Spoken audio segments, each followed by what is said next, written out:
Hello, everybody, and welcome back to another Wednesday night movie live stream. As always, it's me, Pete, Playtendoguy, and I'm joined as always by Andy from Forgotten World of Movies. Hi, everyone. And Mike from Cinema Axeman. Hi, guys. And tonight we have two special guests. We've got John from Mondo Chelloveck Movies. Hi, all right. And we've got Ash from Popcorn and Horror. Hello. So how have we all been doing? We've all been doing okay? Been busy? Pretty good. Yeah, all good, yeah. Yeah. As always, the only question I ask on these streams is, what was the last film you watched? Who wants to go first? You want to go first, Andy? Yeah, sure, yeah. The last one I remember watching that I really, really liked was I watched John Carpenter's Body Bags. And I had an absolute blast with it. I just thought it was so fun, so entertaining. It was great. Loved it. Yeah. Yeah, Keith was talking about that, weren't it? In one of his videos. It looks quite interesting. Is it like an anthology film? Yeah. Oh. It's like 3 short stories, but between each one you get like a little segment with John Carpenter, and he's hilarious. Yeah, those are the best bits of the film, I think. Yeah, just those scenes. Yeah, yeah. It's just his music in it as well is just great as always, and it was just a fun little horror film with a great cast, and I just loved it. I thought it was great. Oh, that sounds good. Was that an import copy that you had to get? Yeah, I got it off Amazon. It was about $12.99 on Blu-ray. It wasn't too expensive, but. It was just a John Carpenter film I'd never seen before. I know some of it was directed by Tobe Hooper as well, but it's a cracking film. Yeah, cracking little anthology film. Like movies like Creepshow. It was very much in the same sort of vein as that. Oh, sounds good. What about you, Mike? Yeah, the last film I watched was that that Cyrano with Peter Dinklage.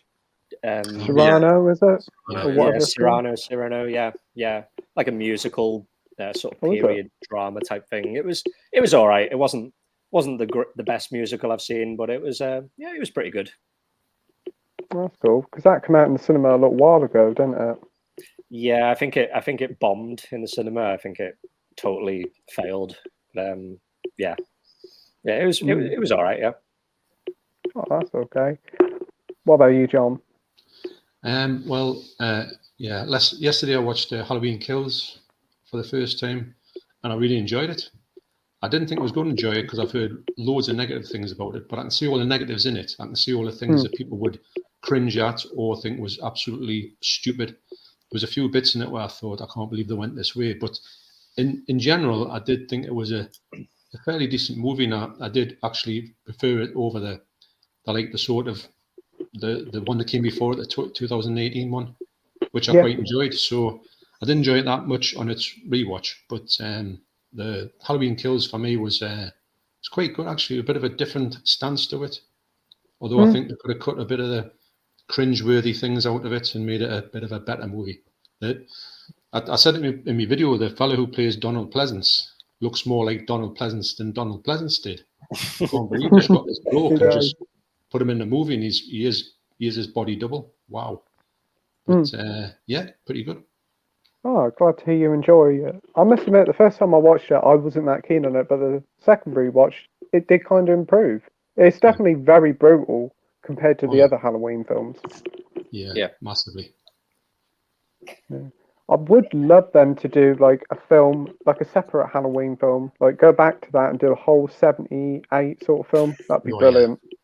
That would be amazing, that, because I think they could do it. Because all the clips they'd shown was really good. In fact, you would if you didn't know, you would think they lifted it out of the 78 version and stuck it in there. Even the bloke who played the young version of the copper who got stabbed in the neck, he actually looked like him as well. And I thought he was a CGI version of him. And I thought, no, I can't get it that good, because he was just in the movie, but it was obviously some other bloke. That was really good. That's amazing that they found people that look so much like the actors, to be fair. When you think about it, it's kind of like a no-brainer to try and do that, but they don't seem to do that. They just seem to go straight for CGI, and sometimes it works and sometimes it doesn't. But I was, before I saw the extras, I thought this is the best CGI I've ever seen of anybody. Well, it wasn't. It was just somebody who looked like him. So, but it was really good. I think they got a voice actor as well to do the voice of Donald Pleasance. So, yeah, it was pretty clever. Yeah, I think that was definitely the best part of the film, that small little segment. Yeah. Oh, yeah. Massively. What about you, Ash? What was the last film you watched? So mine was, it was a rewatch. It was a film called Cashback from 2006. You ever heard of that? I don't think so, no. But it's like, it's not got a Blu-ray release, but it's got a DVD release. So, I don't know, where are you? There you are. It's a British film, and it's basically about this guy who's he starts off with this guy breaking up with his girlfriend, and he's kind of narrating what's going on, and it's all happening in slow motion. And then he starts regretting the breakup to the point where he can't sleep and he gets insomnia. So he basically takes a job at Sainsbury's on the night shift because he thinks that it's better if he can't sleep for 8 hours a night. He's going to basically work for 8 hours a night and get money for it. And it's just like a weird kind of bizarre comedy. I think it's based on a short film by the same guy who made the actual feature. But it's really good. So if you ever see it about, definitely worth picking that up and giving it a try. Sounds interesting. Yeah, it does. Yeah. Check it out on IMDb. You'll soon see. It's really funny. The characters in it are really good. They've all got their own like unique kind of stance to each character. So it's really good. Really good. Oh, you had me at Sainsbury's. 2006, that one. Okay. Yeah. Oh, I'll have to give that one a go. Yeah. Actually, the last film I watched was actually last night. I watched Miracle Mile on the Arrow label, and that was actually really quite good. Starts off like a romantic drama, but it gets quite dark and bleak near in the end. But I enjoyed it, and it had a good 80s soundtrack to it. Yeah, I really like that film, Miracle Mile. Yeah, I just picked it up out of the blue. I thought, oh, I'll get it, and really underrated. Really enjoyed it. It's good when you get a movie like that and it takes you by surprise, I think. Yeah, you can definitely find a lot of quality stuff on Arrow, and then you can find not a lot of quality stuff on Arrow. Yeah, be a bit hit and miss. Yeah. Right, let's get into the comments. If my phone's working, my phone isn't working. What is the matter with you? Work. Oh, it's... Mind your language, we're live. It's my parents. Right. Oh, this is going brilliantly tonight, isn't it? Vince is here and he says hi. Hi, Vince. Thanks for joining. Hi, Vince. And we've got Matt H here saying, hey guys, what's your favourite Cohen Brothers movie? Probably Big Lebowski for me. I love that film. Yeah. Oh, hated it the first time I watched it. Yeah. Didn't gel with it at all. And then on multiple rewatches, I just fell in love with it. Absolutely loved it. Jeff Bridges, isn't it? Yeah. John Goodman's hilarious in it. Yeah, he is. Yeah. Oh, surprisingly funny. Yeah. I have a copy of it somewhere, so I'll have to give it a watch. The front cover certainly looks odd.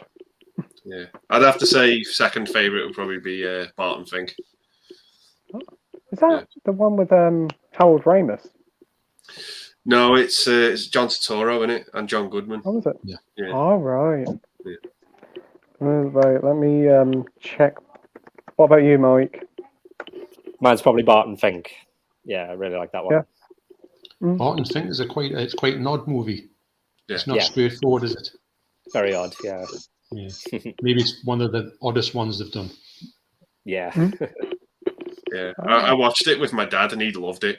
He was just like, because the movie takes like a turn about like 2/3 in, and he was just like, oh my god, because he thought it was really boring.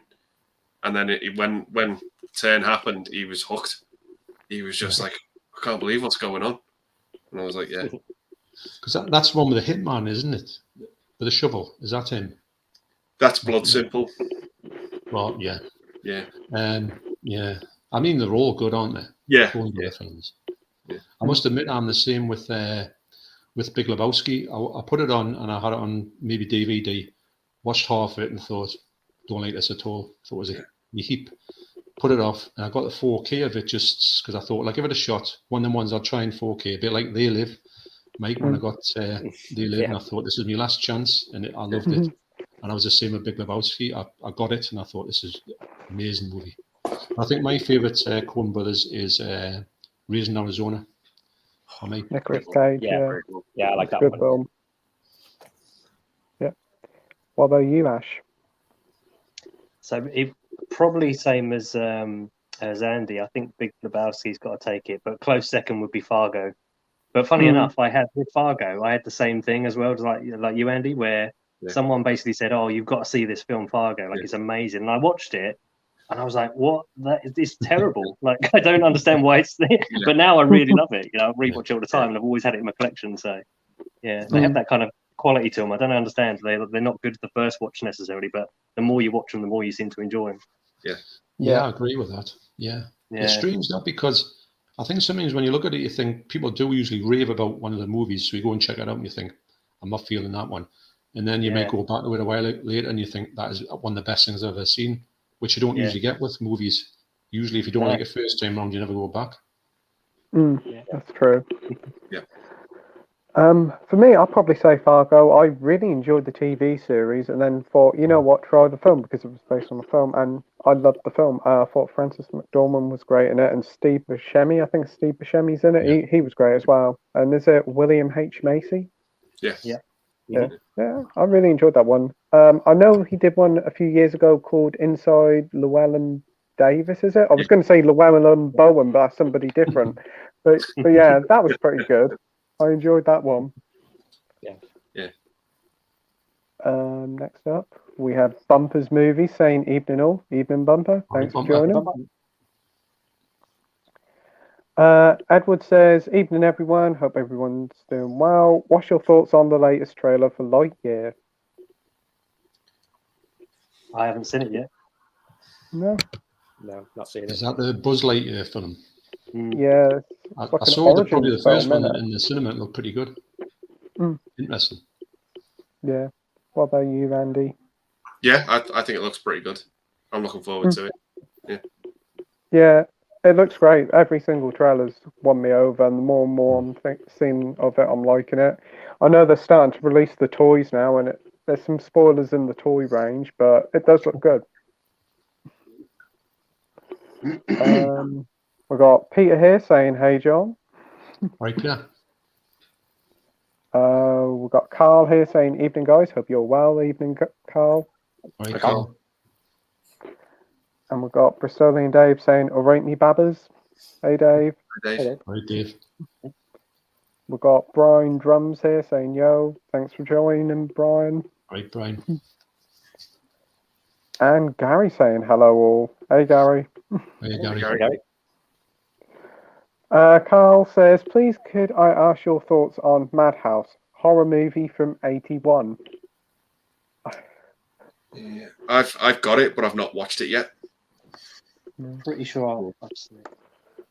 It's on Arrow, isn't it? Is that the one with the dog on the front? Yeah. I think so, like at the top of the staircase.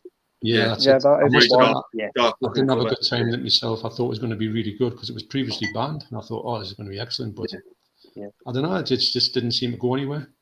Personally, No. Yeah, it that's was similar for me. quite underwhelming. So sorry to say. I think visually it was like it seemed a bit better directed than I thought it was going to be. To be fair, like the actual kind of the film itself. But yeah, the same as John, a bit underwhelming for what you think. You get an impression that it's going to be this big. The look of it and the whole, even the cover as well. The cover, the cover makes the film. So you think it's previously banned. It's got this great look to it, but it just didn't seem to come alive. Yeah. Yeah, I think Carl picked that up in one of his recent videos in his Arrow Hall, I think. I would like to think that Carl would like it. I mean, I'm not one of trying to ever say to somebody don't buy anything, but it'd be interesting to see if Carl does like it, actually. Yeah, that's true. We've got Sean here from Media Collector Madness saying, "Hey guys, hope you're all well and good." Hey Sean, hope you're okay. For sure. Dave says, I'm a massive Van Damme fan, so what's your favourite Van Damme movie? Sudden Death for me. Hmm. I love that film. Yeah. What about you, Mike? Same answer. I think that film is very underrated and probably one of my favourite action movies of all time. I love it. It's great, Sudden Death. Yeah. Just Van Damme and Powers Booth. Just two great actors. Oh, sounds good.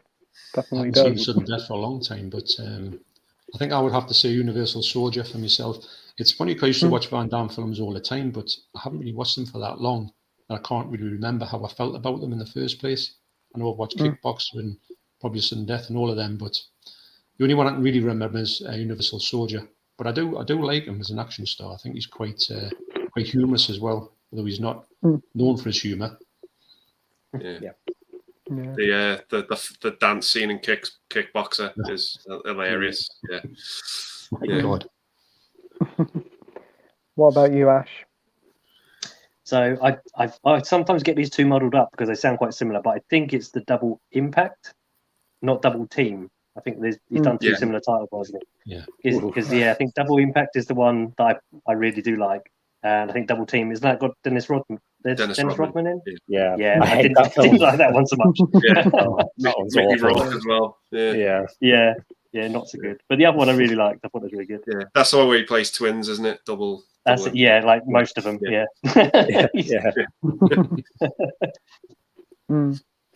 As for me, I haven't really seen. Well, I say I have seen quite a few, but mostly all the terrible ones that they put on ITV4 on a Saturday night. But I have seen Sometimes they're good though. Are they? I think most of them have been pretty bad but good. Yeah. Yeah. Well, it must have been pretty bad because my dad fell asleep to them, and he normally likes some sort of films. But for me, I'll probably say a bad one that I do enjoy is Street Fighter. I do love that film. It's all shades of bad, but it's a lot of fun. Yeah. Raul Julia in it as well is really good. He makes that movie, Raul Julia. Yeah, it's his last film, isn't it? Yeah, because I think he wanted to do it for his kids. Yeah, he did. I think he had cancer at the time. Yeah. But it's a fun film. It's definitely a fun film. But we also can't forget Jean-Claude Van Damme and the Cool's ice adverts for the beer. Yeah, Cool's Life. Yeah. Oh. I was watching a movie, I think it's called Kickboxer something or other. It's made in 2016, and he comes back and it is sort of like the same character from Kickboxer, and he does the dance at the end. He reprises his dance, which is probably the highlight of the movie, really. Is that the one that's in Poundland, Kickboxer Retaliation or something? Yeah, it's two of them. There's one of them too. I think he's in both of them actually, although I haven't seen the other one. The one I saw had what's he called? Dave Bautista in it. Yeah, I think I know which one you're talking about. It was all right for what it was. Matt says, what actor would play you in a film about your life? Well, that is a question. I haven't got a clue. I've been told I look like Chevy Chase for some reason. So I'd probably have to say a young Chevy Chase. I don't really see the resemblance, but yeah. You don't see Chevy Chase with a beard that much, though, do you? No, I don't think I've have to seen shave him with a your beard beard. off. No, I don't think so. What about you, Andy? I haven't got a clue. No idea. No idea at all. I don't know. I think I've answered this before by saying Bruce Willis because I think I look a bit like him. Well, I don't look a bit like him, but I've got bald head, so I'll say Bruce Willis. And I could say plenty of people with bald heads, and they probably aren't as cool as Bruce Willis. So I'll say him to give myself a bit of credibility. Ash? I don't know. I really don't know either. It's a tough one. I'm trying to It is think a if I've hard ever been question. like, some people, like Mike said, some people have said you look like someone before. Yeah. I think like way back when I was younger, someone used to think I looked a bit like Ed Norton when I had hair, and I was younger. That's the only one that comes to mind.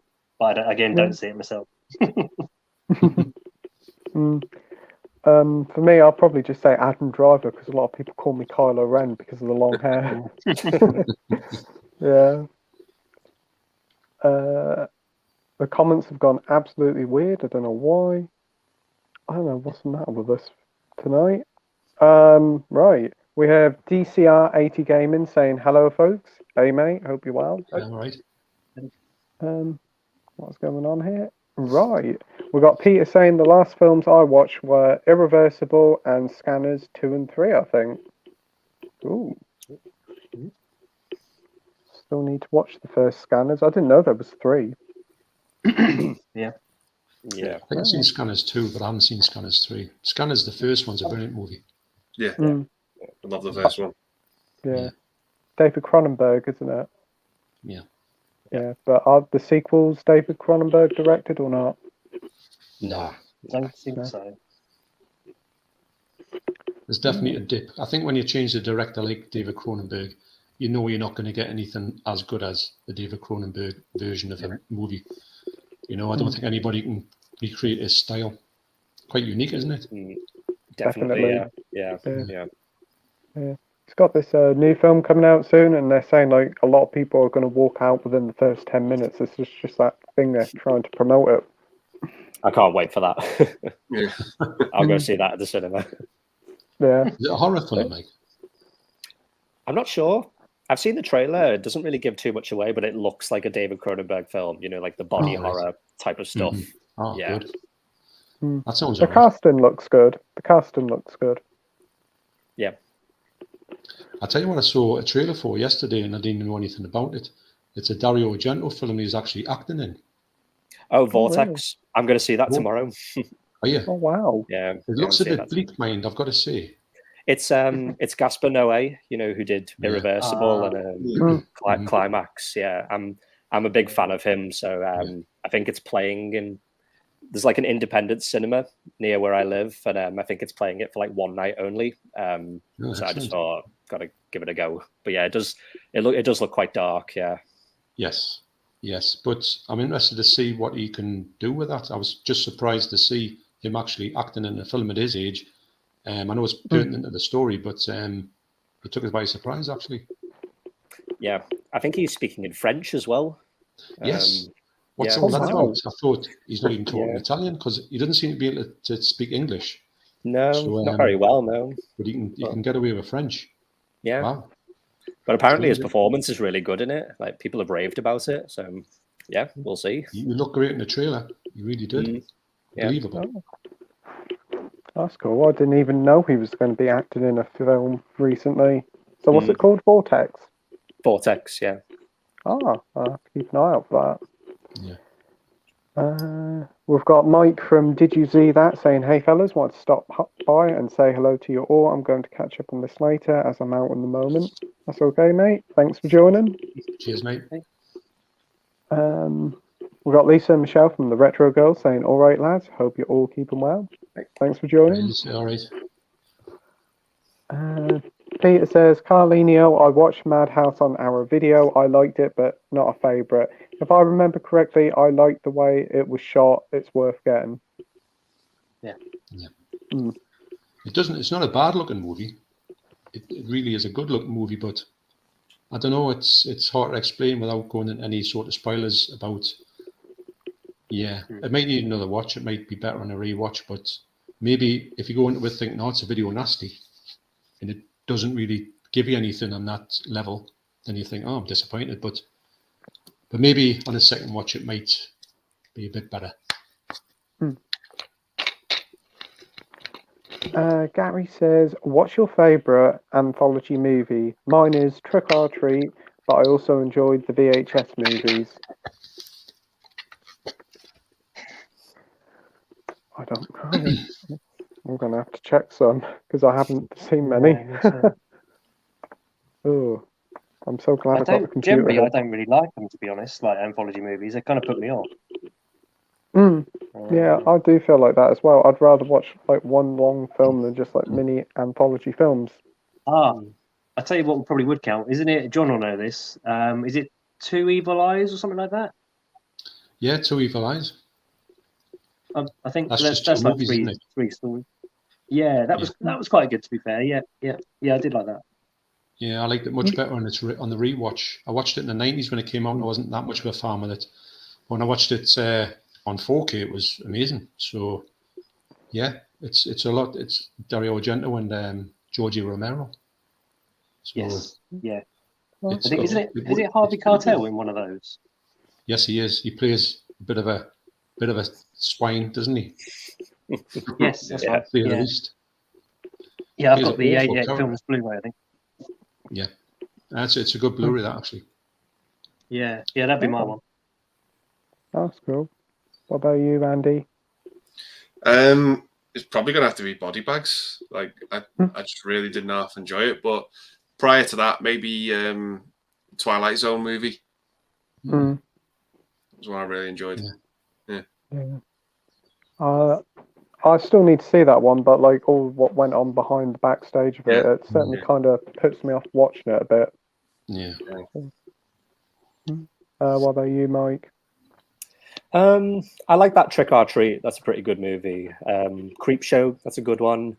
There's an Italian one called Black Sabbath. That's a really good one. There's one particular story in that is creepy as hell. I know which way you're going to go with that one. Yeah, it's the one with the witch, and god, that's terrifying. But no, I like that one. Isn't it really scary? Yeah. Yeah. Yeah. It's. I remember John Hall came around with it ages ago and says, "Have a look at this. You'll freak out on one of the stories." So I watched it, and then when that come on, I think is it called like the Dripping Tap or something like that? Yeah, Dripping Tap. Yeah. And I went, "Wow, that's the character. Wow, it is really freaky. Imagine seeing it back in '69 or whenever it come out." Wow. I know. Yeah. And what about you, John? What's your favourite anthology film? Well, actually, one that I really like, and I need to go back to it. It used to be, I used to know it as Freaky Fairy Tales, but I think it's called Dead Time Stories over here on 88. I think it's absolutely brilliant. It's mainly for the last story. It's Goldilocks and the Three Bears. But Goldilocks is an escaped girl from a mental asylum, and she goes to this house it's got the three bears in it, but these three bears is a family of like, I think they may be like sort of psychopathic serial killers. And it's like the story of that, but it's them all together. And she falls for their son, Baby Bear, who's like a giant. And I remember he picks up this arm and he's doing it all, she loves me not. And he's like ripping the fingers off. She loves me not. It's a comedy, just the last bit, the last half hour. It's just so funny. But it's not a bad thing. It's one of those ones that you would never know it was out unless you bumped into it in the video shop by accident. It's highly recommended. I do like a good anthology. It's got to be good though, because if it's not, it really doesn't hold your interest, Yeah. I don't think I have actually watched any anthology films. I think the main thing that puts me off is that I hope that all the anthology stories will be good, and then you always hear stories that one's good and the rest are rubbish, and that's why I've just never really got round to them. But I do want to try and watch the Creepshow films because I've heard they're quite good. Yeah. First one's good, yeah.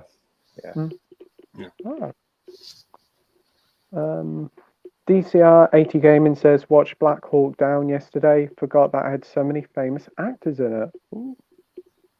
Never seen that. That's like a war film, isn't it? Yeah. It's a Ridley Scott movie, isn't it?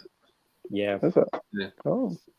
That's one of those movies that I find when all of the characters like put the gear on and stuff, like I just can't tell them apart because I think there's like too many characters in that movie, and I think that's the only problem with it. Yeah, I'll get you on that one. Yeah. BD Gaming says, bravo. Thanks for joining, mate. Dr. Impossible says, evening. When it comes to the Coen brothers, I'll set off with No Country for Old Men, read the book, and fell in love with the film Unforgettable Experience. Robert Deakins' beautiful cinematography is beautiful. Yeah. I have seen No Country for Old Men. That's a great film. Yeah. It's much easier to find, it's harder to find a poor Coen brothers film. And, you can basically say they're all good. But there's I think there's one where, is it An Irrational Man, I think it's called? Something like that. That's Serious Man. Serious Man? The Serious Man, yeah. Yeah. That fella, and is it something to do with TVs, I think? Is he working with TVs? I just remember watching it and thought, it didn't get us that one. Yeah. That's probably one of the only ones. Yeah. There's still a few I need to watch. But I think I've seen one that they done called Burn After Reading. I didn't mind that one. Yeah, I like that one, yeah. With Brad Pitt. Yeah. The Brad Pitt character is amazing in that film. What happens to his character? Like, I won't say, but just what happens to him is just so funny. There's a lot of there's a lot of parts in that movie that I was not expecting. Yeah. When they go in that room, there's that equipment in the room. Yeah. And you think, wow, I didn't expect that to come. You've got that, it's nuts. Carl says, question guys, what's the nearest H&B to you guys in miles? My local H&B closed on Saturday. Mine's now 15 miles away. Mal, order for me now. That's a shame. Yeah. Yes. You always thought that H&B were going to open more stores, not close. Yeah, I think it might be relocating his store because I know a lot of stores are being relocated. Yeah. I mean, the one in our city centre is moving all the time. Yeah. I think the one in Merry Hill's moving. I'm pretty certain. I know one of them is around there. The nearest one to me is 7 miles away. That's Newcastle, and the Merritt Centre is about 20 miles away, or 12 or something like that. I used to have one. It was 3 miles away, which was just up the road, which was brilliant. I used to live in it, but then they shut it down, and it wasn't at the time when they were going to close all the shops. It was before that. It was because they couldn't afford the rent. That they should share it with Starbucks and another paper company, Paper Chase, I think. Yeah. But the three of them couldn't afford the rent of the shop in Silverlink, where I've just been tonight actually. And it's like a sort of a shopping centre thing, and it's decent, but you just had everything. You go get yourself a Starbucks coffee, and then have a mooch on the shelves, and then go back down. It was great, man. But it's unfortunately these days I don't think them type of things will ever happen again. You'll get your shopping and that's it, unfortunately. But 7 miles away from me isn't that bad, really. No, that's pretty good. What about you, Mike? Yeah, mine's not too far away. I'm not too sure how many miles, but it's probably about a 20-minute drive, if that. So it's pretty close. Yeah. Is that similar for you, Andy? Yeah, pretty much. It's the one in the city centre. Well, there's one in Warrington, which I've been to a few times. The CX they've got there as well, pretty big. Yeah. Other than that, it's all city centre. We've got one big HMV and 2 CXs. Oh, yeah, that's good. What about you, Ash? So mine probably similar to Carl's actually. Mine's probably about 15 miles or about just over half an hour in the car. And then the next one's going to be about 40 minutes, 45. So I've got 2 that are fairly similar in distance. Yeah. Oh, that's not too bad. Where I used to live in slap bang in the middle of 2. I used to have, actually it was 3 because in Peterborough there used to be 3. Used to be 2 huge, massive HMVs, but then they both closed down. So the nearest one for me is about 15 miles away in the town centre. That's a pretty decent sized one, and then the nearest one then is about 30 minutes away at Boston, and then about 45 to an hour at Norwich. So at least there's one nearer to me, but still, it still would be nice if there was some more stores opening, especially the one in Peterborough, because it'd be closer. Yeah. Matt H says Street Fighter. Yeah, really enjoyable film. Lisa Michelle says, I've been into collecting the VHS Blu-ray editions recently. How did they release many? I've got Ferris Bueller, Beverly Hills Cop, and 48 Hours. I know Andy's got them all, haven't you? Yeah, they're all on that top shelf there. I think there's about 23 of them. Yeah, they put loads of good titles out, like Jurassic Park, Frighteners, Flashdance, Up in Smoke. There's loads. Yeah. Oh. The Thing is probably my favourite one. I was just going to say, The Thing to me looks. I remember having The Thing, and I remember renting The Thing out from the video shop. So to me, when I seen The Thing box set, it kind of brought it flooding back, probably more than maybe. Have they got American Werewolf as well? Yeah, American Werewolf. Them two look exact. Well, obviously they're meant to look exactly the same as the I think they were CIC as well, which have them stripes on it, which have them on them boxes. So they just look really accurate. Brilliant. Yeah. I think they did Scanners as well, didn't they? Not Scanners. Scarface. Scarface and the one with Michael J. Fox. Back to the Future. Back to the Future. Not Back to the Future, but the other one, Frighteners, is it? Yeah, Frighteners and Back to the Future. Yeah. Yeah. I couldn't remember what the title was then, but I know in my local one they've got Airplane and E.T. and a couple of others, but I can't really remember what they are. But they're nice releases. I've got the Beverly Hills Cop one, and they're not too bad for like £4 or £5. Yeah. I don't know how much they go for at CEX, but the problem is buying from CEX, will you get everything in them? Because you get like posters and stickers with them. I know. Yeah, you get a poster, sticker, and like a little baseball card. It's got like a blurb on the back of the card, and on the front it's like a still from the movie. Oh, cool. And each card's numbered as well. You have 1 to 23. Yeah. So have they finished doing the range now, Andy? Are they done with it? I think so. Yeah. Because I had a look online to see if they released any more, but they've really slimmed down on the older ones as well. I think they're out of print, most of them now. Yeah, fair enough. Yeah. Shame though. Yeah.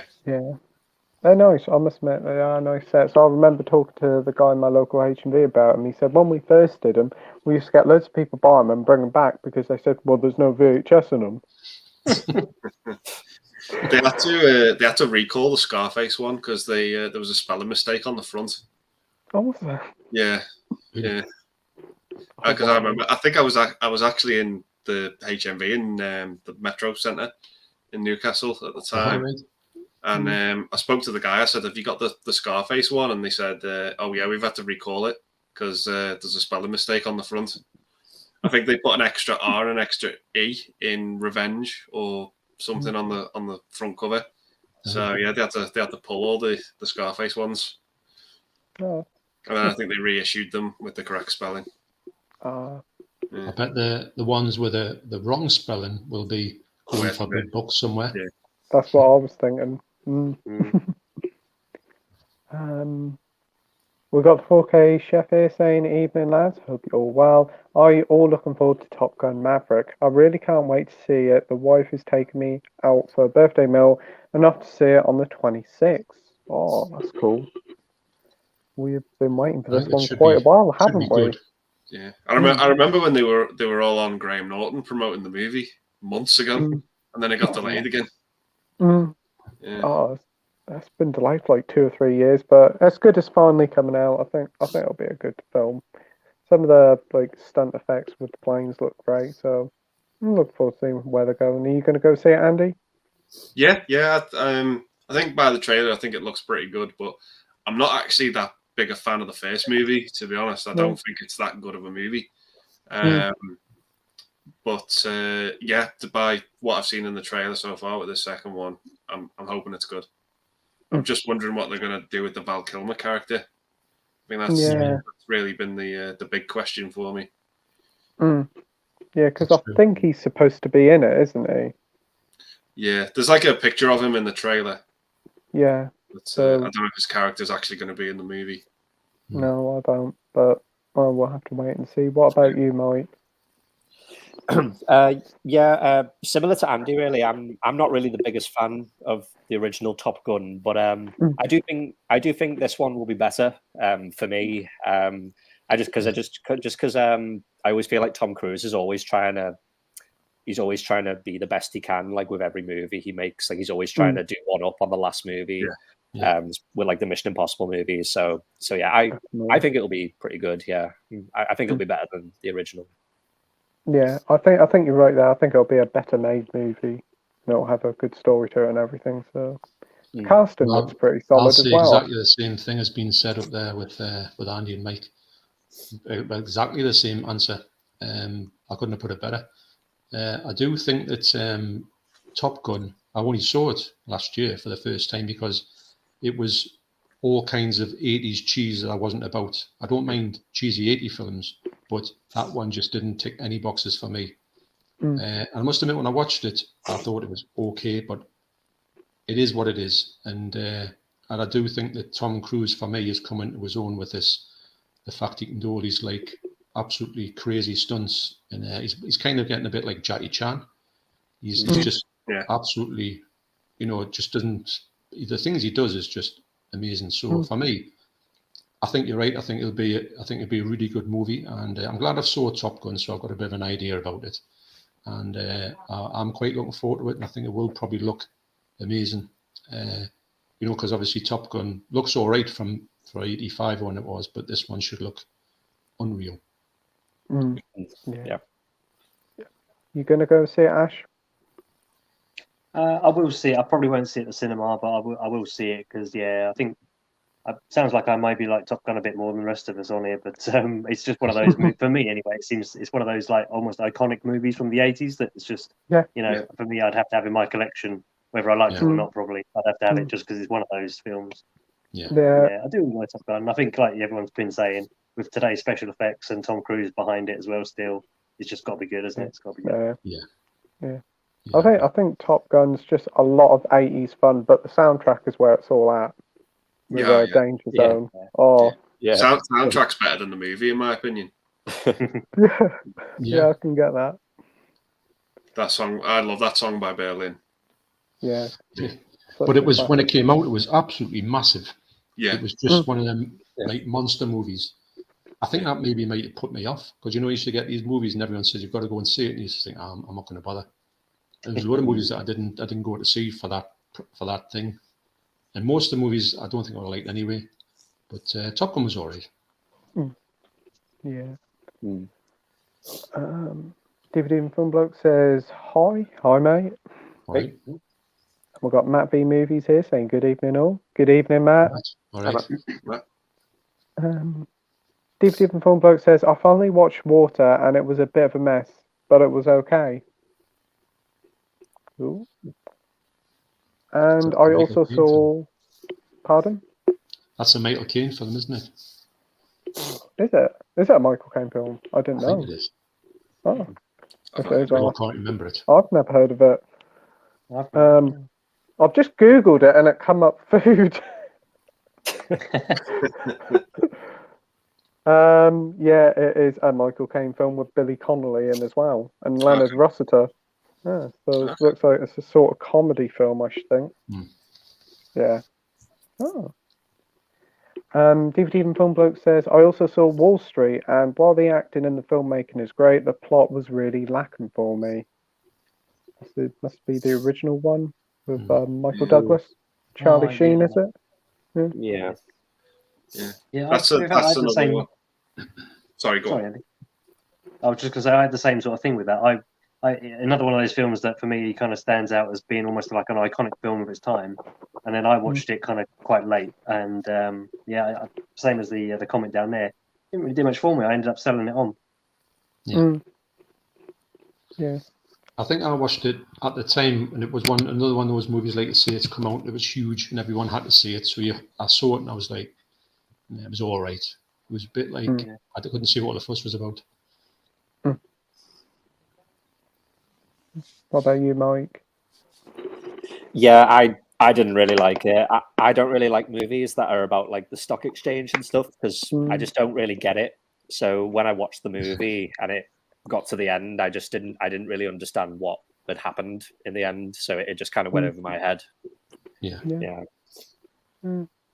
It's like a different world, isn't it? The stock exchange, and they're doing all this running around and screaming and just thing. Like I say, it doesn't translate to any of our lives. So no, you distance yourself from the movie, don't you? Yeah.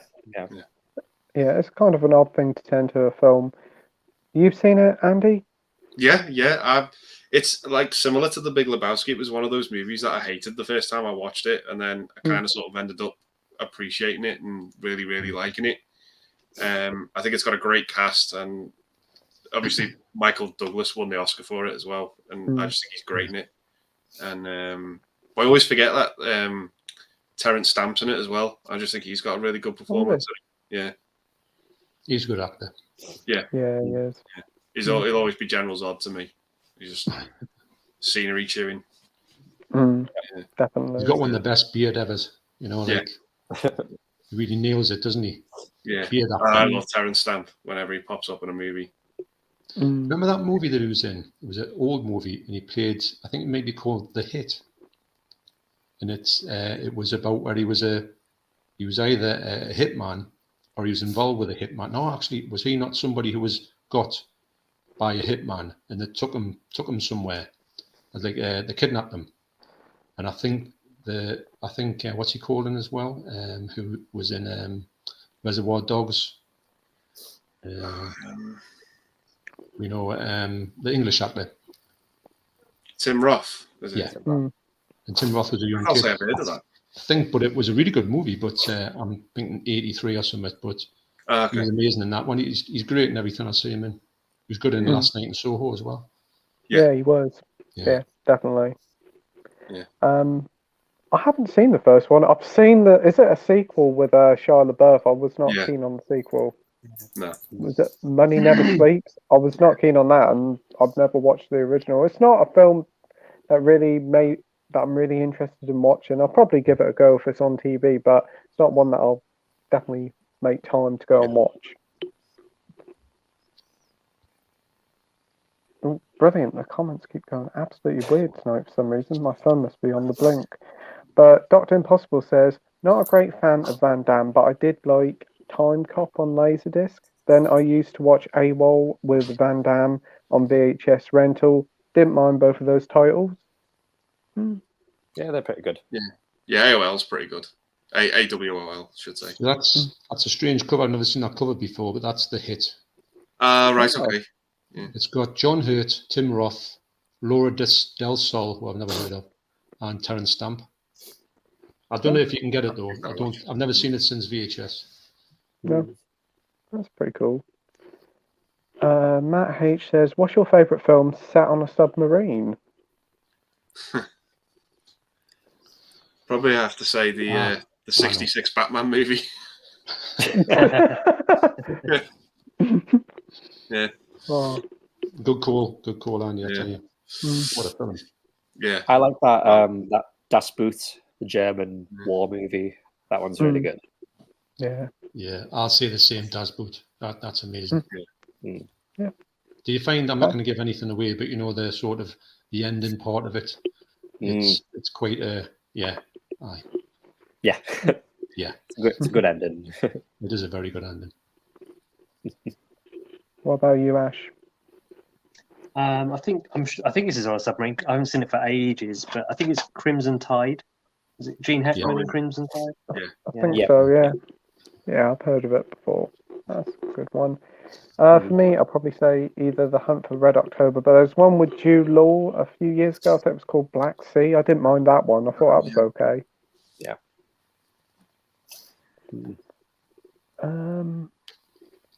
DVD and Film Boat says, also, I did finally go to H&V. I've still got less than 30 tapes left to clean, and most of those are going to the charity shop since there's one that still takes them. Oh, cool. Oh, well. Good to hear. Rogue says, looking forward to seeing Crimes of the Future. I'm going to gather that's the Cronenberg film, isn't it? Yep. Oh. Yep. Okay. Yeah. I haven't I seen think it's the out the trailer end. yet. Yeah, I think it's out the end of May, possibly, or early June. Crimes That of the looks like it's on Future. Criterion, the hit. Ah, right. I don't know if cool. it's a UK one though, or even DVD. Okay. Yeah, Crimes of the Future comes out on the 25th of May. I just checked online. Ah, cool. Yeah, I'll definitely give that a go. Oh no, from the sounds of it looks like it's going on Apple TV. I don't know. It just come up said you can watch on Apple, so probably is. I don't know. We've got Culture playing here saying, "Hi everybody. Last movie I saw was Drive My Car." Oh, I've heard good things about that one. Yeah, I still need to see that one. Yeah, same. I think it's like about 3 hours long, isn't it? Yeah. Apparently the opening credits don't come up until about an hour into the movie or something. Wow. Wow. Okay, that's something different. Yeah. DVD and Film Bloke says, I picked up The Elephant Man, Blue Velvet, Arachnophobia, and that Steven Seagal set with some of his better films. Yeah, that's good. That's Steven Good Seagal. stuff. That's great. Yeah. Hasn't it got Yeah. Under Siege 1 and 2 in it? Yeah. Ah. Executive I think- decision. That's the only reason I picked it up for executive decision, because I think that's the only way you can get it on Blu-ray here. Yeah. Yeah. It's a good way to pick that movie up. So I love that movie. Yeah. I've still got to see Blue Velvet. That's the David Lynch film, isn't it? Amazing. Yeah. Love Blue Velvet. Yeah. Yeah. He also says, I was a little annoyed. I couldn't find the Jackass TV and movie set, so I guess I'll have to order it online. Oh. Strange. I know- Yeah. Bizarrely, I actually saw the whole complete box set in Asda of Jackass with the new one in, but it was only on DVD though. Edward says, did you hear RoboCop is going back on the big screen for its 35th anniversary, gloriously restored in 4K? Wow. Brilliant Wow. stuff. Hope it's that'd the be director's fun to cut. Yeah. Yeah, hopefully. That's the only way to watch that movie. Yeah. Yeah, I'm not You sure. can't go back, can you?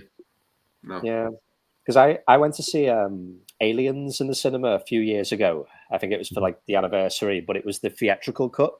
But I'll only watch the director's cut of Aliens, so I was a bit disappointed. So I don't know if it's the same with RoboCop. I hope not. Yeah, I know what you're saying, because I think that once you know what the other one is, you feel like you're being a bit duped, don't you? Feel like you're watching a cut version, even though you're not. It just seems like it's too, because they cut all the best bits out, haven't they? Well, the director's cut's got all the best bits in it, like the more gore in that, and it makes the film, I think, just a little bit special. Definitely. But it'd be good to see the film on the big screen again, I think. Peter says Scanners 2 and 3 are pretty good. 3 has more crazy, memorable scenes, though. Interesting. And Rogue says The Fly is my favourite Cronenberg film. Yeah, great movie. Yeah, good one. Superb. Definitely. Dr. Impossible says, what was the issue with Wall Street? Did you ever see the Oliver Stone political thriller with Salvador with James Wood? Never heard of that film. Yeah, that's good. It's got the Jim Belushi in it as well, isn't it? Yeah, it does, yeah. I remember the cinema down the road where you saw us go when we were at school. There was me and a friend, and we had like a double date with 2 girls from school, and we said, let's go to the cinema. And usually at the cinema, you always used to get like something crazy on it. So we went in, and it was Salvador.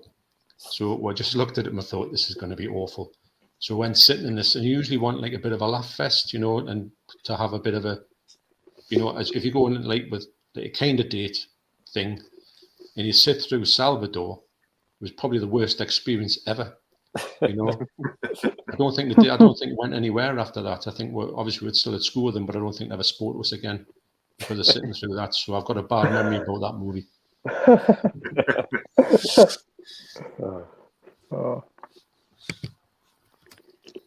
Culture Plane says Cronenberg Cronenberg always the movie seems interesting, very focused with good actors, intelligent, curious about it. Yeah. Yeah. Coral says, "Hey everybody." Oh, and also hi Pete, Andy, Mike, Ash, and John. Hey Coral. Hey, Carol. All right. Rogue says, "The Fly 2 is an okay sequel, but it's nowhere near as good as the first one." I didn't know there was a sequel. It's all right. It's Actually, it's not bad. Yeah. It's all right. Like the son of the Fly, isn't it? Really. Yeah. Yeah. Oh. Yeah. DVD from Film Bloke says, "I've seen that film, and honestly, I prefer it over Wall Street." Pete says, "Yeah." DVD from Film Bloke says, "Also with Wall Street, I think it's because it's a movie about the stock market, which isn't that interesting in filmic terms." Yeah, that's what we were talking about earlier. It's a hard thing to sell to people, especially nowadays. I think probably one of the best movies about the stock market is probably The Wolf of Wall Street. Yeah. That movie, I know it doesn't really focus on it, but it's so entertaining and so fast paced. But when it does focus on the stock stuff, it explains it quite well. Yeah. Like sort of in the early part of the film. So There's nothing worse if you're sitting in the movie. I think that, although I thought the movie was quite good, you know, Deepwater Horizon. Yes. It's a good movie, but it's very technical. You know, they always say, well, you've got to empty the sump if you want to release the pressure. And it's like a big 2 hour until it obviously explodes. It's a bit more like an intimate, if you went to a sort of presentation to find out how they work, you know, in the training manual. And I was thinking to myself, although it was a good movie, I thought it's all jargon for the full, you know, as if you were actually, I didn't really understand it, the technical side of it. You could see what was going on, but I thought that kind of made the movie drag a bit until it sort of got into the action bit.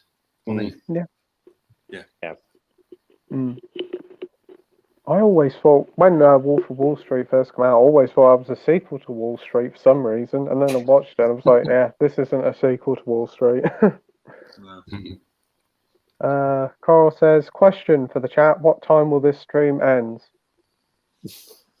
Don't know. We'll have to wait what day will the stream end? Yeah. I mean, I've got like full 20 hours on StreamYard, so we can go for 20 hours. Yeah. So probably sometime in the next couple of days. Yeah. DVD from Bloke says, "I'm not sure, they often run for about 4 hours." Dr. Impossible says, "I didn't mind Wall Street. Douglas was on target as Gordon Gekko, and the interplay between Sheen's character and Douglas still holds up." Yeah. Yeah, the acting's the strong point of it. Yeah. Peter says, "I picked up Dead and Buried, Blue Underground yesterday. Had completely missed that film. Did anyone see it? Didn't know it was starring Robert Englund in it." Yeah, I've got it on 4K. It's brilliant. Funny enough, I watched it on VHS and thought it was okay. I got it on DVD and thought it was okay. And then I forgot all about it. So when I was actually watching it on 4K, it was like watching a brand new movie because I'd literally forgotten everything about the storyline. And when I watched it fully at this age, I thought, wow, that was such a good movie. It was totally different to what I mean, I've watched it twice and it was like watching a different movie. So yeah, brilliant. Really very underrated. What's it about? It's about, the short story is that this bloke, this copper, he's in this town, and some people seem to be acting a bit strange, and there's like a gang of these people who go around like vigilantes and they like kill people, kind of, and then he knows there's something odd going on, and then it becomes to do with like people are bringing like kind of like zombies. And I don't want to go too much into it because it'll really spoil it if I do, but it's a movie that's got a lot going into it. It's a lot twisty and turny than it should be. It's written by was it Dan O'Bannon who wrote Alien, I think. So it's got some good stuff behind it. Like it's a really good movie actually. Oh, sounds good. I'll definitely have to keep an eye on it. Has anybody else seen it? No. It's got has it got Grandpa Joe in it from Charlie and the Chocolate Factory? Yeah. Yeah. Yeah, it was his last film, I think. Yeah. He always reminds me of John Carpenter. Him. He just looks like Got the same hair, hasn't he? Yeah. Yeah. No, I liked it. There's like the scene at the start where it's on the beach, isn't it? Yeah. Yeah. It's quite a creepy movie. Dead and Buried. Yeah. It is, because I think we went to see it at the cinema, and when we didn't know nothing was banned at that point, and when we went in and we started watching it, and the woman's on the beach, and she's posing for this photographer, and he's sort of like getting brought into this thing. They just grab a hold of him, don't they, in time to a thing, pour some petrol all over him, set him on fire, and you think, wow, that wasn't expected. Yeah. So it's got some mean spirits in it, mind. So you can understand why it was. I don't think it was like too graphic, but it's the hypodermic syringe, isn't it, that got into trouble? Yeah. Yeah, that bit's wow. Yeah. I mean, I don't want to spoil about the hypodermic syringe, but the way that they did that was when I watched like a making of and how they did it. I thought, what, they did that for that scene? But I can't really go more into it, or it would, for somebody not watching it would, spoil it a bit. But fantastic effects for it. Oh, cool. Have you seen it, Ash? No, I haven't. I know of it, and I've looked into it a few times, but I've never got around to picking it up. I do want to. But, yeah, I haven't seen it. Oh. DVD from Bloke says, Michael Douglas was great in it. Saying that, I didn't hate it. A good 6 out of 10, but it definitely feels like Michael Douglas is the main reason to watch Wall Street. Yeah. Rogue says, imagine if the original plans for Halloween as an anthology series actually happened. Yeah. It would have been crazy. Quite interesting. Because that's where Halloween 3 was going to go, weren't it, with the anthology route? But then because it was so wildly different, they went back to how they are now. Yeah, really, they kind of did finish the Halloween story with Michael Myers, so it was kind of obvious. Well, it wasn't obvious, but they went and did the Season of the Witch, and then I think due to public outcry, they had to get Michael Myers back and ditch I mean, if they just started off a different franchise and called it something else, I think they could have got away with it. But it's just, you can't. It's like going to Friday the 13th and then on Friday the 13th 3 changing it completely. It just wouldn't work. Yeah. DVD from Film Bloke says, honestly, it would have been great to see. Yeah. DVD from Film Bloke says, I agree. That bit with Brad Pitt in Burn After Read, and it did make me chuckle. Wow. Yeah. Just talking about it makes us want to watch that movie. Yeah. Just for him. Just me and all. His character's so good, isn't it? The fact because he's in the gym, isn't he? He's always got his tracksuit on and that. But he's such a great character. And it's just one of the ones where you think, I mean, obviously that might have been written for him, but did he put a spin on it himself? I don't know how that character came about, but brilliant, especially with him playing it as well. Yeah. I remember catching it up on TV one night and really thoroughly enjoying it. It was like one time when I just stopped and watched a film randomly on TV and it turned out to be good. Bumpers Movie says, Oh Brother, Where Art Thou is a good Coen Brothers movie, downright hilarious. That's the one with George Clooney, isn't it? Yeah. Yeah, you recommend that one, guys? I had to watch it with subtitles on because I couldn't understand it. I couldn't understand what it was saying. That song in it's great as well. The Man of Constant Sorrow. I love that song. Yeah. I like it. I think they got stopped off the police, or they get involved with the police. And I think it's that movie where the police calls them all dumb crackers. A bunch of dumb crackers or something like that. Dr. Impossible says, Nightmares, John. The Universal film production, which was meant to be a full-on anthology horror sci-fi series, but Universal decided to ditch as a TV series. Remember Bishop in the Arcade? Is that the '88 film Nightmares? It is. I haven't seen it for a long time, mate. It might be that one if that's what you're talking about, the Doctor Impossible. Could be that one. DVD from Film Bloke says, my favourite Coen Brothers film is still Fargo, but Barton Fink is very close. DVD from Film Bloke also says, whenever I think of Barton Fink, I cannot think of that joke in The Simpsons. Yeah.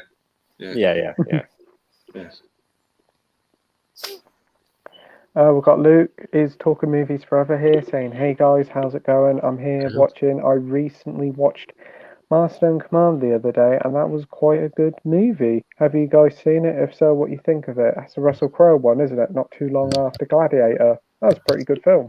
Yeah, it's all right. Yeah, it's not like one of the Russell Crowe's. It is one of his better movies, but yeah, it's fine. It's enjoyable for what it is. Yeah.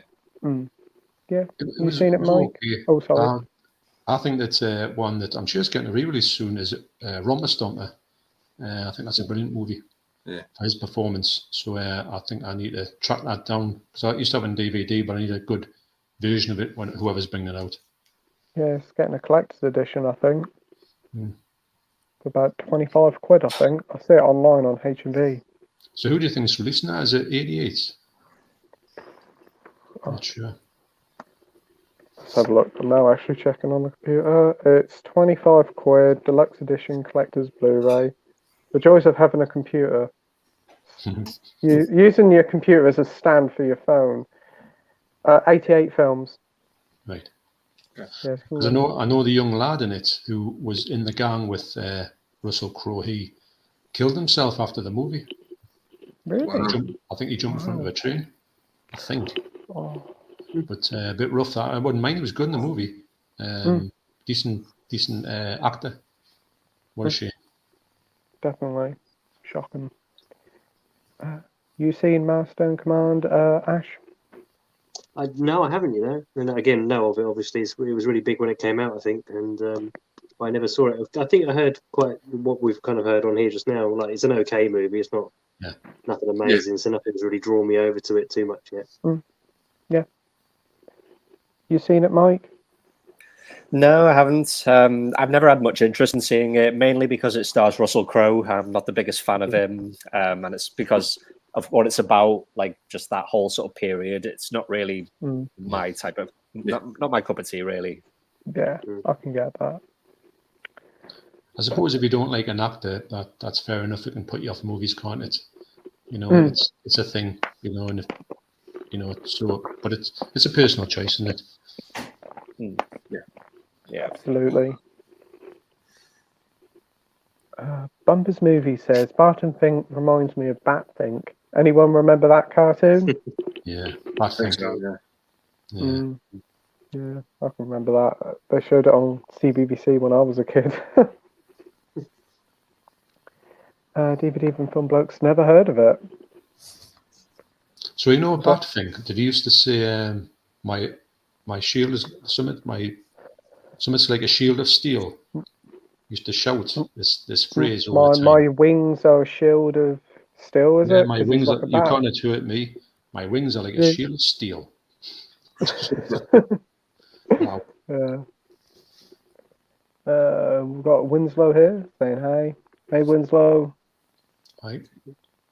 We've got Dark Films here. Mike's DVD and Blu-ray collection saying hello, what's up? Thanks for joining, mate. All right, mate. And he's saying hello to Carl. Lisa and Michelle says the 3 VHS Blu-rays I got them from H&B Boston, Pete. Yeah, it's a great store, innit? I see you girls both picked up quite a fair bit of stuff from there. Definitely very much a hidden gem store.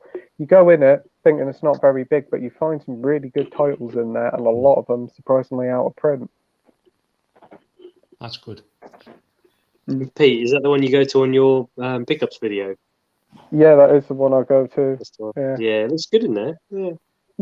You go in there and you don't think it's very big, but I'd say about half the store is full of Blu-rays, and you'd be surprised what you find. Mm. No, you get some good stuff from there, Peter, I must admit. Good titles. Yeah. Is it your latest video where you were doing your introduction and you were clicking your fingers and you couldn't get them to click? Yeah. Yeah, I thought, you know what, let's just keep that in for this one time. And I thought, I enjoyed it. It was funny.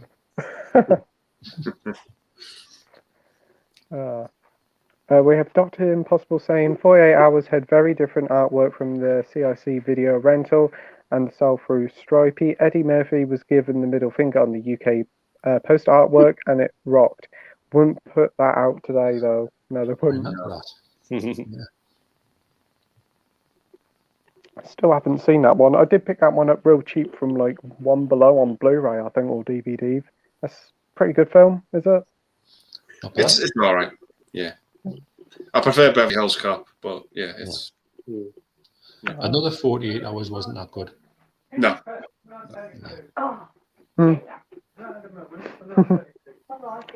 Well, we've got DIY going on in the background here. So you might hear someone say, turn it on. We've got Brian here from Let's Get Kicking Movies saying, hey, Ryan of the Night here. Finally advertising my new album. And Pete, where's that Greg's you owe me? Been waiting 5 months and it still hasn't arrived. Well, it must have got mouldy in the post then, Ryan.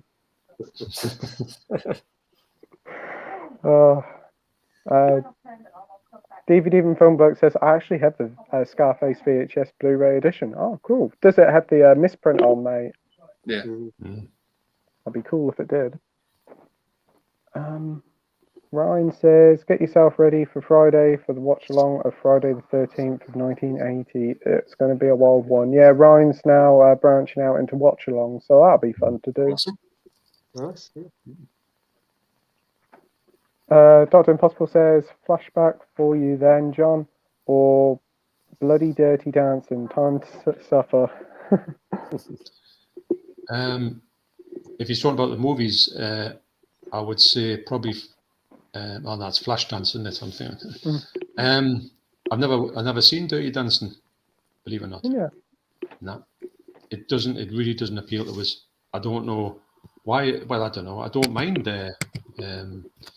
musicals or movies with music in them. It's not. But I think it's.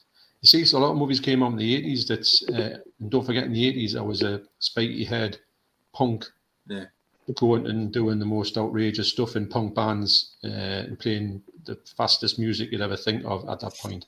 So this type of thing, if you went into your band practice and said, hey, I saw Dirty Dancing last night, you'd be leaving out the window. So there's a lot of stuff I had to leave on the shelves and just never go near.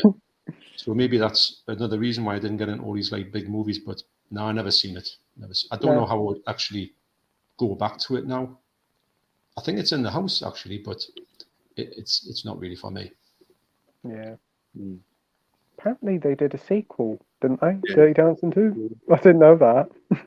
Yeah, I think they did, didn't they? Yeah. I'm gonna gather it's pretty awful. I don't think it had the original actors in it. No. No. I don't mind the first one. I think the first one's all right. Yeah, I do enjoy the first one. Got a great you like soundtrack. it, don't you?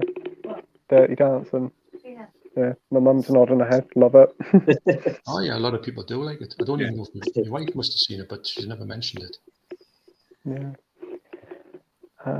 We have Danny here from This Is My Life, AP and all. Hey, Danny. Hey, Danny. Right. Okay. Danny's just watched the Retro Girls' new vlog. Looked amazing. Great stuff. DVD from Film Bloke says, with the VHS range, it's great when the release films that were released in the striped packaging initially, but some don't. Some of them outdate the striped packaging and the others weren't on CIC. Yeah, I agree with that one. The CIC label, it's funny when you used to go back in the video shops, there was labels that you could kind of trust. You would trust that CIC releases usually had a good sort of look to them. And then you could definitely see the ones that didn't have a good look to them. And CIC, Thorn EMI, all ones that you could think that's going to look all right, even though we're all horribly pan and scanned, though you didn't even know what pan and scan was at that time. But yeah, I think that the straight packaging was a good look to that. Made them stand out anyway. Definitely. Dr. Impossible said, "What? I'll get my Warner Home Video preset out then. Sounds good to me. Crystal Lake, here we come." DVD and Film Bloke says, "An American Werewolf in London was released by Channel 5 in the sell-through era. It was a polygram film." Yeah. Really? I didn't know that. Actually, is that not? Did it not say? No, I'm thinking of someone else. It was Forefront. There was a Forefront video label, but no, just me getting mixed up. DVD and Film Bloke says, "I don't own any presets. The only old one I have is from '88. Cool."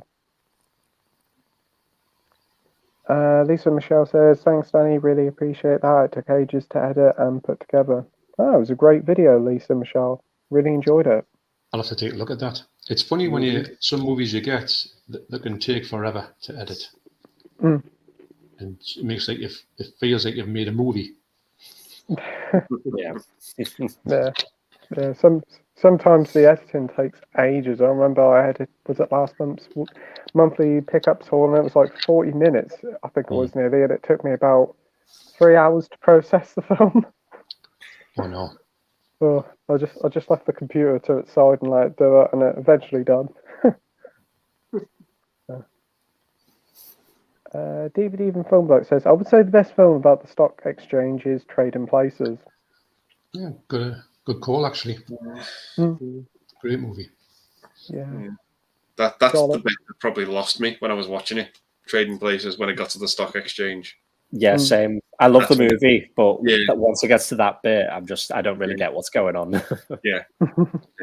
You wanted just the one-liners to come back into it. Yeah. I think one of my favourite bits in the whole Trading Places film is, when Dan Aykroyd, like he's obviously just going down the gutter and he's dressed as Santa. Yeah. And I think somebody comes up and he just goes, bleh. Yeah. That's my favourite bit in the movie.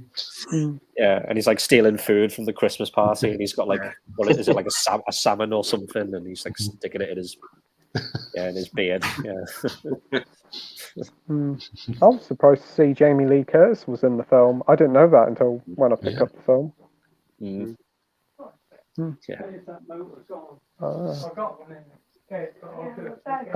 Ryan says, DVD Film Bloke, have you finished cleaning your VHS collection, or you still got more to clean? I think he said he's got about 30 or so more. The comments have gone all weird again. Go back. Sorry about this. Right, where is this playing at? Come on. Right, we're back. Sorry about this. Dr. Impossible says, "I have a few Medusa titles that cross over from the pre and post cert. Also plenty of Warners from the pre-cert rental days." Oh, that's cool. Definitely. Medusa were a good label. Pardon? Medusa were a good label. They used to put a lot of, I think the boxes were quite fancy. I'm sure I might be wrong. I think Evil Dead. No, that was Embassy. Embassy had Evil Dead, or Evil Dead 2, shall I say, which had a great cover. Oh. I've never heard of Medusa before. So what, are they long gone out of business? Just one of these video companies. There was hundreds out there, and they were ones probably that released more like horror stuff and underground stuff.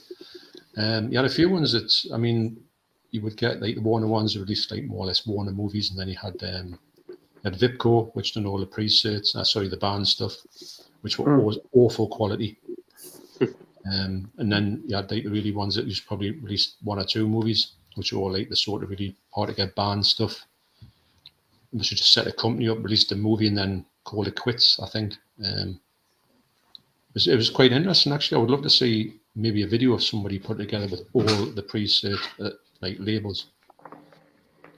Quite interesting. Yeah. That'd be quite cool. I've moved into the kitchen now.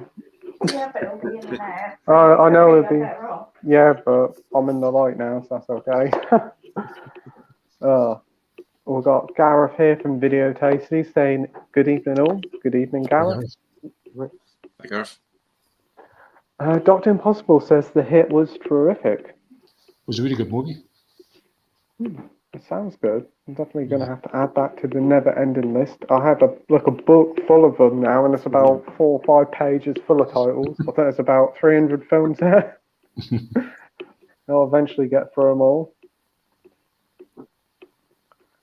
DVD and Film Bloke says to Ryan, "I've got 2 more Billy Connolly's left and about 25 which I should be keeping, so should have it done in a couple of weeks." Oh, that's good to hear. Must be a bit of a chore, that, man, cleaning them. Yeah. Yeah, because he says like some of them's got like mold on it and it's trying to get it off the sides or something. Some of them have been quite bad, so I think he's chucked a couple away. But I remember he's doing a good job. Microwave Massacre on a pre-cert.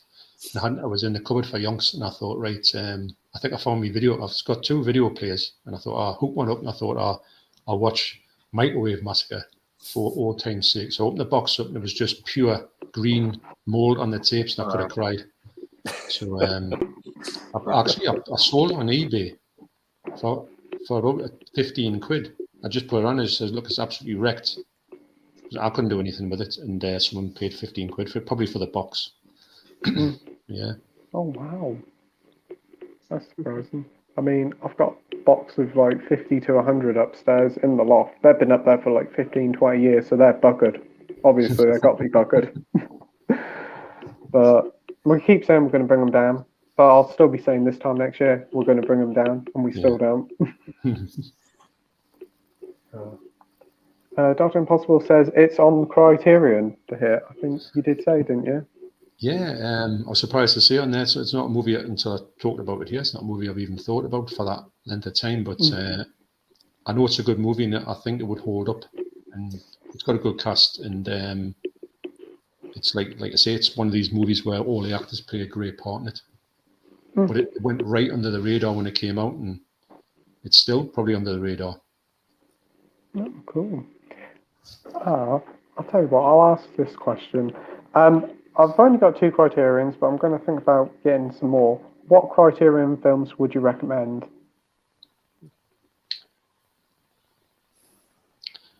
Here's a one for you. Andy will agree with this one. Pink Flamingos? Oh, that's definitely one on the list. That's one on the pre-order list. Yeah. Oh, list. Have you seen that, John? Oh yeah. I'm gonna. I think it's brilliant. I absolutely love it. But I agree with everything you said on it. It's really over the top to the point where I couldn't believe what I was watching. Yeah, I did finish it, but I'll never watch it again. Oh God. Yeah. I do take my hat off to John Waters though, because he had a vision of wanting to make the most disgusting movie, and for me, he did that. He absolutely did it. He pulled it off. It was the ultimate in bad taste. And at the time it came out, in 72. Yeah, can you imagine what people would have thought going into a cinema to see that? Yeah, I felt sick afterwards for a couple of days. Like I couldn't eat. With Divine at the end, that was unreal. But there's loads of bits in it. I mean, to be honest, I forgot what her name is, but the egg woman. When she's sort of eating the eggs and that's disgusting. Yeah. She's in a cot, isn't she? Like a baby cot. Yeah, she's in like a big cot. Yeah, in this trailer. Yeah, in this monkey trailer. Yeah, and she's doing all that, eating the eggs, and she's pining for these eggs that they're bringing. It's just great. But I do really like it, and I can't wait to get the Criterion. I get it. I get why people would like it because it's so out there. I don't think you'll ever see a movie like it with what it does. But for me, it made me stomach churn. The bit with the fella when he's on his back and he's lifting. I thought, it's another one of them where you're sitting and watching it. You think if anybody walked in the room now Yeah. And I'm sitting there. There's no way on earth I could explain what I'm looking at. Yeah. I just It's kind of like it's like nearly like a divorce settlement in waiting, isn't it? Yeah. Yeah. Yeah. I don't know what it is, but whenever I put a movie on, and this is kind of maybe because obviously you watch movies with adult scenes in it to a certain extent. Yeah. I could watch a movie, and the only bit with that on is the time when Deborah will come through, and she go, "All right," as if that's the whole movie. Yeah. But yeah, it's unreal. It's all unreal. But at least he, like you say, went and make the most offensive movie that he could even. Yeah. Certainly succeeded. He has. Yeah, he did. Yeah. Yeah. I watched about half an hour of it, and that was enough. I don't think I want to see that in HD. It was bad enough in SD. Yeah, it's just rank for me. But it's the best rank, if you know what I mean.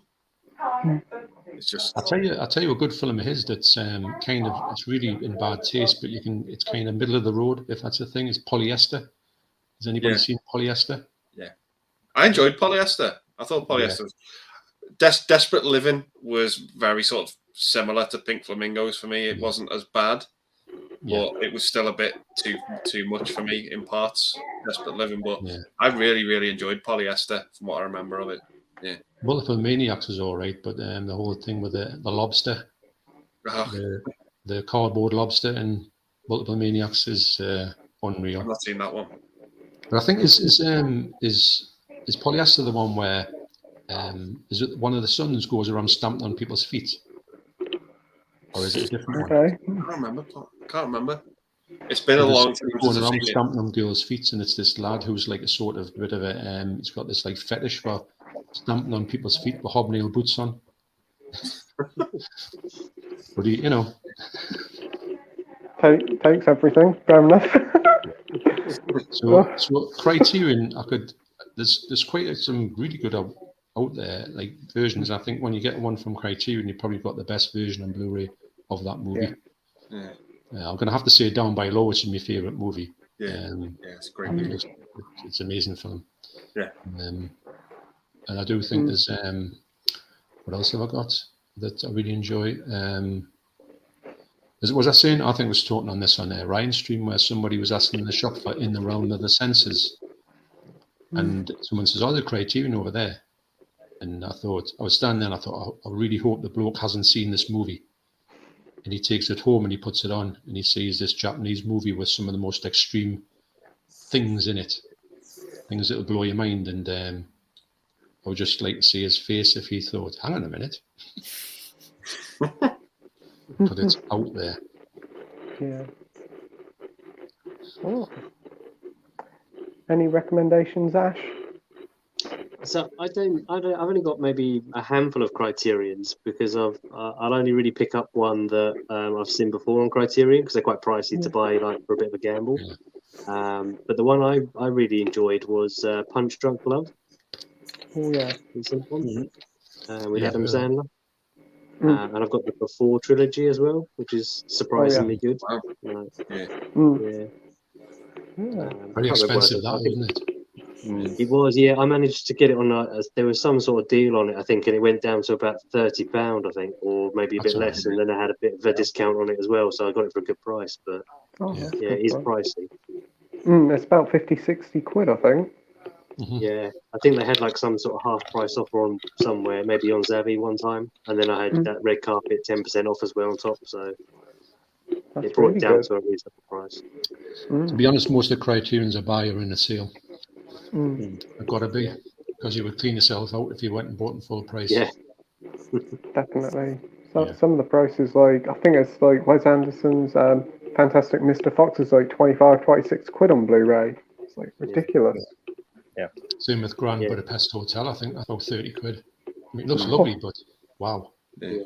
But then you compare like both of those you can get probably in CEX on the normal releases for like about £1 or £2. Yeah. So I got Grand Budapest Hotel and normal Blu-ray, which looks really good actually for £2. Yeah. So, yeah. Any recommendations, Mike? I don't know why the film that always comes to mind for me is the first ever Criterion I got, and it's Tootsie with Dustin Hoffman. Yeah, That's a pretty good movie. That's good. Yeah, there's a movie called Come and See. It's a great movie, but I think you can only get it from America. But it does play. It's like region A and B, but you would have to get it from America. And there's a few movies by a guy called Andrei Tarkovsky. They're pretty good. Like there's one called Stalker. There's one called Solaris. They're pretty good movies. Yeah, he's a great director. You got any recommendations, Andy? Yeah, there's one I've got called Face in the Crowd. I love that movie. If anyone's seen that, I haven't seen that one. Absolutely superb. There's the David Byrne one, True Stories with John Goodman. That's a good time. That movie looks stunning on Blu-ray. And I think some of the more recent ones I've got are obviously The Irishman and Marriage Story.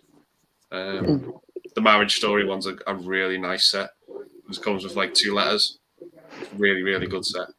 Yeah. I got a one called Roma, which was really expensive, but I think I got it in a sale. Somehow I got it maybe off eBay. It was on the wrong price, and I got it quite cheap. Well, I'm saying quite cheap, about 15 quid. And that's an unbelievable set. But it's have you seen Roma? Yeah. Yeah.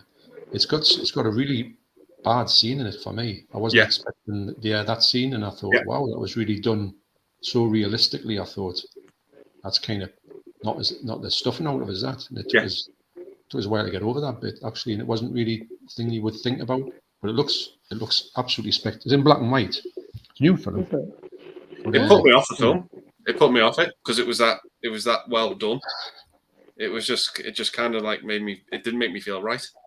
I was oh God. It's one of those movies where one of them scenes where they could have explained that by words and said this happened instead of showing you the whole thing. And I went, oh my God. Yeah. I understand. All right. But it looks spectacular. Yeah. I'll definitely have to have a look into some of these Criterions when the next sale is on, because don't they normally do like 25% off or something? Yeah. Used to do 2 for 20 at one point. That was brilliant sale. Really, 2 for 20? That's a really good price. Like now, a standard one's about $17.99, isn't it? A standard one. Yeah.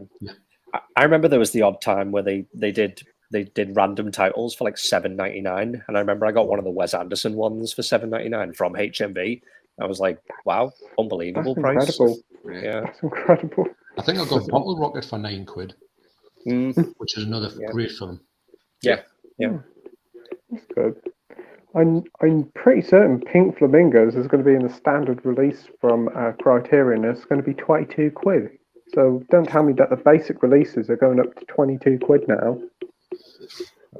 Might have something else in it, might have something. I'm saying I hope it's uncut, but then again, it's got to be uncut. But the bits that they cut out are the bits that you wouldn't watch anyway, because the scenes that we're talking about, Andy. I do sit there with my phone and just do that over the picture because I think to see what happens, but I know what's happening. Yeah, I've got a feeling there's going to be a lot of those Pink Flamingo Criterions and CX. Well, a lot of people think it's a nature documentary. And they'll be in for a pleasant surprise when they is there watch any it. pink flamingos in that? I don't think there is there? There might be some plastic ones somewhere. Yeah, I think there is a couple of plastic ones on the lawn outside or something like that. With a caravan. Yeah. Maybe that's where it gets its name. I don't know, but my word, you've got to have a strong stomach to sit through that movie.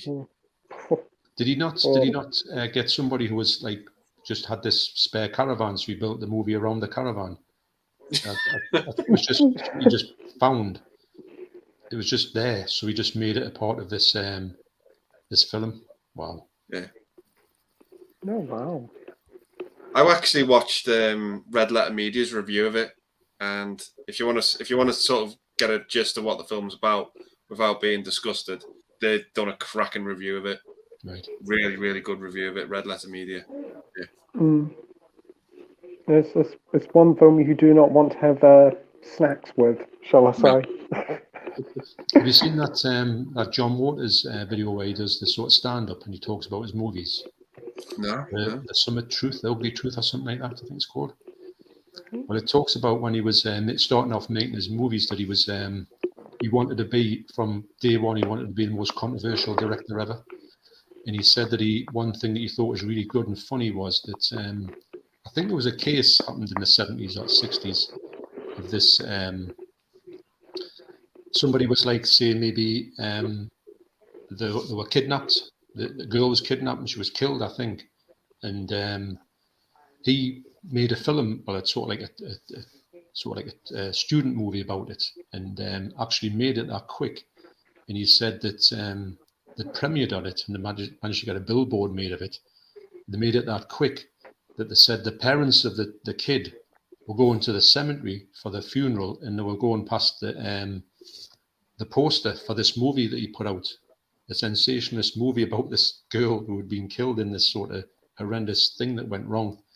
And he was thinking, he says, that was good, wasn't it? Honestly, his levels of like bad taste is just is unreal. You know, the things he's just he finds everything funny. I think, really does. I like him. I think he's a definite one of a kind. He's a character. Yeah. After 30 minutes of Pink Flamingos, certainly is one of a kind. Yeah. Oh. Oh, right. Oh, I forgot. Ryan said, yeah, saying to DVD for Film Bloke, that's good. Looking forward to hearing the update on Friday. DVD from Film Bloke says, also, I'm a little bit disappointed because my copy of Scarface has the mistake corrected. On the first cover, it said Vengeance. On the fixed cover, it says Vengeance. Yeah. All right. DVD from Film Bloke says, I will clean those two last Billy Connolly's later tonight, and I might actually break before starting the rest. Yeah, good.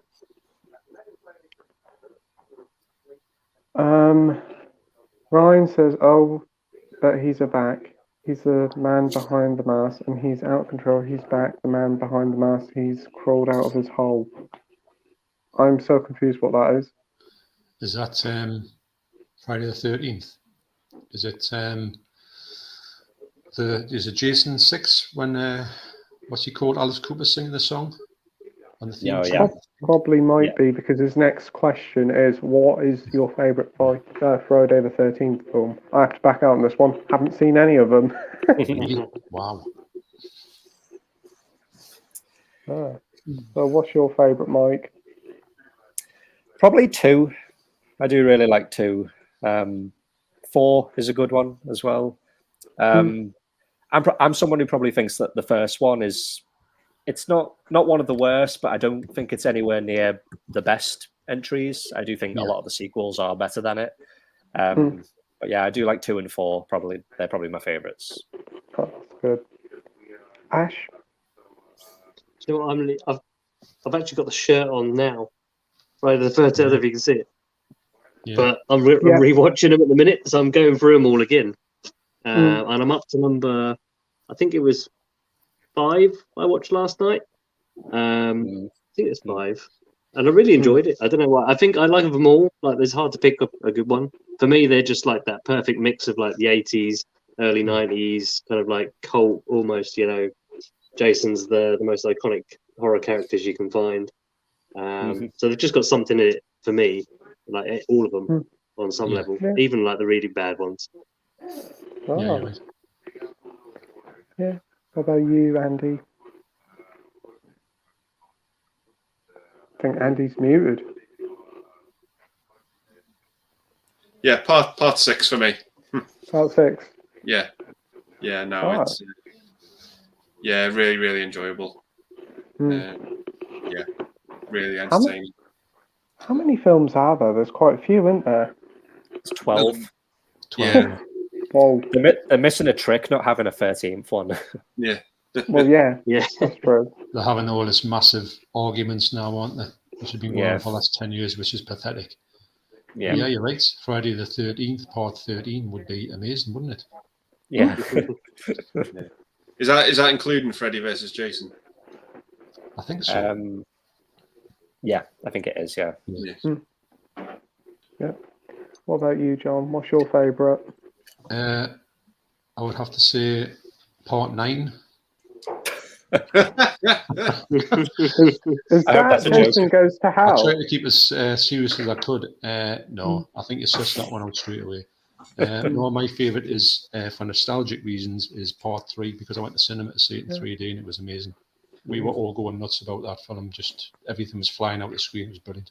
One of the best cinematic experiences I've ever had. So, yeah, without a shot. But I have got, and it's interesting how people pick out different ones because they Part 6, Part 4. They've all got something in it for somebody. Part 5, even that was hated when it came out. I hated it, and then I think it's one of the best ones now. It's just weird. It's a great series. I really do like them all.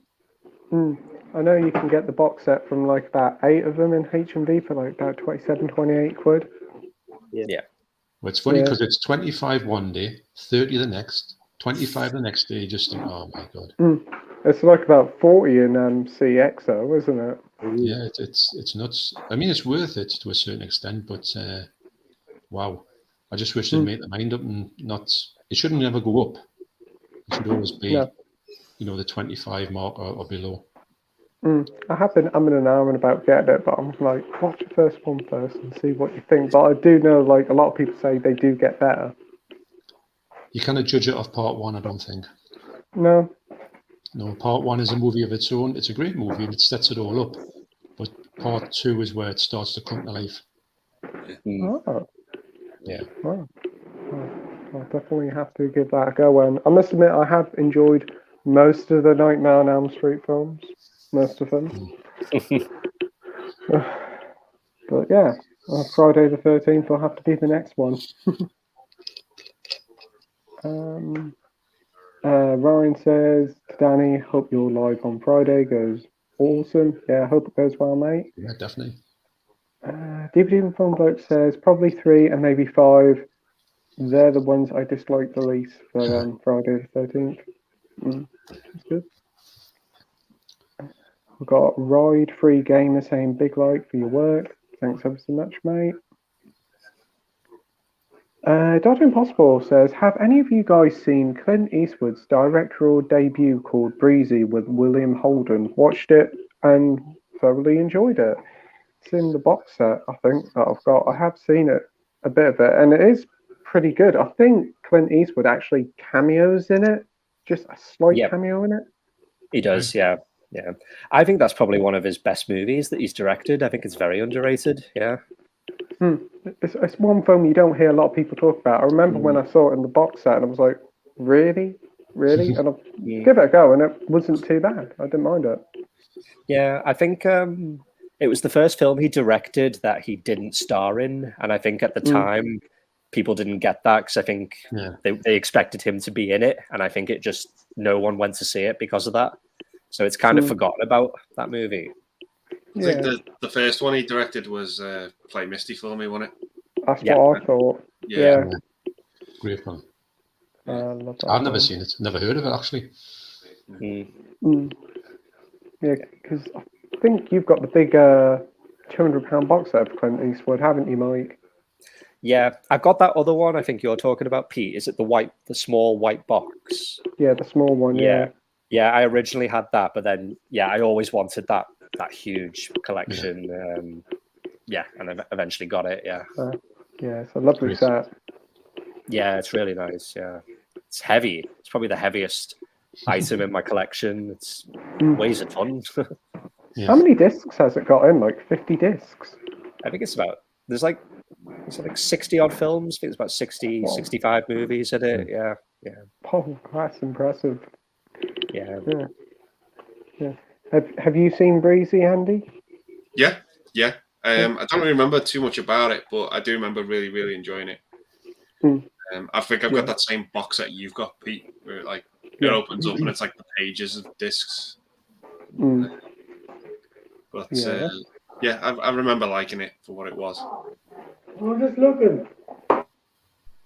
Okay, what about you, Ash? Have you seen Breezy? No, I've not seen it. No. Yeah, it's definitely a unheard of film. Not many people have heard of it, and I don't think you've seen it, have you, John? No, never even heard of it, if I'm honest. Right. Just give us a sec. We're moving back into the living room now, and we have to mute the TV now. Sorry about this. My dad's doing DIY in the kitchen.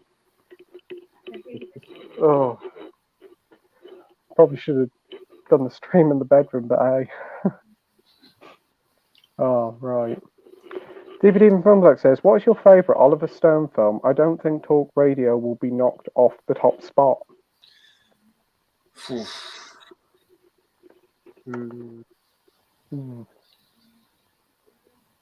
Let's have a look. See what he done. Yeah. My favourite probably is Talk Radio. Yeah. I remember talking about Talk Radio for quite a few years. I love that film. But there's loads. I love JFK, The Doors, Platoon, Born on the 4th of July. They're all some of my favourites. But yeah, Talk Radio for me is one of my favourites. Yeah. Yeah. Mike? Probably Platoon. I think that's my favourite war movie. Yeah. Yeah. John? I'm just having a look through to see if I can. I think I know what I'm going to go for, but just seeing if there's ones that I've missed out. Oh, Salvador. I didn't realise he'd done Salvador. I won't put Salvador in there. The Hand. That's the one that I think I've just got that off John Hall. At this point, I'm going to say Natural Born Killers for me. Although it's not a great movie. It's quite an interesting movie. In fact, I like parts of it really a lot. I think like the first half of it a lot, and I think it goes a little bit weird at the end. But yeah, I do agree. Yeah, I didn't mind that film. I thought it was pretty good. Ash, what about you? Yeah, I think I'm the same as John. I think it's natural. I think Mike, you don't like that one, do you? No, I don't. No. I think that would be my choice. But, yeah. For me, I'll probably say either Natural Born Killers or Born on the 4th of July. Both really good films. I checked online and I was surprised how many films he's seen that I've actually watched. That's great. Normally I hear these names on there, and if I don't check on the computer, I'm like, what did they direct? But it's so much easier with the laptop here. Edward says, what's your favourite David Fincher film?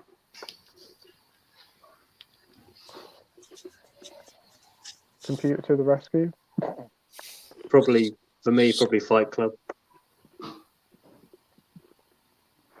I still need to see that.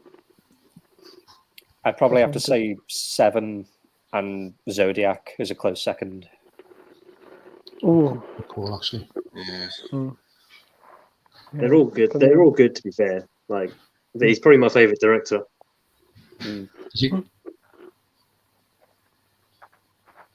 It's funny when you know about certain movies of his and you don't realise how many he's actually done. Yeah. You only go and have a look through his filmography. I think, and I haven't seen Fight Club either, believe it or not. Although my son loves it. I think I'm going to have to probably go for Seven. For me, I thought that was a really good movie. But I haven't seen it for a long time, actually. I think I need to get that again. Yeah. What about you, Andy? Yeah, probably same as Mike. Seven, Zodiac, and Gone Girl. I was going to say, I enjoyed Gone Girl a lot. That was really good. Ben Affleck, Rosamund Pike, great film. And I only watched it last year, but Seven was fantastic. I loved that. Yeah. Still need to see Zodiac, but I have picked that up, so I'll probably watch that soon. It's a great film, Zodiac. Yeah, Zodiac's great. It reminded me so much of the new Batman film that came out. Oh, really? You're right about that. I think when me and my son went to the cinema and they were talking about the different clues that he was looking at, and I went, you know what it is? This really reminds me of Zodiac, and he said the same thing himself. Really a lot. Yeah. In fact, you could even say David Fincher could have done that movie if he didn't know any better. Yeah. I think Zodiac it's such a clever movie. Sorry, Ash. No, sorry. I think Zodiac's such a clever movie because like there's just certain things about it that I think a lot of people don't pick up on, like because obviously it's based on the case of the Zodiac killer, and I noticed in the movie that all of the things that happen in it, like when the killer's killed someone, if there was a witness, they show the scene, but if there was no witnesses or anything, they don't show it. And I just think it's really clever how David Fincher does it. Just little things like that, because obviously if there's no witnesses or survivors, they can't really accurately portray the scene, can they? No, that's quite right. And yeah, just little things in the movie I just think are so clever. Good point. I would have never thought of that until you mentioned it, actually. You were saying, Ash? I was going to say, well, funny enough, it sort of touches on what Mike just said a little bit there as well. With have you guys all seen Panic Room that he did? Yeah. So that I think that was probably for me one of the first films that sort of I kind of made me stop and think about how it was actually being directed and how it was being shot, because there's scenes in that where the camera literally goes through things, like glass or through like things that a camera couldn't physically pass through, and it makes you kind of stop and think, well, hang on, how could they, and it actually makes you stop and think, actually, there's more to it than just pushing a camera around a room. You know what I mean? Yeah.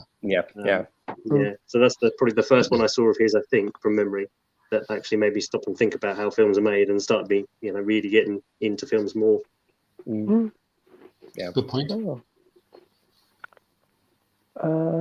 Luke says, only recently got Deer Hunter on 4K and wondered if it's any good. If you've seen it, guys, what are your thoughts on it? I've never seen it, so it'll be a first time watch for me. It's a good movie, but it's too long for me. Yeah, it's too long for its own good. But it is good. It is a solid film, but yeah, it's just too long. Isn't Christopher Walken in it as well? Yeah. Oh. Yeah. How about you, Ash? Yeah, good film. If he's asking about whether the transfer is good, I couldn't speak for that. I haven't tested it yet, but yeah, I liked it. I think it's pretty good. Yeah. Mike? Yeah, I think I'm the same as Andy, really. I think it's a good film. I don't think it's a great one. I know there's quite a few people who don't like it at all, and I can understand where they're coming from. I think it is a bit long in places, but I still think it's overall pretty good. Cool. And John, you seen it? I've the same as everybody else. If I'm honest, it's a great movie. I can't say it's a bad movie. I think everyone needs to see it once. I haven't watched it. I think I watched it twice, maybe. If I ever watched it again, I wouldn't really be that interested in the first half of the movie again. Yeah. I mean, once you've seen that, you've seen it. I understand it's got to be there, so you can understand what the characters are about. But I think once you've done it once, it's not a thing you need to revisit, which is a bit of a shame actually, because it's one of those movies that I hear a lot of people say it's a great movie, but I don't fancy ever watching it again, which is a bit of a shame to the movie itself. But yeah, it's a bit too long. Yeah. It's one I need to get around to, but I just haven't got around to it. You definitely need to see it once at least. Yeah. How long is the film? 2-3 hours? 3 hours. Yeah. I think that's 3 hours. Oh. The first hour is just one scene, isn't it, of the wedding? It's just a wedding. Yeah. Really? Oh. Yeah, like the first hour, and it could totally be cut, so shortened. Yeah, it just goes on a bit too much. Wow. And then the second half of the movie is where it really sort of kicks in. They've done like a sort of entirely of a wedding cuts where they just literally put the dinner scene down to like maybe 10 minutes. I think the movie would be exceptional, and a lot more people would watch it a lot more times. Yeah, I'll have to check it out. Have you guys seen Heaven's Gate, the movie that the director of Deer Hunter, he directed after the Deer Hunter? I know it's a huge bomb. I've seen it. Yeah. I've heard of it, but no. Is that with what's he called again? Chris Christopherson. Yeah. Yeah, because Sorry. I watched that for the first time because I'd always been interested in that movie just because of the history and because it was a massive bomb. But I read that critics, like, they absolutely slated it, but they went back and revisited the Deer Hunter, and critics who liked Deer Hunter at first then changed their minds about it and said, "Oh, and actually, it's a shit film because this director's no good because he made such a bad film with Heaven's Gate." So a lot of people seem to change their mind on the Deer Hunter just because of how bad they thought Heaven's Gate was. It's weird. Really? That's strange. I think Heaven's Gate was one of the first. Say, you don't really know much about movies when you're growing up, and when you hear like you probably watched Barry Norman film 80 when it would have been on, and you would have said this or whatever what year it came out, and that he said this is a box office flop, and it never made any money, and them always used to stick in your mind. You probably never saw the movie, but you always used to wonder. It was the first time you realised that people were obviously out to make money, and these flops could be the make or break on people's careers. And quite interesting, some of these huge flops weren't too bad. They didn't connect at the time. Yeah, I mean, I didn't mind the movie. I thought it was okay. Yeah, and I think it has kind of had that reappraisal these days where people say it's not as bad as they made it out to be. There was another movie called Ishtar? Yeah, that was Dustin a ginormous flop, and that stuck me in mind. I think I could probably rattle off all the bombs just because of the fact that we're talked about, and you always used to. I remember the fact that they just made zero money. 1941, which I think is a really good movie. That was a massive flop. Steven Spielberg. Yeah. Really? Yeah. Oh wow. It has that. Have you seen 1941? Yes. Yeah. Have you seen, at the start with Christopher Lee when he's the Nazi in the submarine? In the it's the Jaws thing, isn't it? Yeah. And he's swimming at Jaws, and he's in the Nazi submarine in the Hollywood when where he looks up, doesn't he, in the periscope, and she's on the periscope, hanging on to it. It's really good actually, but the movie it just didn't connect with anybody. I think Mickey Rourke, I think that might have been his first movie as well. Oh, that's interesting. Jim Belushi's in it. Yeah. I think I can remember the front cover of it. Yeah, I think Americans hated it because it was like seen as very unpatriotic, and anti-war or something.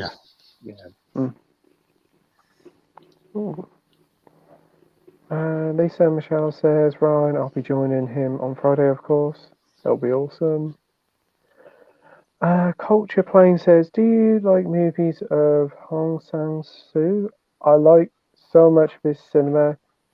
Simplicity, power of life is his fine line. Never heard of him. No, I've not seen any. No, Ash. Don't think so. I'm just looking him up to make sure. I don't think so. Yeah, I might have done, but it doesn't. Sometimes you might have seen people, but you don't know what they've done. Yeah.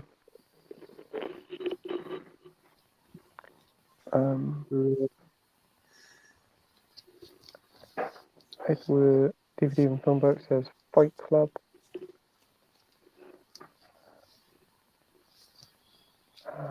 Hope you have a great time, says Ryan. Dr. Impossible says JFK for me. That editing in that film and Gary Oldman's performance as Lee Harvey Oswald was perfection. So was Kevin Costner. Yeah, I love JFK. Still haven't seen that one, but it's a three-hour movie that feels like 90 minutes. Really? Oh, that's the best sort of 3-hour film, man. Yeah, it was great action. No, I haven't seen any by that director. I've looked on his filmography. I don't recognise any of them. No. Has everybody seen JFK here? Yeah. Yeah, you all enjoy it? Yeah, it was a good movie. Yeah. Probably one of the best ensemble casts you'll ever see in a movie. It's like even the tiny supporting roles are played by like big actors, like John Candy's in it, or like a small lot as well. Yeah. Yeah, there's some really strange people turn up in the movie you wouldn't expect. Yeah, like Michael Rooker, Wayne Knight's in it. Yeah, there's just loads. Mm. Donald Sutherland's probably one of my favourite scenes in movies ever with him. Oh. Is it Mr. X? And he's telling them all about the conspiracy.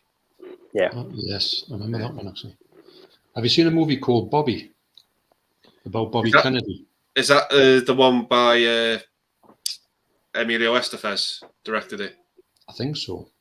Yeah, that's got a great cast. Yeah, the cast in here, I couldn't believe when I saw this cast. I'll just rattle off a few people in this. Harry Belafonte, Emilio Estevez, Lawrence Fishburne, Heather Graham, Anthony Hopkins, Helen Hunt,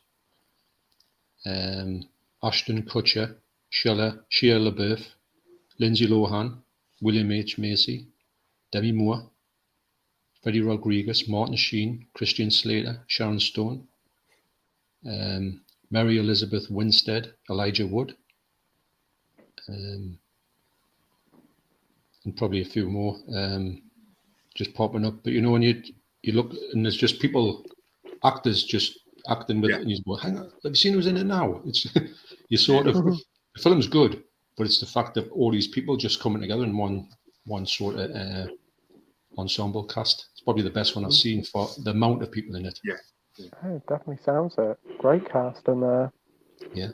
I've got it on DVD. I don't know if it's available on Blu-ray. A lot of people forget about Bobby Kennedy, you know, because obviously JFK. Yeah. Got Gareth here saying, what's your favourite 70s thriller?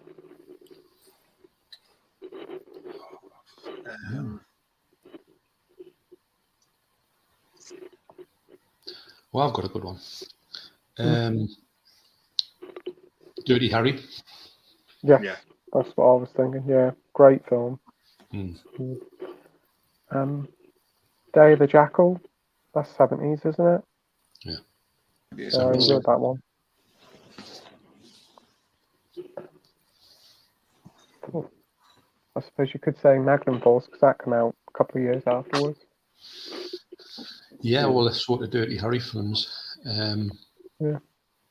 Pretty decent.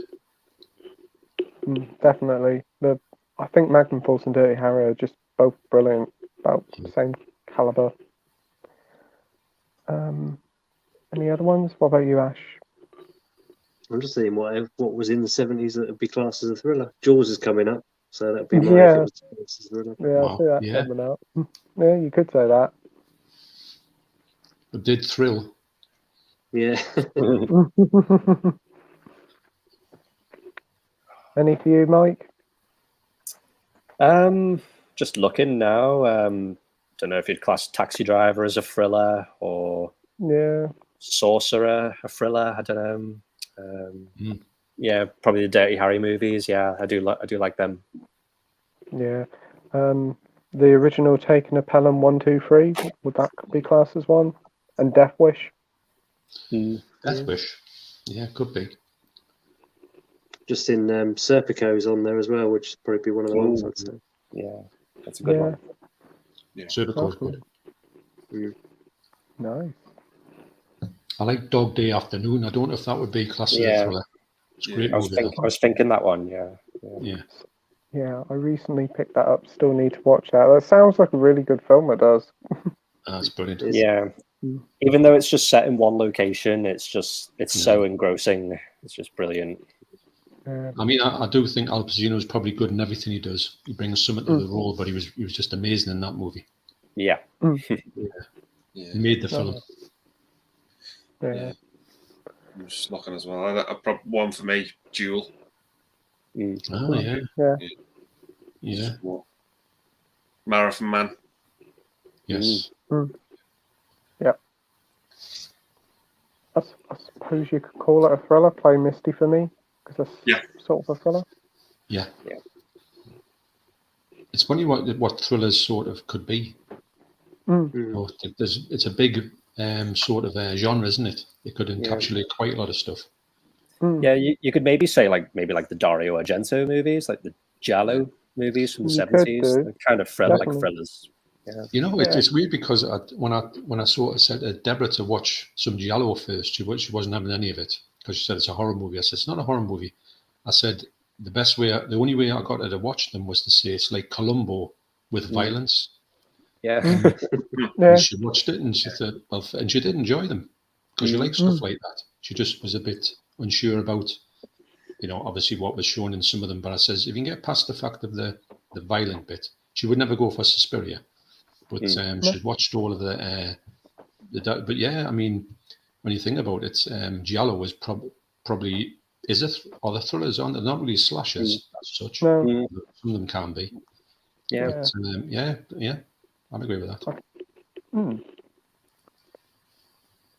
We've got David Beach here saying, good evening, guys. This is going to be a good evening live stream. Hope you're all good. Not too bad. Thanks for joining, David. Dr. Impossible says, so what's all this lowdown about Vinegar Syndrome's release in the 4K of Death Wish 2, the more intense uncut version? Ooh. I know there is. I was speaking to John Hall when he gave us that the uncut Death Wish 2, but he said there is another version which has got more in it. I didn't know what it is, but he has mentioned that that's a thing.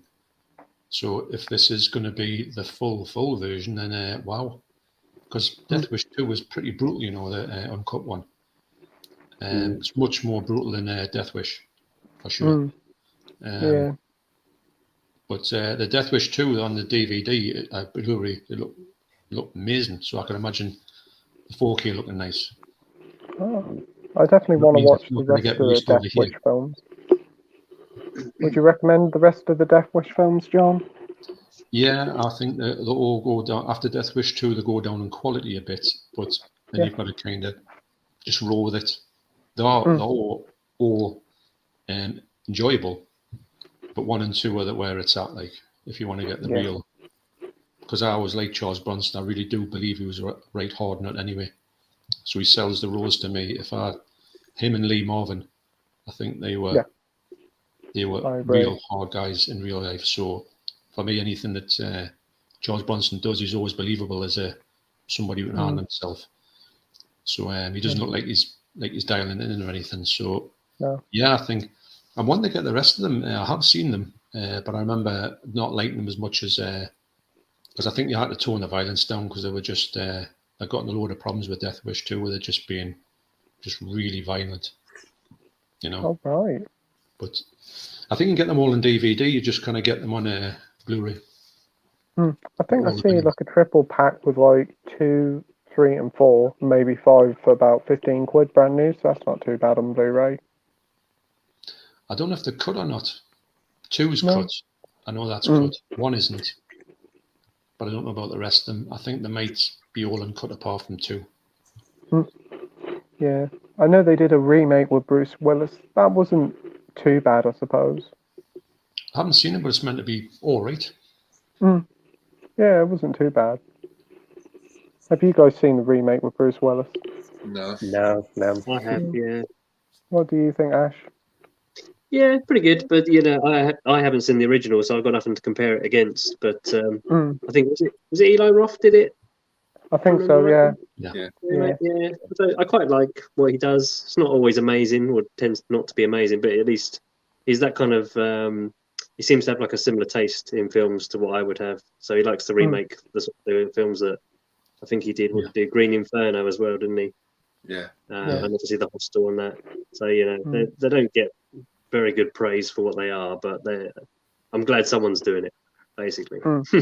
Yeah. And I know like the other month I watched Death Sentence and I thought that was a brilliant like sort of modern interpretation of Death Wish.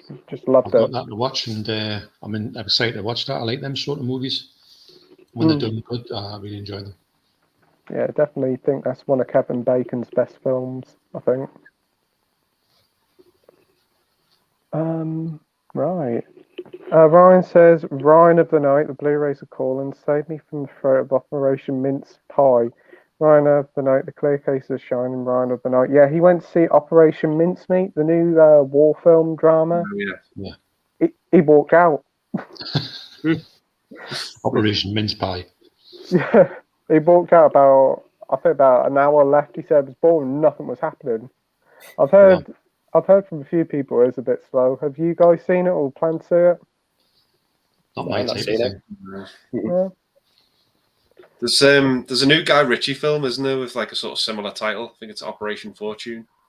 Yes, that's his new film. Yeah, Hugh Grant's in it, isn't he? Yeah. When I went to my Odeon, they had the two posters next to each other, and they were both started with Operation. It's like a bit weird coming out at the same time. Yeah. Oh. Ryan says, Pete, when are you going to watch The Running Man? That's over there. It'll be watched eventually. I did pick it up real cheap, so I definitely will watch it. It's a good film, I think. I've heard a lot of people like it. Have you guys seen it? Yeah. Yeah, I love it, yeah. Yeah. Ash? Yeah. I rewatched it fairly recently, actually. Yeah, good. So what's the Blu-ray of like that? Like, is it good quality? What do you think? Yeah. I put it. I mean, I blew that one up on my sort of screen here as well, on the projector screen. It still held up pretty good. So, yeah. Oh, good. That projector screen's quite good, actually. I watched the video and it was something I thought. I remember Deborah was sitting watching it and she went, "You're not doing that." I says, "Well, I'm not going to do that." I was thinking in my mind I would love to do that, but I'm not watching. But I haven't. I mean, my garage is like it's like an ice box, so I couldn't have sat there. I'd have to have like a woolly hat and that. Yeah, no, it's definitely a summer thing. Yeah. I did watch the video. It was really impressive. Ash. It's something I would never. It's funny because actually, Ash, the videos that you put out, I'm always constantly saying, I would never thought of that. You know, like when you've got the apps to go on, you know, so, the websites and stuff like that. I thought, it makes perfect sense, but I never ever thought about it, if you know what I mean, until you put it on the video. And it's good to have the everything in one place. You know, if you wanted to go back to it and say, right, I think they're great actually. And I was impressed with it, how good the picture looked on your video. Yeah, no, it's I was basically, it was in lockdown, like I said on the video, but I must have spent a good solid week, I think, on YouTube looking for reviews for this one projector, and online on forums and stuff. Just as I couldn't believe it would be that good for the money it was costing. Yeah. You know, you got to take it with. I think I put in the video, the full kind of like pros and cons of it. It's not. You're not going to get a 4K image out of it that's going to be picture perfect, but for what it does, it's fantastic. Oh yeah, it's very impressive. It is. Yeah, it's great. Definitely.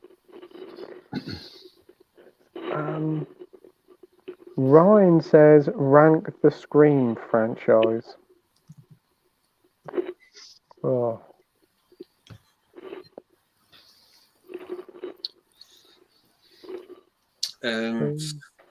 For me, it'd probably be 3, 4, and then it's a toss up between 5 and 2, and then 1. Yeah. Mike? From best to worst, it's probably 1, 2, 5, controversial, 3, and then 4 last. Yeah, I don't mind 3. Yeah. John? I would say I haven't seen the last one, the latest one actually. I'm going to go. I haven't watched 2, 3, and 4 for a long time. Definitely 1 to start off with, and I'm going to say 2, 3, and 4 in that order. I think that's how I like them, but I'm going to go back and watch them when I probably, if Scream 5 comes out on streaming, I'll probably watch it then. Then I'll watch the other ones before that. I've got Scream on 4K to watch, and that looks amazing because I thought the Blu-ray always looked a bit rough. But I'm excited to watch them again, but I'm just holding off because I want to do them all in one go and not have to wait ages to watch 5 and then forget what the rest of them are about. Because the last time I seen them was youngs ago with my son, so I really the due a rewatch. But I think probably just the way they're on order for me at this point. Yeah, definitely. And you, Ash? I think it sounds similar to Mike's order basically. So I think 1 and 2, then 5, then 3, then 4 for me. Yeah, that's good. I haven't seen the fourth one yet, so I'd probably say the third one, fifth one, second one, and the first one. I think the second one's a really good sequel. I've really enjoyed that one quite a lot. Yeah. Yeah, I remember it being alright, yeah. Yeah, we're getting another one next year, aren't we? The sixth one. I couldn't believe that. Really? How quick we're getting a sequel.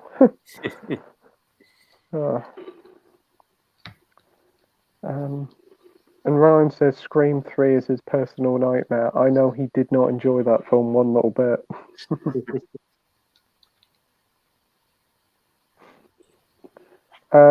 Peter says, I lost all faith in Playtendoguy when he said he watched Roadhouse and didn't think anything in particular about it. I thought it was a solid film, man. I quite enjoyed it. Patrick Swayze was good in it.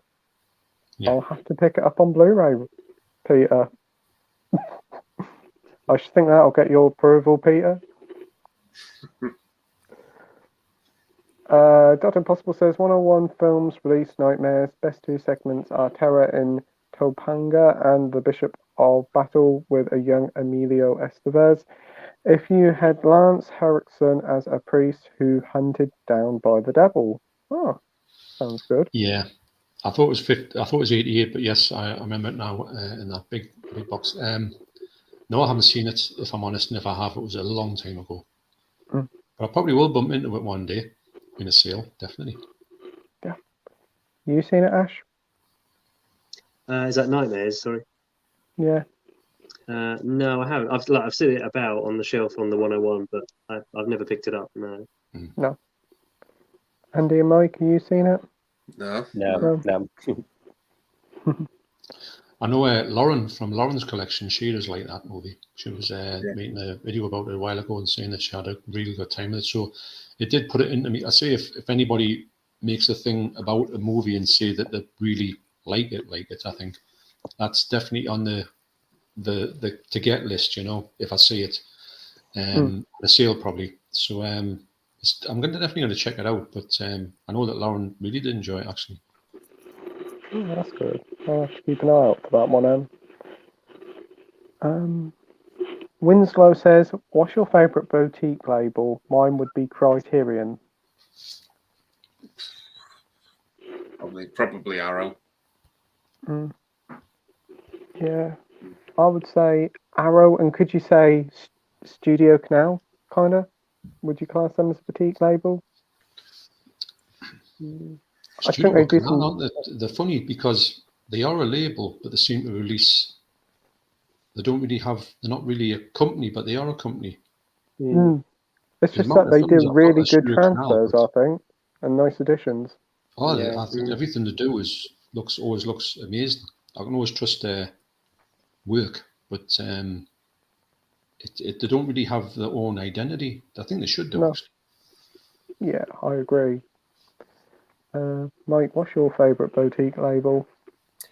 It'd probably have to be Arrow, just because I've been collecting them for a long time, so I'm quite loyal to them. But I do like Indicator as well. I really like the quality of their releases. Yeah, I was impressed with their delivery. They really do package their films up, and their booklets feel like proper booklets. Yeah, I think that just them as a company, they're probably my favourite. But Arrow probably my favourite, just in terms of the type of movies they release. As customer service, Indicator's second to none, I think. Yeah. John, what's your favourite boutique label? At the minute, it's 88. I think they're releasing more of the movies that I want to watch. Used to be Arrow, for the same reason that Mike. I used to think that they do make the best, especially when they do make a special edition, it's untouchable. But I think for the ones, say when I see ones coming out now, I'm always more drawn to the 88 movies than Arrow. I think Arrow sometimes they strain off the path a little bit. Yeah. But when I get one, I know I'm in for. It's a bit like Criterion. You know you're going to get the best version on Blu-ray of that movie or 4K. And the only thing I say about Arrow on the 4Ks is they always seem to have a problem like mastering them. They always seem to have like recalling discs all the time. They're recalling 12 Monkeys on 4K now. It's a bit crazy how you would think there'll be a big corridor of like people going, have you checked the audio? Have you checked the subtitles? And just making sure, because it seems like everybody else can put all their stuff out and have minimal callbacks. But Arrow just seem to, especially on the 4Ks, I don't know what it is. They don't seem to have any recalls on the Blu-rays. It's just a bit crazy. Henry Portrait of the Serial Killer, they're having some horrendous problems on Blu-ray with that as well. Yeah, I feel like it's always been the case with Arrow. I can remember when they released Shivers by David Cronenberg, like years ago, and I remember that had an issue. I can't remember what it was, but they had to recall that one. They had. I think there was maybe 5 or 6 scenes that missing frames in it. Yeah, it was like jumping and skipping certain things. It was all the gore bits as well. I think. Yeah. I don't know why it was that, but yeah, I remember that one. And you had to make sure that you didn't have that version of Shivers. You had to have the version. Yeah. Yeah, I remember that one. I mean, I'm thinking about pre-ordering Wild Things, but with all the issues they're currently having, I don't know whether to hold back or not. Yeah, they have actually finally said that they are reviewing their quality control to make sure it doesn't happen again. But I don't know if they've said that in the past before. But yeah. It seems to be every release now. It seems to have an issue. I know when they started the 4Ks the first time, they had issues. Well, the only ones I haven't really seemed to have issues with was the Dario Argento. They seem to get past all right. Yeah. Would, because I'm really looking forward to Tenebrae. Can't wait for that. Oh, that'll be a good one. Yeah. Box set looks so nice. And it's so nice to have it, after not having another one before it. This is like a pure brand new thing, as opposed to one that's exactly like the last one you got. Brand new transfer, isn't it? Because I think the previous Blu-ray was just a standard HD Blu-ray. It wasn't a 4K, so everything about it's new, pretty much. And I would like to say that they're going to do more of that. Yeah. Yeah. And Ash, what is your favourite boutique label?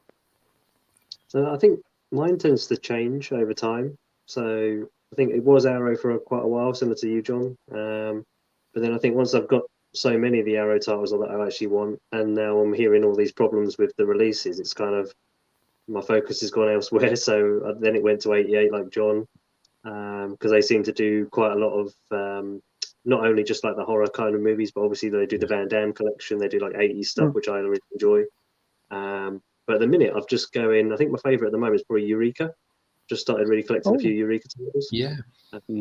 Especially like the horror ones. I always start off with like the horror ones in all these kind of like boutiques where if they do a bit of a mixture. So they do like obviously Cujo. I think I need to pick up, and I've just picked up Night of the Creeps somewhere. So yeah, all those ones. And I like Eureka because they're all kind of out of all of the labels. I think John's done a video on this in the past. Like the uniformity on the shelves with them, like they seem to be the most constant with like the clear cases, and they're kind of like, you know, you can read the title at the top.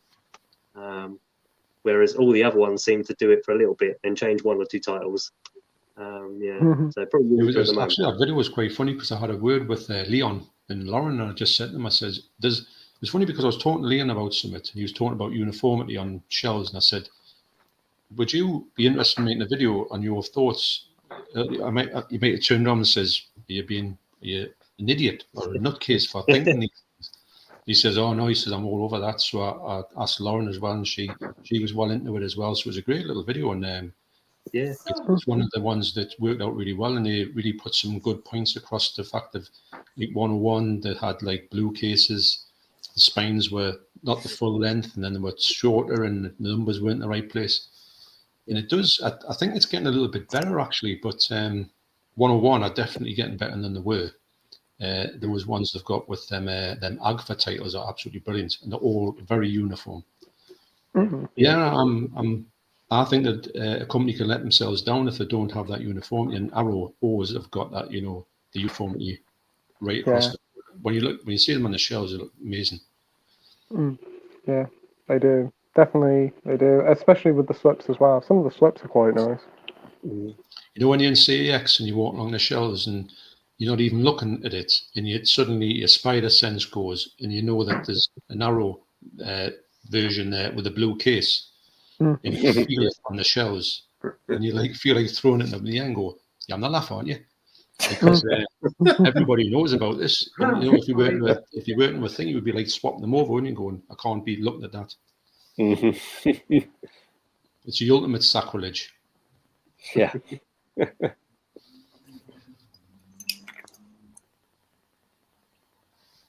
Right, sorry about that. We're moving into the in the kitchen again. Oh, he's decided not to do DIY at 10 o'clock at night. Jeez. Right. David Beach says, "Have you watched The Next 3 Days with Russell Crowe? It's a good movie." No. Heard of it? No. Never seen it. No, I don't think I've seen it. I'll have a look at it. Have you seen it, Ash? I think I have, but I've just done a double check. I'm not confusing it with another film. I've definitely got it.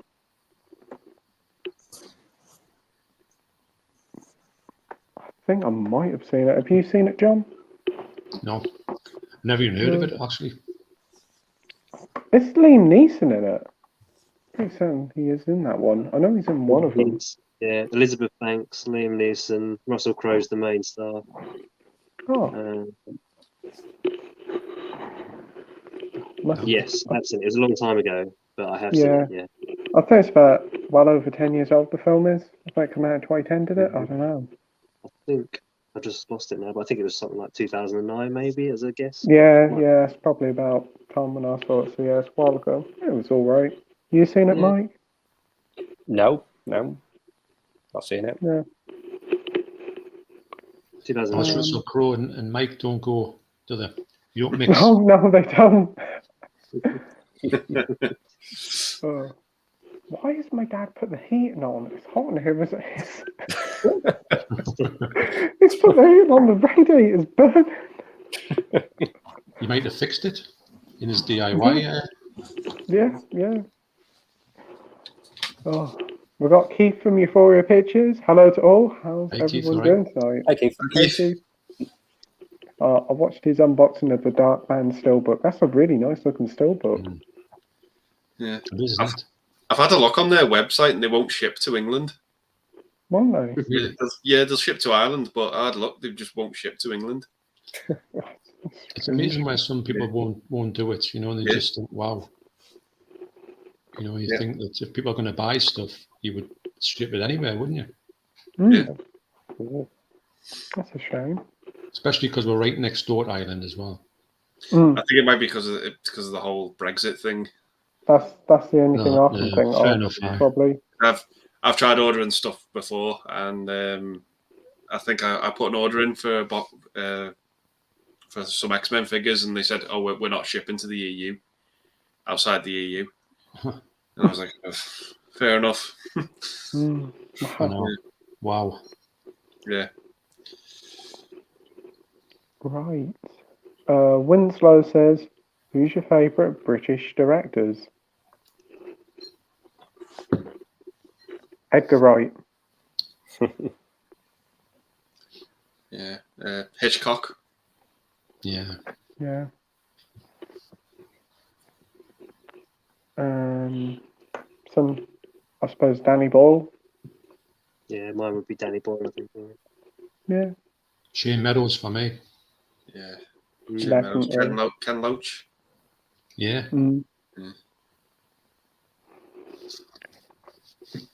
How about you, Mike? Did I tell you I walked past Ken Loach in the Newcastle? Yeah. You did say the other week, I think. Oh, that was crazy. I was going, it's Ken Loach. There we go, Stu. But no, he was just a normal bloke just walking down the street. But it's him, Wow.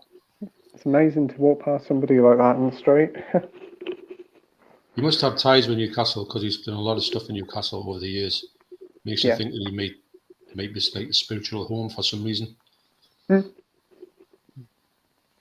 Would you? Yeah, Ridley Scott's a British director as well, isn't he? Yeah. Yeah, I think he's from the northeast as well, somewhere. South Shields or something, or Durham. Yeah. I'd say for me, there's one guy called Alan Parker. He did like Midnight Express. Angel Heart, Commitments.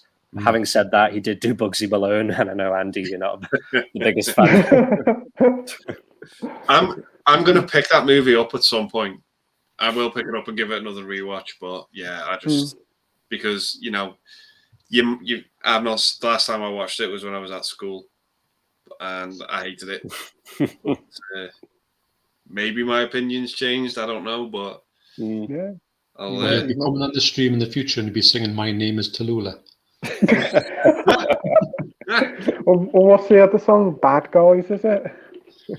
It's a crazy film. It's an odd film. It is. I can remember seeing it at school. It is very odd. Very odd film. But I haven't seen it in years. But I remember it was on TV once. I was like, nope, turn it off. Move on to the next one. Oh, right. Comments have gone all weird again. Right. Dr. Impossible says, I was going to say, do you live in a mansion house, Pete? I wish I did, Dr. Impossible. The money pit. Just hope we don't have an explosion in the background. No, the explosion is my dad walking up and down stairs. He sounds like he's falling through the ceiling because when he walks upstairs, he don't walk slowly. Bangs! Oh. Right. Carl says, if you could make any movie, what genre would you go for? Money, no object.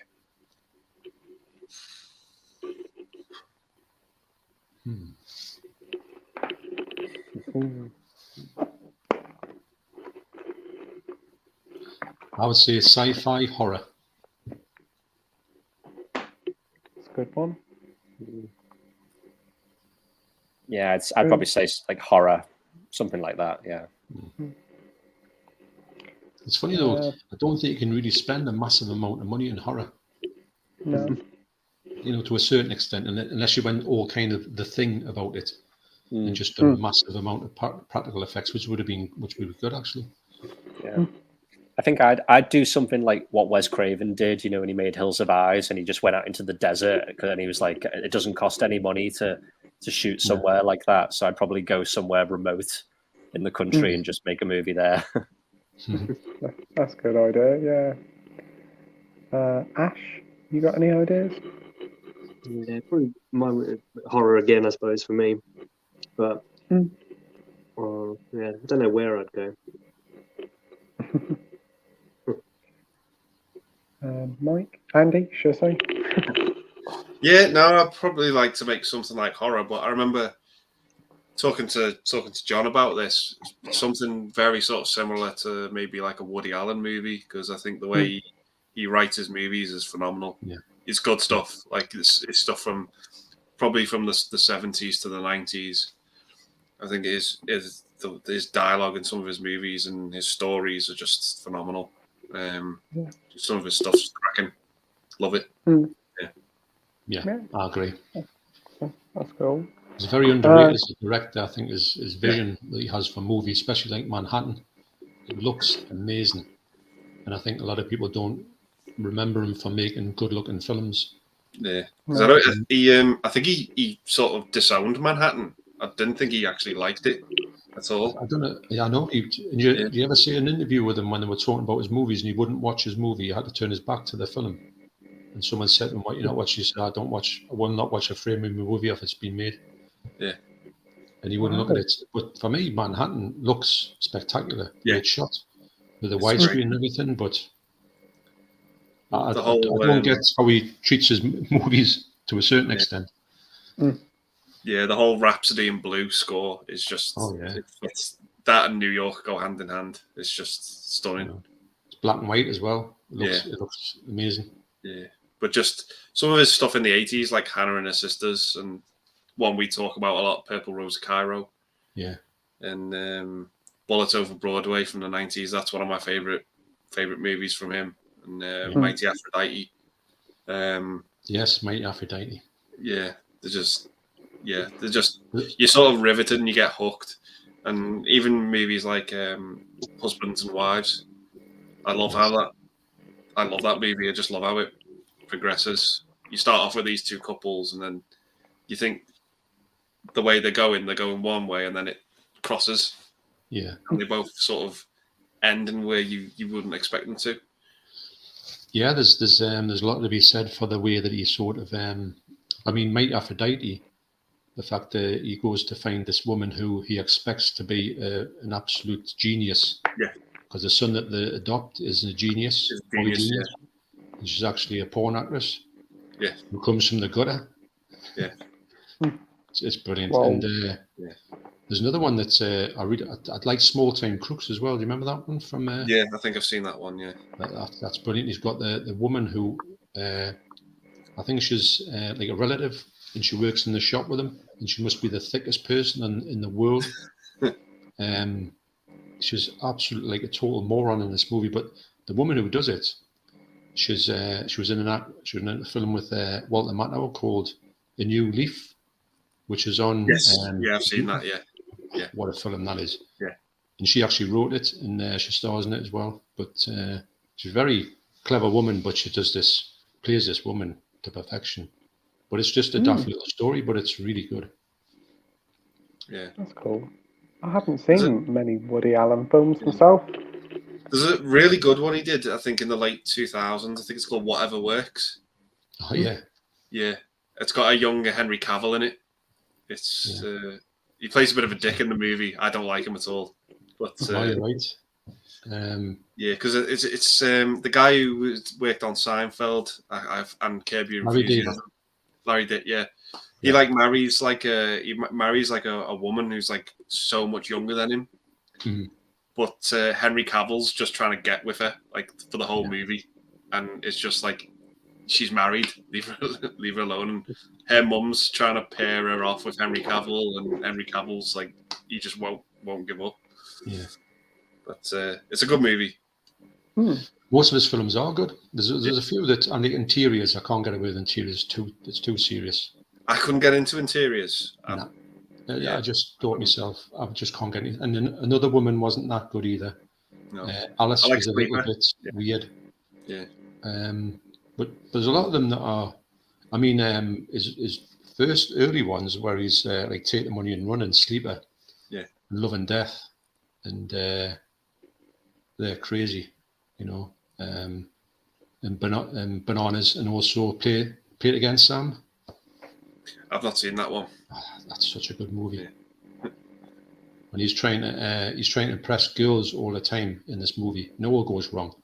And you know when you go to impress like a girl and he's trying to be dead cool, and he's got like a vinyl record, and this woman comes in and he's trying to impress her, and he's putting like medals, swimming medals all over the place, and putting books out like philosophy books.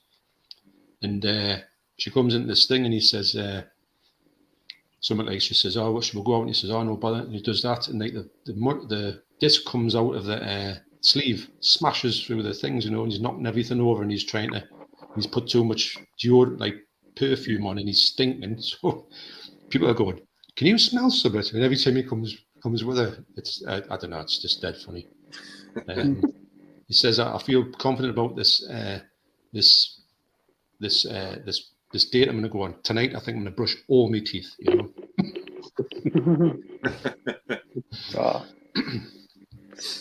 Yeah. These movies are great. Well, I'll definitely have to look into some of them. So what ones would you recommend, Andy? For me, the two big ones are Annie Hall and Manhattan. They're the first two I watched that I got into. And then I just sort of cherry picked like some of the big ones that were really sort of rated highly on IMDb. So I'd say Hannah and Her Sisters is great. I love that movie. Bullets Over Broadway, Crimes and Misdemeanors, Mighty Aphrodite, Purple Rose of Cairo, Husbands and Wives. They're like my go-to ones. But there's some later ones as well he's done that are pretty good, like Whatever Works. I think there was one called The Opposite Sex with Christina Ricci. That's pretty good. Nice. And a couple of the earlier ones as well, like Take the Money and Run and Sleeper. That's good. I would definitely say Sleeper and Bananas. I think if you go and know he made some real slapstick movies, and then of course he did, Stardust Memories. when he did that movie about why he's not funny anymore. And the whole movie was people saying to him, "You're just not funny anymore." And he's trying to say he's like, "I'm a serious director now." And it was like Sharon Stone was in it, and they have this thing where they end up on the scrap heap because they're on the. He said, "I'm on the wrong train." So they get on the train, don't they? And he sees everybody going. They're all having a party on the other train, and he's sitting with all the horrible people in that train, and he says, "I'm on the wrong train." And he goes, "No, you're on the right train." But they all end up at the scrap heap, the dump at this, at the end of it. That's just at the start of it. And he says, "Oh, that." And it's supposed to be one of his movies that he's making. And they said, "Oh, that's the worst. It's the trying to cut this movie because it's so like downbeat." And then the whole movie's about him being not making funny movies anymore. And it was one of the things that people used to say to him, "Why don't you make funny films anymore?" So it's funny. He's got 30, 40 films out. He makes a film every year, so there's plenty of stuff to see. Was Sweet and Lowdown one as well? Yeah, with Sean Penn. Yeah, that's a great one. I think you were talking about one on Ryan's stream as well. One I really like, Celebrity. That's got a great cast. Yeah. I'm seeing that for a long time. It's got a brilliant. Yeah. Is that in black and white as well? Yeah, that's in black and white. Yeah. Yeah. That's an underrated one. Who's in it as well? Kenneth Branagh's. He's got Winona Ryder in it as well. Yes. Yeah. There's plenty of stars in his movies. I'll tell you one that I really like, but it's Deborah Love's Manhattan Murder Mystery. Oh yeah, it's got a young Zach Braff in that as well. Yeah. And that's a great film. Yeah. Zelig as well. That's what I like. Zelig. Yeah. Have a movie as well. Zelig. Yeah. Black and white again. Yeah, he's just got like such an array, like a vast array of movies you can just talk about. He just never sort of runs out. There's just loads.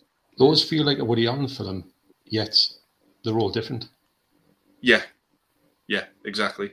He's sort of similar to like John Carpenter, where it's like you've got a plethora of movies, but yet each one is different to the last. But you're watching a movie made by that director. Yeah, massively. Yeah. No two movies are the same, but it's by that director. Yeah. I think you've got a good director when you can feel that as well. Like Stanley Kubrick, you can see a Kubrick movie. Most of them look like a Kubrick movie, and for that reason, it's a kind of Hitchcock as well. Yeah, absolutely.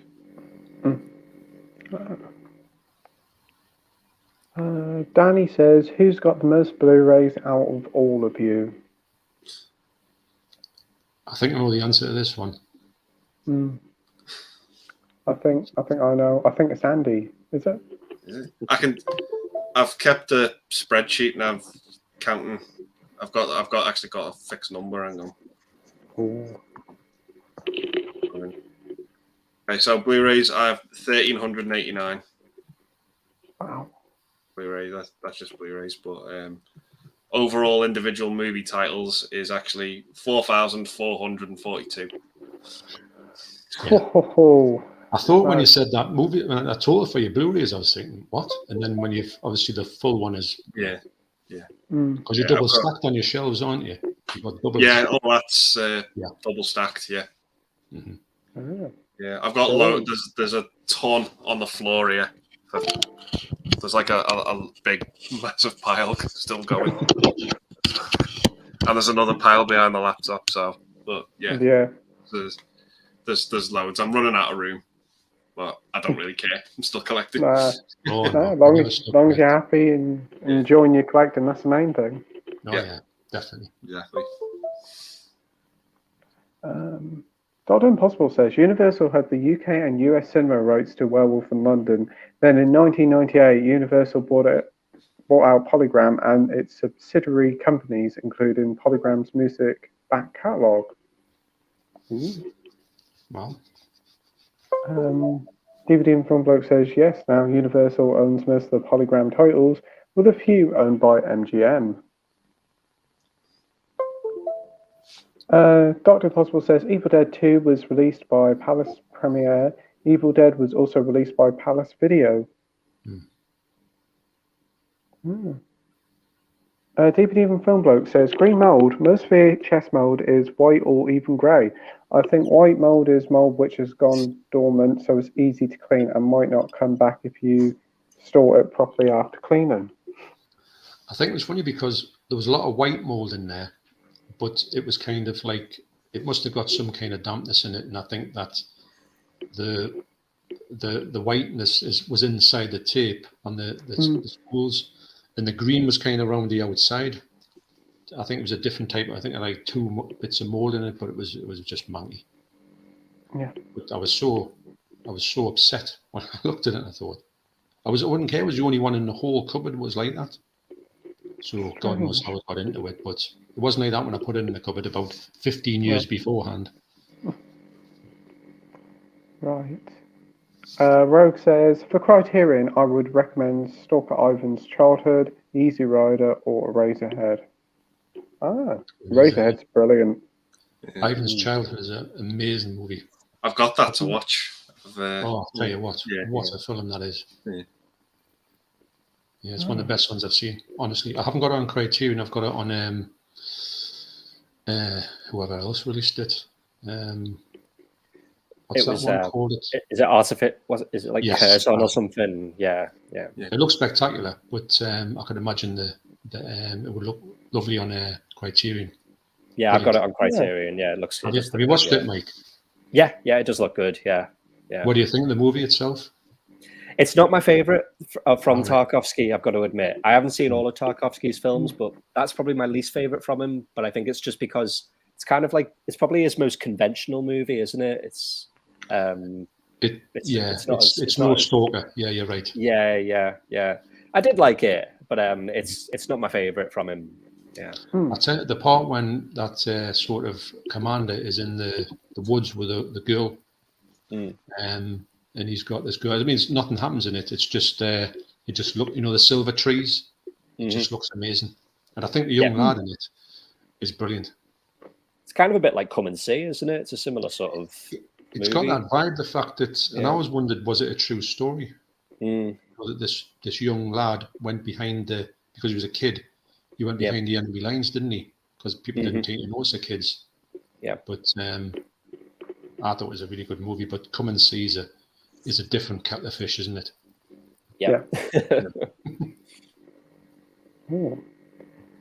Dr. Impossible says Polygram had Channel 5 video and later Forefront, a budget VHS label for retail. Polygram had a deal with ITC, who released a number of film titles and TV productions like Prisoner and Thunderbirds. Great shows. I remember them. Forefront used to be all over the place. DVD from Film Bloke says, I pack all my VHS tapes in with silica gel to minimise the chances of it growing back. The chances of it coming back, even on the slim chance it does, is always one I could always clean it off again. Yeah. That's a good idea, actually. David says, Mondo Chelloveck movies, how many Blu-rays and 4Ks do you own in your collection? Keep up amazing work, mate, and what is your best collection? Thanks a lot, David. I would say Blu-rays, at a guess, I would say about maybe 1,800. And 4Ks, I would say about 200 at the most. Definitely more than 100. I think I own maybe the whole thing with DVDs is about 2,500-ish. Wow. And the best collection, if you talk about a whole collection, I would say the Italian classics, the Italian collection. I have the most fun with that thing. I could watch all of them movies again and again. I never get tired of them. If you're talking about the best thing, it's probably the Criterion Godzilla set, which is unbelievable. It's totally not practical at all, but it is what it is. I'm just so amazed they haven't brought out a smaller version of that. For people who are on the shelves. Yeah, it's odd. I always try to keep a regular count of what I've got, but I get behind with it and I just forget. Yeah, it's so easy Always to a ballpark figure.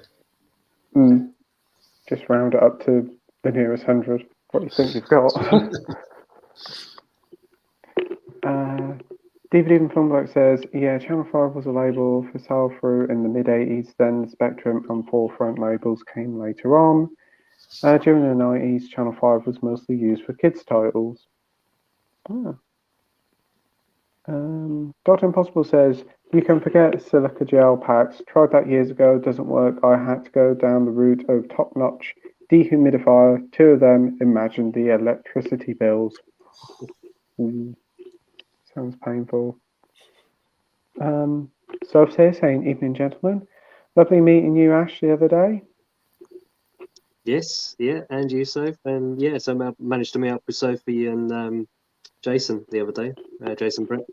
That was really good. We went through HMV and had a good look through the sale and a big chat about all the films in there. Oh, that's good. I know Soph was saying about it. Sounds like you all had a great time. Did you meet them by accident, Ash, or did you meet them? Did you see them? It was sort of loosely planned with, I think Soph actually messaged me and said they're going to be back where they're going to be staying, and it was quite close to where I am. And I sort of said, well, if I can get off work at a certain point, and we might be able to cross paths before sort of Jason had to go back. So it just happened to be that I managed to get out of work on time, and we only had about an hour together, but it was nice just to meet him in person and really chat to him and Soph as well. Yeah, really good. Oh, very good. Great. DVD from Funbloke says, yeah, probably won't do much, but my house has a dehumidifier and I've not had any mold problems in my house. Those moldy tapes were in my granddad's garage. What?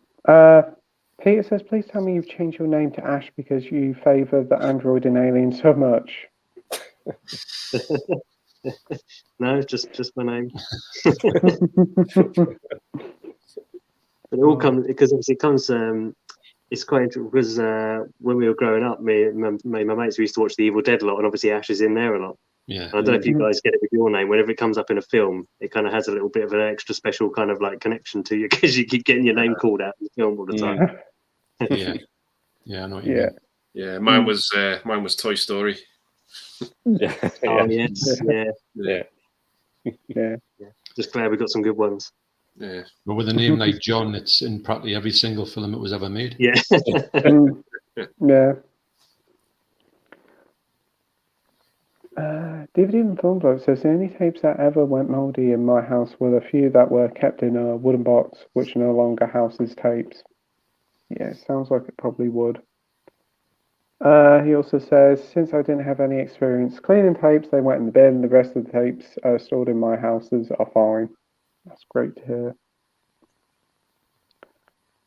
Dr. Impossible says, no wonder if they're all retail, I would ditch a lot. My focus would be preserving the rental titles, especially rental titles from the pre-cert days. Yeah. I've got some pre-certs upstairs, but I can't remember what they are. They're not really mind-blowing, but they are pre-certs. Can't remember what they are.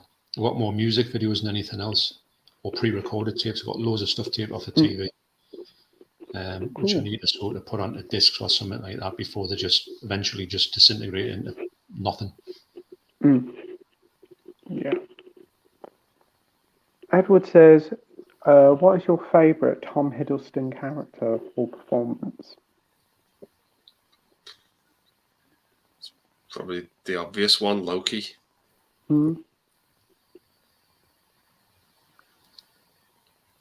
Ash?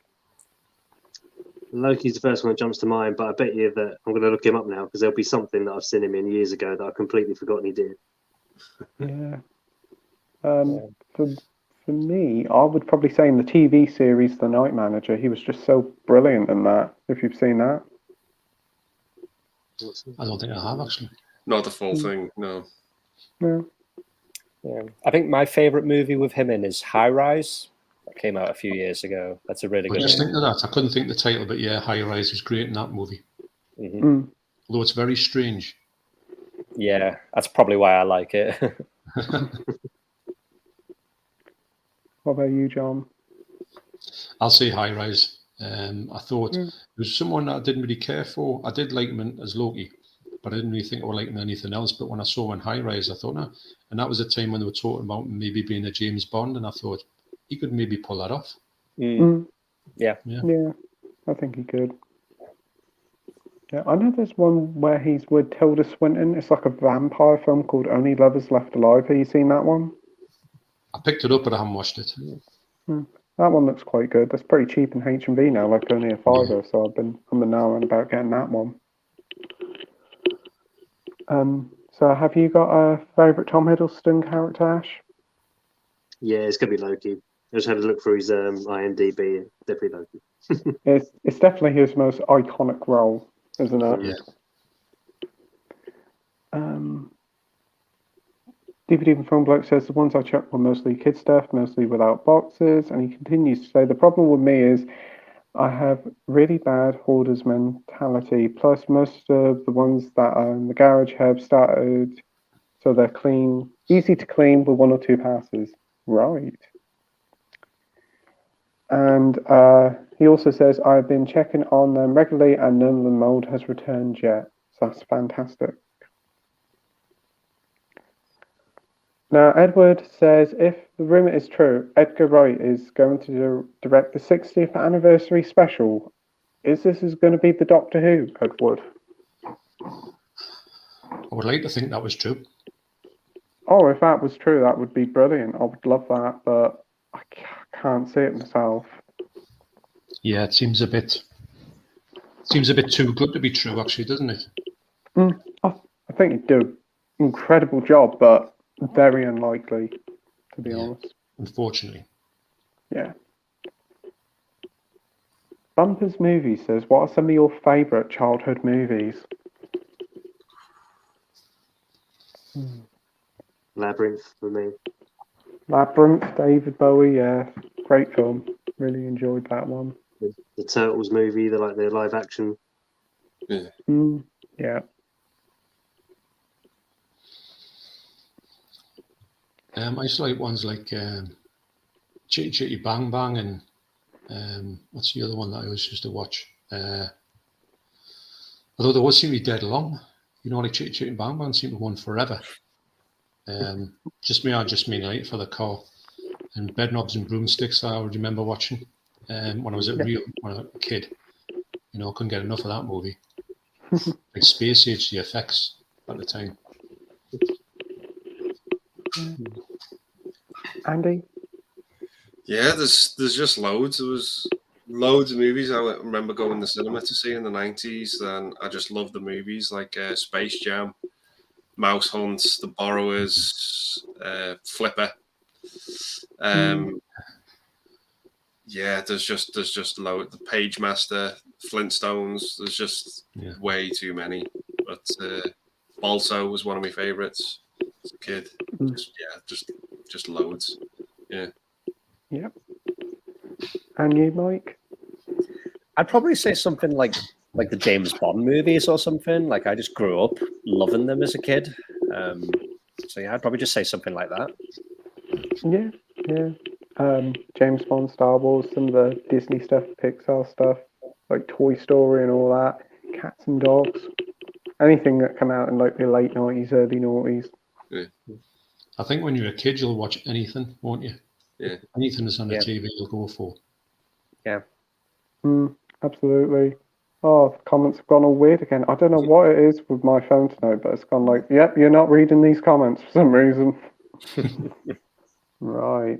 Dot Impossible says, La Strada was stunning. So was The Damned with Dirk Bogart on Criterion. The Damned can be hard watched, but it's a submersive drama about a German aristocratic family during the Nazi regime. Ooh. That La Strada's good. Sounds like it. Deep and Fun Bloke says, I use the method involving rubbing alcohol. Some use a dry method or a cash machine. I also clean the cassettes and the cases. No stone is left unturned. Certainly sounds like you do a really good job there, mate. Peter says, Vegegenance sounds like something Ryan would say. Soph says my favourite Friday the 13th has to be number 2 and the remake. Ooh. I do like the remake. I think the remake was quite good. I went to Pixar to see that, and I did enjoy it. I'm pretty sure when I sat in the chair of the cinema, it was F13. Pretty sure that. I've got the ticket upstairs in my box, so I'm going to definitely make sure. I'm going to go and have a look at that now. But I'm sure it was that. I mean, what was the thing of that? Brilliant.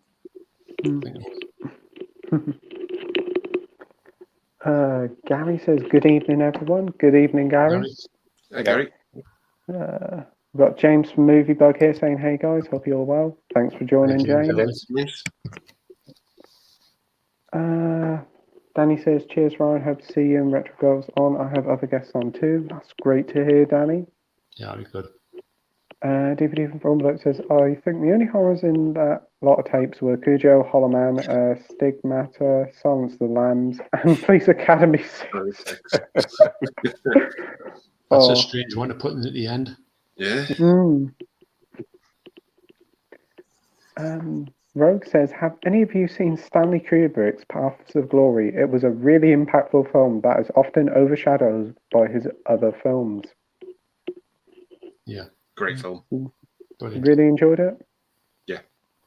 I'd say it's one of his best movies, to be honest. Yeah, I agree. Yeah. I think it's getting a 4K release as well, I heard. I think a few of his early ones are, aren't they? I think the DVD of it was just a hand, so yeah. Yeah. I was surprised at how good that movie was. Yeah, it's great. Love it. Yeah. Yeah, sounds good. Have you seen it, Ash? No, I haven't seen that one. No. I haven't even heard of this one from Stanley Kubrick, so I'll definitely have to keep an eye out for that one. Yeah. It's on the Eureka label as well. I think that's what I've got. And there's another version, actually. Yeah. So says, hey James, Movie Bird, great live with Pete the other day. Yeah, it was a lot of fun on that live. DVD from Funblock says, oh, the others as well. Okay. Peter says, I like that Friday the 13th where this really annoying guy who walks around with a chocolate bar and ends up getting chopped up with an axe thinks it's about part 4 or 5. I think it's 5. Yeah, I think it's 5. Yeah. That's something I watched last, Yeah. Joey, isn't it? Yeah. Is that his name? Joey, yeah. I think so, yeah. Oh, I'm kind of intrigued now by watching it now. It's so funny because he goes up that bloke, doesn't he? Yes. Attacking. I mean, in this place where he's supposed to be secure, and they've all got problems, and he's chopping that thing up, the log up with an axe, and he keeps going up and pestering him, doesn't he? Yeah. Yeah. And what do you think happens there?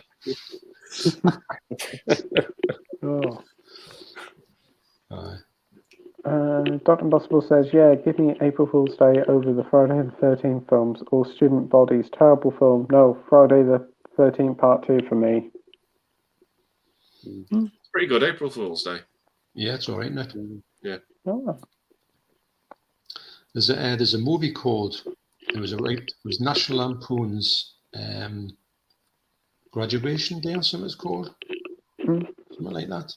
And it was like a Mickey tape of them type of movies. Tell you what a funny movie that was. And without being too descriptive, there's this person, she's like the sort of class, she's like beauty queen and that. And she goes into this, they're talking about this fella, and they're saying this fella likes to receive some kind of, something off a woman. She said, did you never think of giving this bloke this thing that he was kept asking for? She says, no, because I didn't want to overdevelop me forearms too much. I was like, Jesus. It was so. It's a movie that you just can't find, but it was so much fun. What a crap movie it is, and it's basically like just a Mickey take of Friday the 13th, but just nobody talks about it. Or April Fool's Day, I would say more like. Brilliant. Oh, cool. Have to look at it. Yeah. Gary says, Born on the 4th of July. I do agree. Great film. Yeah. Right. DVD from Film Bloke says, Police Academy 6 shows no signs of mould. It was so shit even the mould wouldn't touch it. I will clean it, but after that it's going to the fucking charity shop. Oh. Peter says 7 is very good. Absolutely agree. Yeah. Soph says 7 is great, brutal, but all employed. Zodiac is my favourite though. Ooh. Definitely will have to give that a watch. Isn't that like nearly 3 hours long? It's about 2.5, I think. Yeah. Yeah. It's pretty much got like the MCU cast in it. Yeah. It's just like Yeah. Hulk and Iron Man solving a murder or something, isn't Jake it? Gyllenhaal's in it. Yeah. Mysterio there as well. Yeah. Oh. David Even Filmberg says, I really couldn't get into 7 at all. Honestly, other than the murders, the movie was pretty dull. That's fair enough. Yeah. I thought it looked really nice. The Blu-ray on that one looks really, really crystal clear. I remember thinking that, and thinking, wow, this is a really nice Blu-ray. Yeah. It's just a great looking movie in general, isn't it? Yeah. It is, actually. It's well shot. I watched it on DVD. If it looks all right. I don't think I want to watch the Lusco in HD quality, though.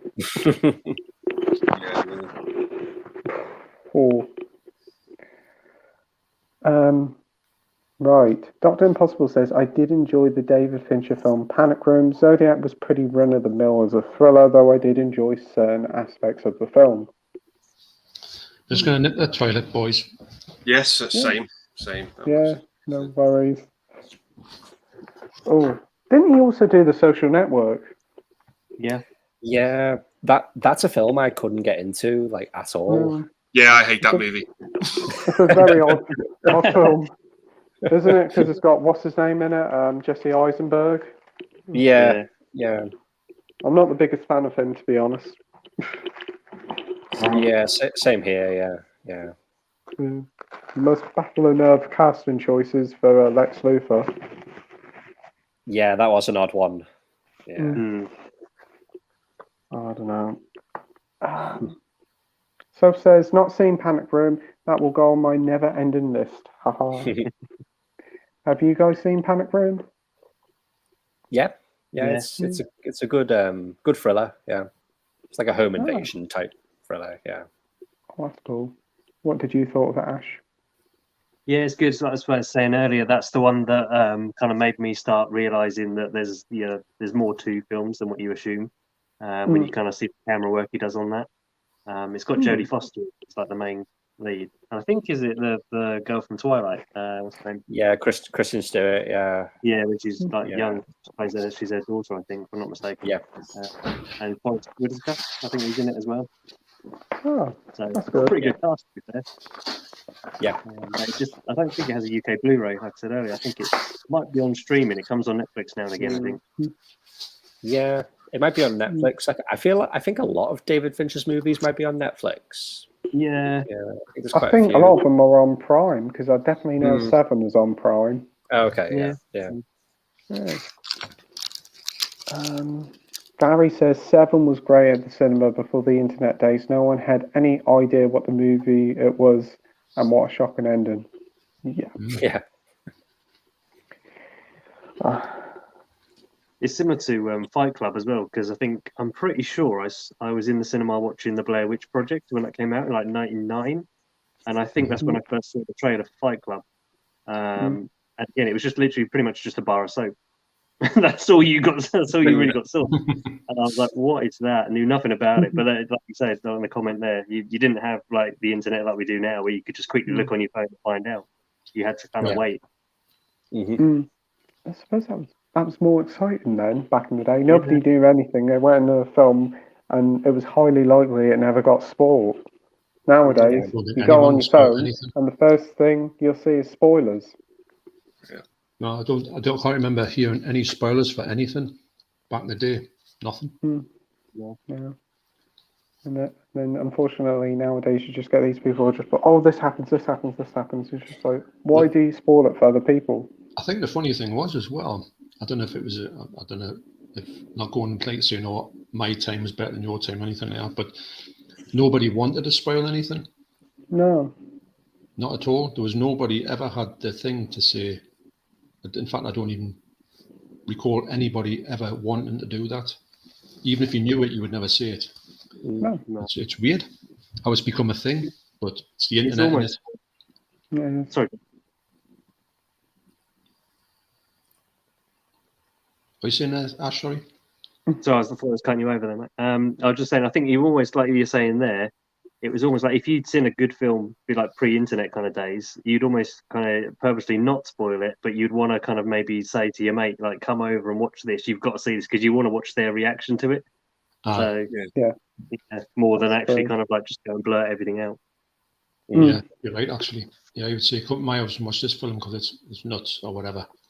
Yeah. Like if you were the first one of your mates to see The Evil Dead or The Evil Dead 2, you'd be like, right, come on, you've got to come over, you've got to see this film, this is amazing.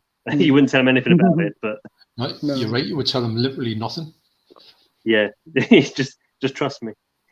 Yeah. We've got Radley Stark here saying, "Hey chaps, hope you're all doing well. Nice to see you, Popcorn on Mondo. We all know Mondo likes his video nasties. How do you feel about them? Never saw the appeal myself."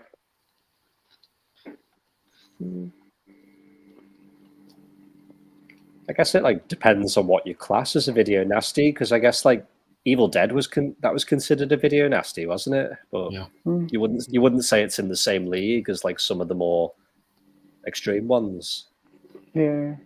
It really depends on the movie, I suppose. If it's like a well-known, popular film, then yeah, obviously you'll like it. But I don't know, it's odd. Yeah. Dr. Impossible says, "So that list must be as long as Rapunzel's hair by now. Time to shorten it. Here, have some scissors." Don't worry, Dr. Impossible. My list is longer than the longest motorway in the UK. DVD from Film Bloke says, "Critics change their minds based on Heaven's Gate. Proves just how shallow critics actually are. Also, I thought The Deer Hunter was crap without even seeing Heaven's Gate." Yeah. So says this about 10 phone books worth of films I need to see. Pete says, "DVD Bloke maybe 7 if a film could speak would say the same about you." Right. Right, here we go. Dr. Impossible says, "Heaven Gates is a masterwork. Watched that film so many times. Ended United Artists as an independent studio. The documentary Final Cut was an interesting look at the controversial film." Yeah. I think it's like one of those films where the history of its production is more interesting than the actual movie. Yeah. Pete says, "Did anyone pick up the Studio Canal 4K release of The Thing?" Yep. Yeah. It's pretty good, yeah. It's a good transfer. Really good. Yeah, I think the transfer is great. Some people say it's not, but I personally thought it was really nice. Yeah, I like the transfer. The box isn't the greatest. It's flimsy. Very thin, isn't it? Yeah. Yeah, the Arrow box set is the nicer box set, I think. But no, it's the transfer at the end of the day, and it's a really nice transfer. So, Mike, have you done the same as what I've done? Have you kept the Arrow one for the actual special features, and then the Studio Canal for the movie itself? Yeah, pretty much. I think just in general, I really like the Arrow box set. I just think it's a really nice box, and the special feature. There's a lot more special features, isn't there? Than the Studio Canal doesn't have that much. Not at all. It's a bit of a disappointment. I've only got the regular slip cover on that one. Yeah. But I do think that the transfer looked exceptional. Yeah. Right. DVD from Bloke says, "Maybe it would be a weird piece of celluloid could talk." Imagine what an R-rate film rotting in some vault would say. Dr. Impossible says, "Michael Cimino did like 2 films that I like, The Year of the Dragon, and the other one I love the most, Thunderbolt and Lightfoot, with Clint Eastwood and Jeff Bridges. Cimino was a cracking director." Yeah. Thunderbolt and Lightfoot's a great movie. Yeah. It is, yeah. Yeah, I think I have seen that one years ago. That's not too bad. It's got a really downbeat ending. It does, yeah. One way you go, wow, I didn't think that was a thing. Rogue says, "What's your favourite Terry Gilliam film?"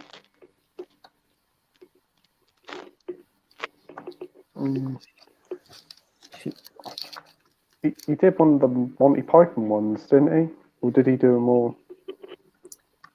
He I think Terry Jones Monty did a few Monty Python's ones. I think it was more Terry Jones directed Yeah. than it was more Terry Jones. Yeah. Ah. I like The Fisher King and 12 Monkeys. They're probably my two favorites. Yeah. What was it now? Time Bandits. I'd say Time Bandits. That's really good. I like Jabberwocky. Is my favourite. Yeah. Oh, sorry, Mike. Andy, sorry. Oh, sorry, go on, Ash. Yeah. Yeah. So probably similar to Mike. I think Fisher King and 12 Monkeys are the ones done. Yeah. And Andy, sorry. Mine's probably one that doesn't get talked about a whole lot, and I remember seeing it as a kid. I just loved it. The Adventures of Baron Munchausen. Yeah, I dig that movie so much. Yeah. I haven't heard of that one, so I have to check that one out. Sounds good. Yeah, it's really good. I enjoy it. Yeah. Oh, brilliant. DVD and Film Book says it was actually Universal who put out the thing on 4K, but it uses the Studio Canal design. Yeah, looks similar, but the boxes are not as well made. Yeah. Gary North said Chinatown. 70s thriller, I think. Yeah. Oh yeah. Dr. Impossible Remember says, what to do with a knife with Jack Nicholson. Oh, Christ. That was someone else. I'm sure there was a. I'm sure it wasn't meant to happen, but I'm thinking they did cut him with a knife by accident to a certain extent. Not as bad as they made out in the film, but you never forget that scene, do you? No. It's horrible. Camino was more respected in European cinema circles than American. He was a Maverick director who was willing to push the bar. He even joined the religious group, the Moonies, to complete Heaven's Gate. Wow. We've got the 4K lowdown back saying, "What's up, guys? Thanks for joining, mate." Right. Gary says, "Death Rage, the Italian rip-off, is a decent watch." Oh, yeah, I've heard that one. Peter says, "Oh, is that 4K the thing worth getting? Is the Blu-ray that comes with it better than the old Universal one?" I don't think I've checked out the Blu-ray on it, to be fair. I'm not too sure. Yeah. I would imagine the best Blu-ray I've ever seen is the Arrow Blu-ray. I think that looked amazing. And I'm sure there was a few average ones. Maybe the Universal one was average. So at a guess, I would say that Blu-ray is probably better than the Universal. Yeah. I guess. Yeah. God Impossible says, "Camino got an extra 1 million to finish Heaven Gates off. Want to complete an epic, join a cult religious group, then run like a thief in the night."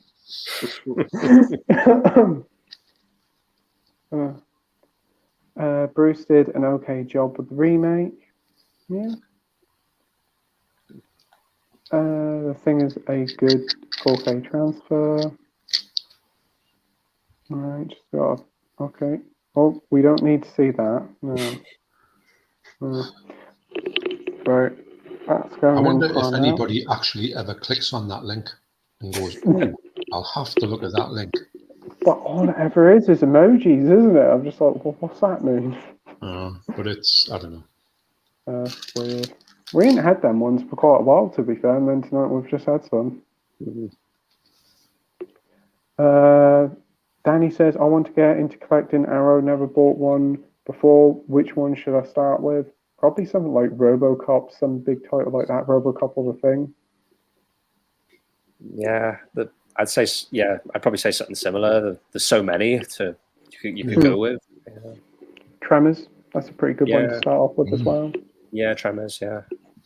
If it's I think too probably if you like a movie, I would start with one that you like, that you actually like, Danny. So say, for instance, you like The Thing, then go for The Thing on that. Or you like, I wouldn't go for a blind buy in a movie you've never picked before, because you might pick one that you don't like. Yeah. Just go for one that you like, and you'll know that you'll get a really good transfer of that movie, and probably you'll get the best extras of it in it as well. So,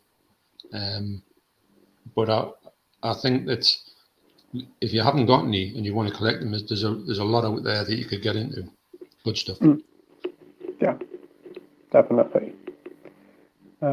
What about you, Ash? What ones would you recommend? So what I was going to say to him is, I'm pretty sure I mentioned this in one of my videos actually, that if you're going to get into Arrow, best thing I would suggest is possibly just get the Arrow player to stream them first. So then you can find out which titles you actually like, because you can try a lot of them on there, get an idea for them, and then if you actually enjoy them, you can pick them up. You know which ones to look out for then. That's a really good choice. You find there's ones on the Arrow player that you don't see like out in the wild. Yeah. They don't have them all on there, but they do have quite a good selection, and then you'll get a feel for what type of ones you like, if nothing else. Yeah. And you'll know what to start looking out for them. Yeah, That's a good idea, actually.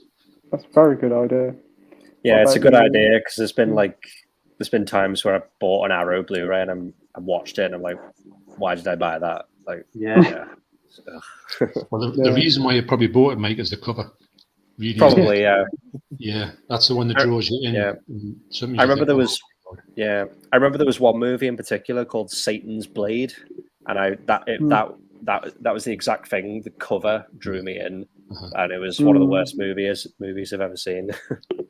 How much budget do you think Satan's Blade had? It must have literally been hundreds of dollars, and that's it. Yeah, a few hundred. It's one of the cheapest things I've ever seen in my life.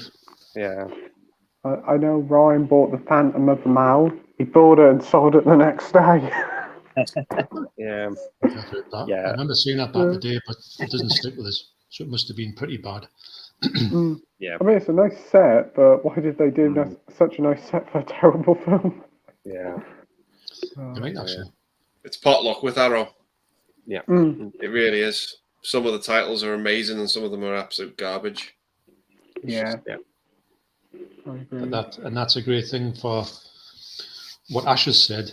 You might see one that you think looks really good at the sound of it, and you watch it, you think it's terrible, and you might be surprised by one you didn't even think you would like. So, or you might not like any of them, So, if you don't, I think it's only £5 a month, isn't it? Yeah, it's about £5 a month, I think. I think you can either just go in directly to it, or I think I did it through, if you've got like an Amazon Fire Stick or Amazon account. Right. I think you can like bolt it on, like some of their streaming, so you can kind of add it to your Prime membership. Actually, a few of them on Amazon Prime. There's a few Arrow titles like Damme on there as well now, so that's pretty good. I think you can get like a free 14 or 30-day trial, so that isn't too bad as well. Possibly. And try and get them in a sale if you can. When the sale's definitely. I would hammer it. If you can. Yeah. If you're into them. Yeah, it's definitely the best time to get into them because you're saving half the price. And you can get some good deals, and definitely check eBay because you can get some good offers on there. CX as well, you can get them on a good day, £6 each. Yeah. Or they price them up as like the Universal release for like £2, and you got yourself an Arrow for £2. Yeah. Oh yeah. DVD from Bloke says, I know the old Universal has a DNR typical of Universal, but the Arrow Blu-ray is brilliant. All the beautiful grain is intact. Rogue says, are you going to watch the Running Man remake that is going to be directed by Edgar Wright and will be closer to the original Stephen King novel? This is the first time I've ever heard of this one. Same. Yeah, I didn't know it was getting a remake.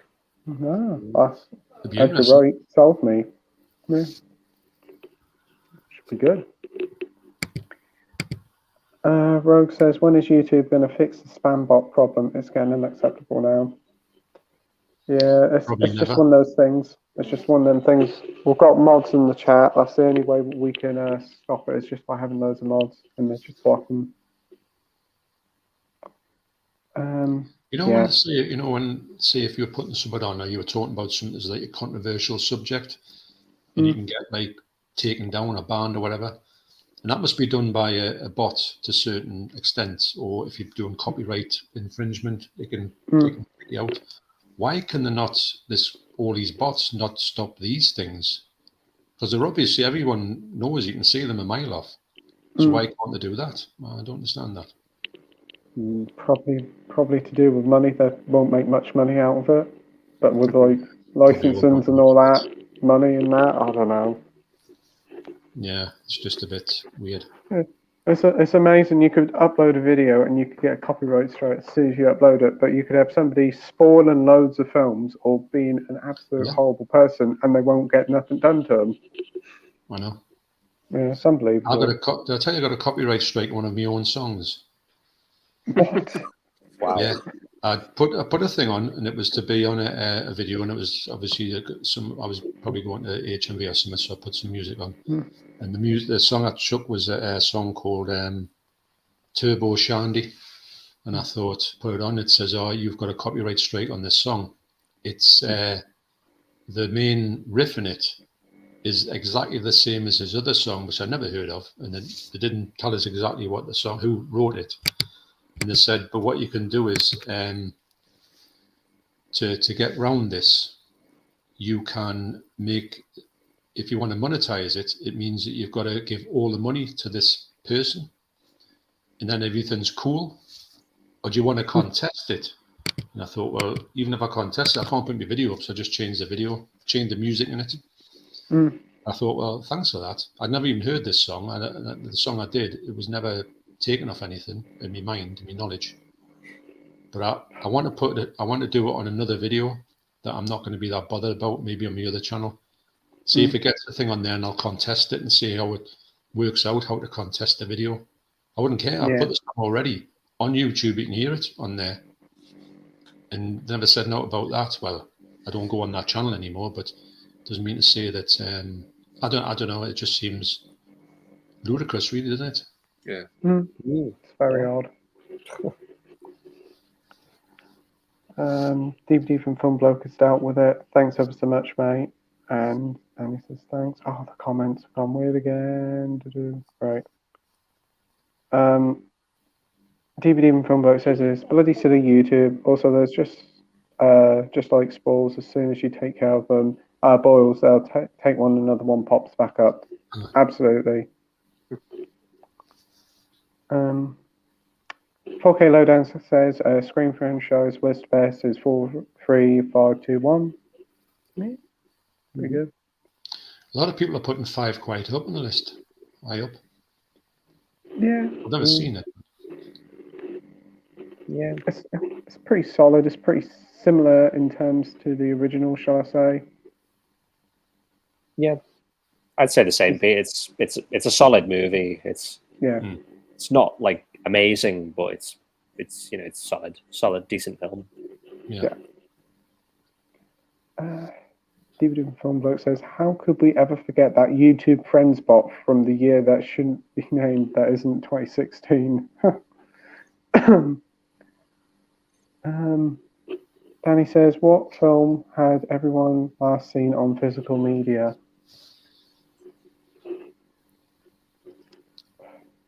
It'll be Miracle Mile for me. I watched it last night. Mike? I think for me it was the Deep Red 4K. I watched that last night. Looks amazing. I bet it does. Nice. Yeah. Andy? Oh. I watched a couple on Sunday. I watched Body Bags, of course, and I watched picked up an Arrow one. Jason recommended Nightmare City. Oh yeah. Watched that for the first time. Yeah.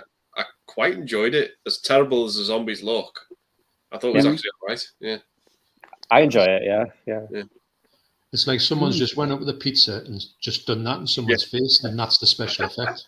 Literally. Yeah. Oh, I love it, me. Like Nightmare City, I love it. I even like the ending. I know Yeah. a lot of people hate the ending, but I think it's I don't mind it.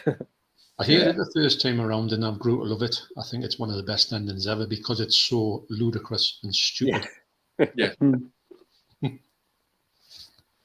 What about you, John? Well, the last one I saw fully was Halloween Kills on 4K.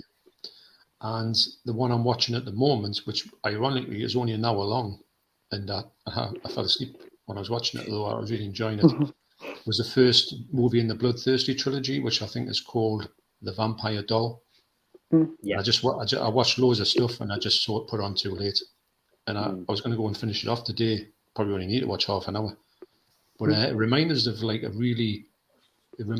Dracula, the original Dracula movie, and it's the way the story is, but really good. Yeah, it just looks sensational. Has anyone else seen that one? Yeah. I think it's quite creepy, that movie. It has got the elements, mate, hasn't it? Yeah.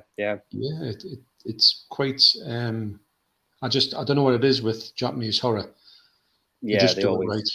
They do. Yeah. They've got a way of making films. Just they're a sort of like a country that can make like truly scary stuff. Yeah. They don't seem to be trying to make it like that. Hats off to them, me. I don't think they sort of falter. Whether Americans when they remake it and they just fall flat in the face. Yeah. And what? I'm having a good time with it. Yeah. And what about you, Ash? So mine was that Cashback film I said about at the start. And then, but I'm also rewatching all the Friday the 13th, so I'm up to number 5 on there. That's cool. 4K Lowdown says it was Uncharted. DVD and Film Book says I almost said Water, but that was ripped from a VHS for the purpose of a screening party. Danny had Back to the Future. Classic. Brilliant. Dr. Impossible says, Pete, don't subject yourself to Roadhouse 2 for God's sake. Even my cat nodded off and my spider plant went limp. Always stick with the original. I have heard that the sequel is absolutely awful. Don't worry. I ain't going to touch it. Just watch the first one again. Yeah. That's what I'll probably do. Yeah. Isn't the sequel like about 20 or 30 years after the original or something? Something like that. Yeah. Danny says, is Uncharted out in HMV now? Yeah, come out on Monday at Dead. Come out on Blu-ray 4K. We'll need to see Uncharted. I definitely want to go and get it. Big fan of the game, so I'm looking forward to seeing how it turns out. Gary says Second Sight special editions are great quality. I do agree with you there. Great stuff. They are brilliant, actually. I think the only reason why they're not talked about as much is because they don't release that much. Because Arrow and 88 are always churning stuff out. But Second Sight seem to take the time with stuff, which is fair enough. Yeah, it does seem to be like once every 2 or 3 months they release something. Yeah. I think isn't Second Sight only releasing in this country as well? They don't do to the US, I think. That's right, yes. Yeah, I think so. I think in the US they're quite envious of Second Sight. You know, they're releasing some great stuff and they can't get their hands on it easily. Yeah. But I guess the flip side is you could say the same for like things like Scream Factory with us. Like Vinegar Syndrome. Yeah, you're right. We're not as bad as it used to be. It used to be that we got nothing and everybody else got everything. But it's starting to turn a bit now.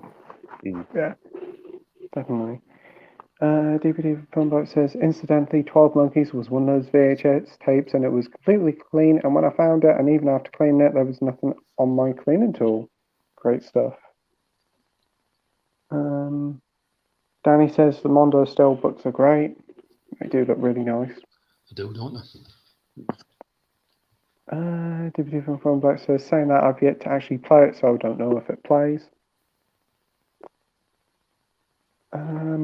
Dr. Impossible says, name me a good Michael Canton-Jones film and don't say Doc Hollywood with Michael J. Fox. I can't even think of any. I'll have to look them up. Yeah, I think the only other one I've seen is I think it's called That Boy's Life. Is it? It's got Leonardo DiCaprio and This Robert Boy's De Niro. Life. This Boy's Life, I think. Yeah, that one's pretty good. Anything else? What's your favourite, Ash? I was looking him up. I can't say I can place him, to be honest. I'm trying to look up them as well. I have no ideas. Apparently, Basic Instinct 2. I've seen that one way back. Yeah. Jackal. Yeah, the remake, yeah. Basic Instinct 2 and the Jackal, yeah. Memphis Belle's pretty good. They're about the only two I recognise out of the whole filmography. It's just Doc Hollywood, the Jackal, and I think Rob Roy. That's the one with Liam Neeson, isn't it? It's the only ones I can think of. Yeah, that's it. Yeah. Yeah, I think the best one he's probably done is Doc Hollywood. Yeah. Yeah. It's not a Chesney Hawk song. Yeah. Oh yeah. Yeah. Oh yeah. I'd say apart from that would be Memphis Belle. I wouldn't say I don't like Scandal at all. I didn't like that at all when it came out. It was a really bad film. Although the Jackal, I haven't seen that for a long time. Yeah. Gary says Arrow better get Tenebrae right. Hopefully they do. I know. The only good thing about Arrow is they don't really quibble when you say it's got a bad disc. They'll give you one straight away. Yeah. And I think another thing is if you order directly with Arrow and it's a bad disc, they'll just send the replacement to you. Like you don't have to do anything. They just send it. Yeah, that's really good. But I think if you've ordered from Amazon, then you have to to do something yourself, to get it replaced. Yeah. No, they're usually quite good with that, and I've never had a problem with when I've asked for discs or like you say they've just been sent to you and they turn up. Yeah. And fair play to them, they do put things right, even when it's like, remember when Zombie Flesh Eaters, when it came out and it had 2 seconds missing from the start, and somebody started complaining about it online, and it sort of gathered they weren't going to do anything. It was literally 2 frames or something. So they went and repressed them and sent them all out. Must have cost me a fortune because it was really out there, and it was the fact it was like little. I would have never known myself, but this person made a big thing about it, and they got them all. But they did it, They repressed the disc for this 2 seconds at the start. You saw, when the ball comes past the camera to start off with in New York, you see, like, you miss like a little bit of it, the very front of it. You literally miss just about that much of the thing at the start. But anyway, how do you imagine somebody sitting there and going, you missed 2 seconds off that? They must have had 2 TVs there playing 2 different versions. It's like, right, 2 seconds, I want my money back. 2 seconds. You could imagine if it was like a scene where they've gone it, or somebody was talking, or as a scene where it was like one that was really stood out. I know it's the first scene in the movie, but wow. Yeah. I wonder if the ones with that bit cut out go for big bucks now. Might do. Yeah. Peter says Ryan didn't walk out the cinema because the film was bad. He walked out of it to go home and cuddle his Arrow collection. Gary says Severin do great slip covers. Yeah. Dr. Impossible says the heat is on. Peter says yes, Scream 2 is very good, but I also like Scream 3 a lot. That's good. Ben Wheatley and Gareth Evans are my top British directors. Awesome. Yeah. Ben Wheatley. I like Ben Wheatley. Yeah, I like Ben Wheatley, Yeah. Peter says, that's better, Playtendoguy. I must have misheard what you said about Roadhouse then. I think it's an amazing film. Yeah, I know you're a big fan of it, Peter. It was like every week, have you seen Roadhouse? Have you seen Roadhouse? I wonder what's going to be the next film you're going to tell me to watch. it'll probably be Roadhouse 2. Oh. Not Impossible says best British director Hugh Hudson, Chariots of Fire and the best Tarzan film, Greystroke, and mega flop Revolution that ended Goldcrest Films. That rings a bell, that Revolution. I heard the title, but I don't know. I don't know. Was it someone like, I'm going to say someone along the lines of, what's he called again? I'm trying to think, I'll have to look it up. Yeah, I'm having a look now. Revolution. Right.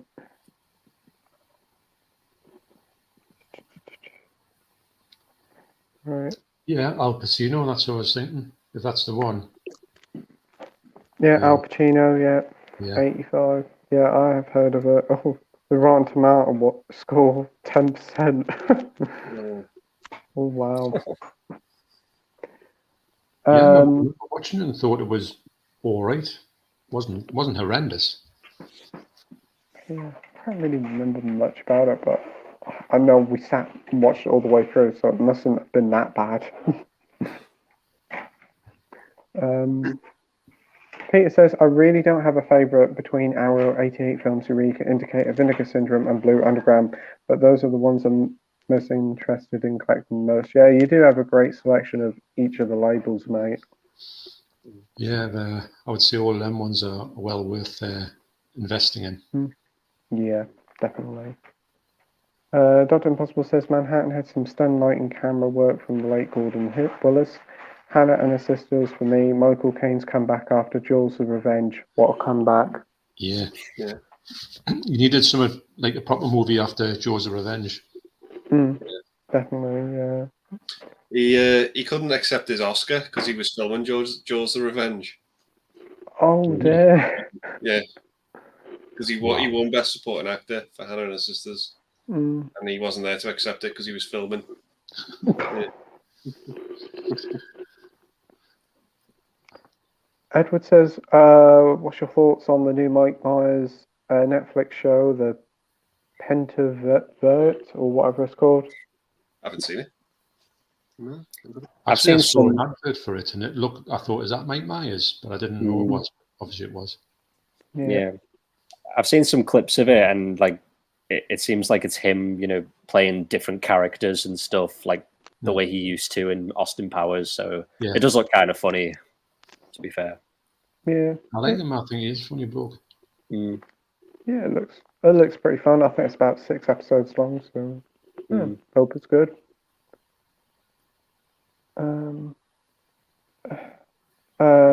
Peter says, is this Danny Boyle related to Hugh Bob? No. The 4K lowdown has a Blu-ray total of 1,563 and total physical is 6,461. Wow, man, that is incredible. That's big. Yeah. So I'm guessing there must be a lot of DVDs there. I assume so, yeah. You couldn't get that many 4Ks. I don't think there's that many 4Ks out there. I think so. There's a lot, but not that many. No. Oh, well, I'll have to ask him next week when he comes on the stream. Yeah, definitely. Peter says, I picked up a Zelig on DVD the other day. It seems a bit rare. Yeah, you did show me some pictures of that, Peter. It seems to go for some good prices. Really, Zelig? Even the DVD? Yeah, Peter put it up on, I'm pretty certain he put it up or he's seen it on like one of his auction sites in Sweden, and it goes for a decent amount.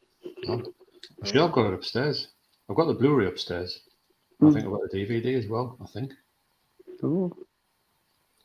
DVD from Film Bloke says, did you get all those tapes out the cupboard, John? As soon as mouldy tape is spotted, get the tapes out of the environment as soon as possible. Well, the big problem about that is there's just literally nowhere else to put it. I'll have to put them so they're in there. I mean, they're not in the damp. I think that Microwave Massacre must have been weird before it went in, because the other ones, they're all right. I mean, I'm tempted to go back up there and have a look. Well, I will tomorrow, because I can't imagine just open them all up. They'd just be like just white muck all over them. But I know that I've been in recently, and everyone that I picked out, like Elephant Man, what's the other one? Clockwork Orange. I was looking at a couple of them I've got, and Exorcist. They all look all right. So it's not as if they're not at the back, and I haven't had the ones out the back for a long time. But I think, touch wood, I think they're all right. But then again, if I get them out, they'll just go into a worse environment, which will be the garage. So that'll be the end of them. That's Or the true. loft, which will be even worse. I know my son's WWE VHS are up in the loft. Not that he cares about them, but you know, they'll all be done in up there. Yeah. Dr. Impossible says, time to open your shop, Andy. H&V will be a thing of the past. I swear your real name is Andy Rothschild. Can you spare me 100,000?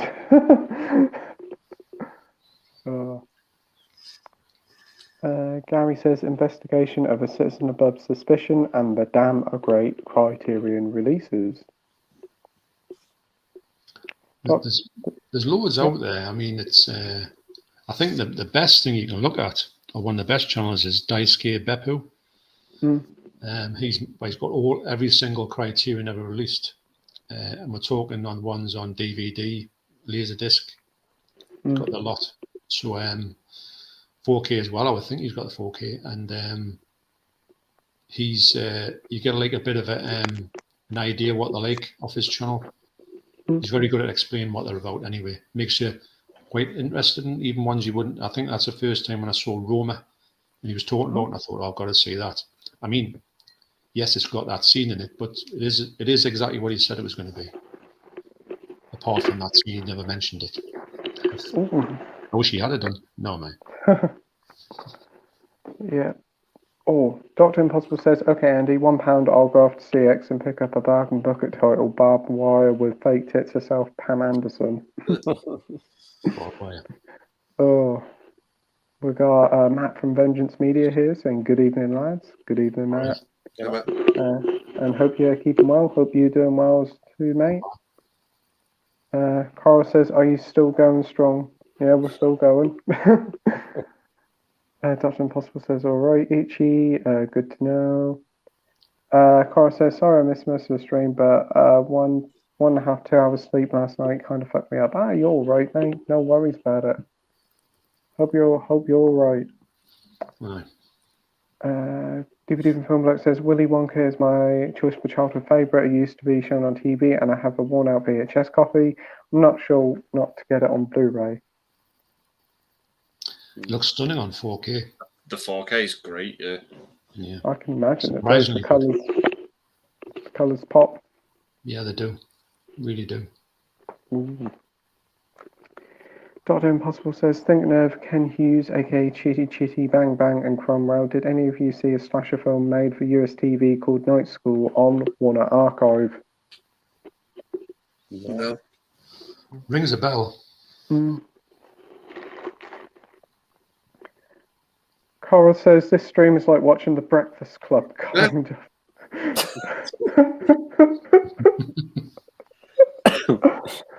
Or maybe still going till breakfast. Might be. Get the cereal ready, man. Dr. Impossible says, that's a very good social observation. This really is an adult version of The Breakfast Club. Oh.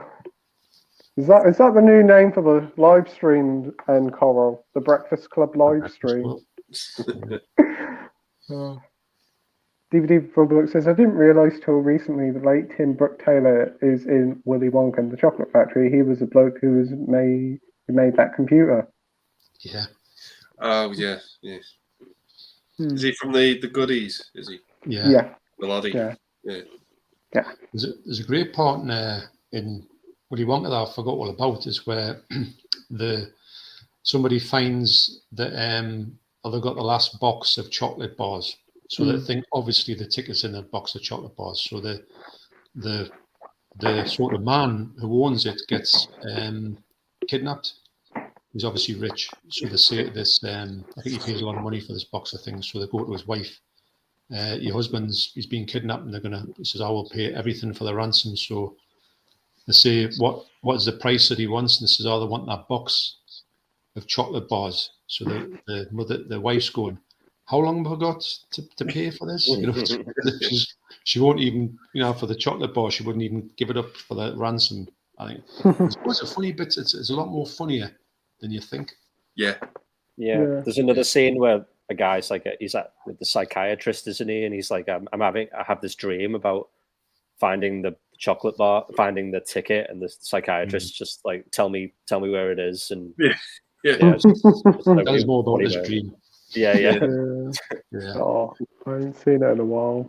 But it's a great film. The only thing that I didn't really remember about it, and I was quite surprised it wasn't in, because I remember the book, because I used to read the book incessantly.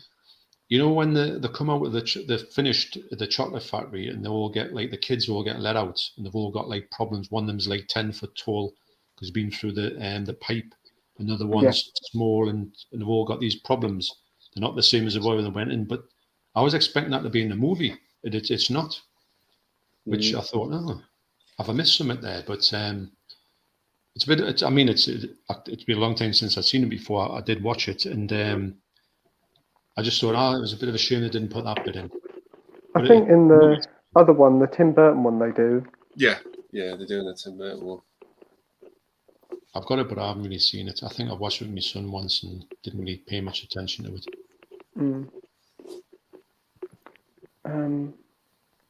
Dr. Impossible said, would John be the teacher, I wonder?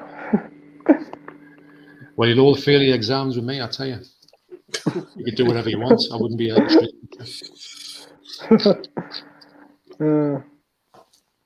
DVD and Phone Bloke says, what would a computer do with a lifetime supply of chocolate?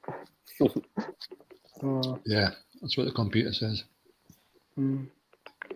4K Chef says, have any of you guys seen The Brave one with Jodie Foster? Very underrated revenge movie in a Death Wish sort of fashion. No. I think I have. Heard of it. Rings a bell.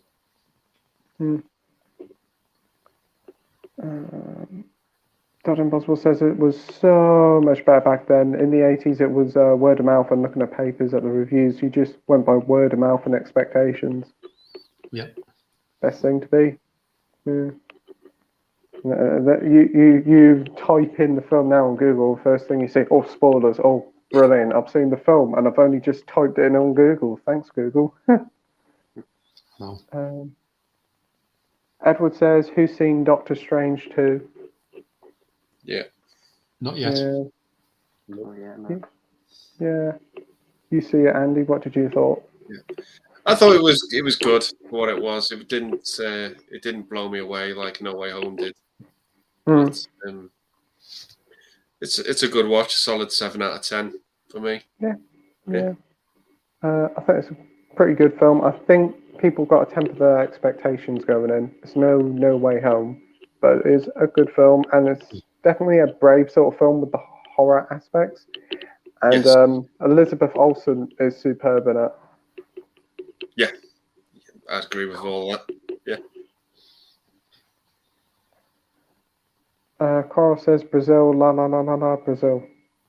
That's the Terry Gilliam film. What's your favourite Wolfgang Peterson film? I'm going to gather. Heard of him? He did Das Boot and The Never Ending Story. Yeah. Right. Never seen either. So, what about who wants to go off first? I'll probably just say Das Boot again. In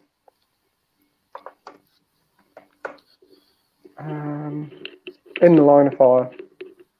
Yeah. In the Line of Fire. Easiest thing to say. Ash? I'm just checking through his IMDb. Do like Never Ending Story. Yeah. He did Air Force One as well, didn't he? Air Force He One. did, yeah. Just, you know. Enemy Mine. It's a great movie. Yeah, it wasn't bad, that. Enemy Mine. Yeah. I still would say Das Boot. Never Ending Story is quite a good movie, actually. Not bad at all. Yeah, I'm going to have to say Never Ending Story. Yeah. He did Troy as well.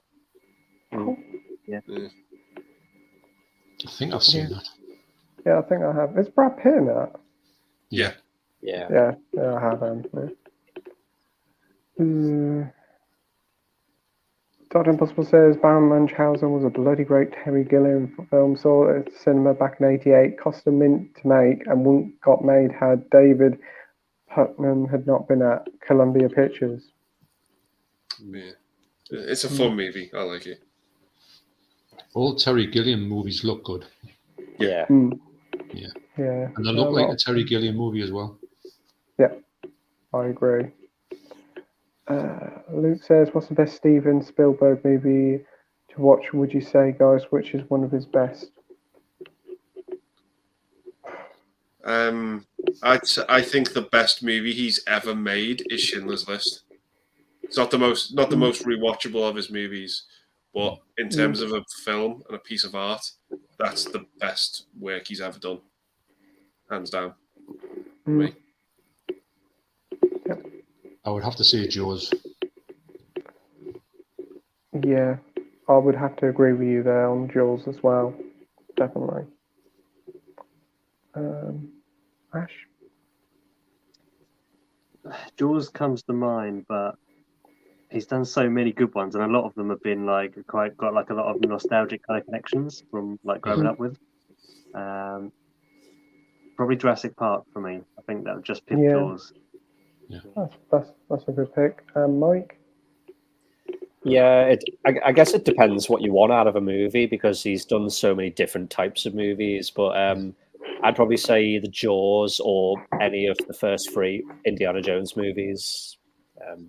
There's a lot of them. But yeah, if you want something more serious, then definitely Schindler's List. There's a good selection to choose from, all different genres. Yeah, I mean, there's just so like Jurassic Park, E.T. You know, I've made some cracking ones. You know, when he's good, his movies are like the home runs. They are like, immaculate movies. But I do think Schindler's List, objectively, Schindler's List is like probably his finest work. Yeah. But everything else, there's a lot more of his movies that are more rewatchable than Schindler's List. Definitely like Jaws, Indiana Jones, Jurassic Park, E.T. They're the movies I'm going to put on more often than Schindler's List. But Schindler's List is an immaculate film. Yeah. Absolutely.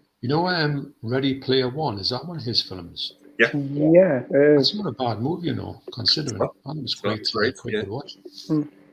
I liked the new West Side Story. I thought visually that was incredible. I think that's a pretty good film, yeah. I like that Tintin as well. Thought that was pretty good. Yeah, hugely underrated. Underrated. Yeah, very good. That was originally going to be a trilogy of films, but it just never happened. It's quite a shame, actually, because it's one of the best animated ones I've seen. Yeah, definitely. You can get it like in Poundland, which I don't understand, but never mind.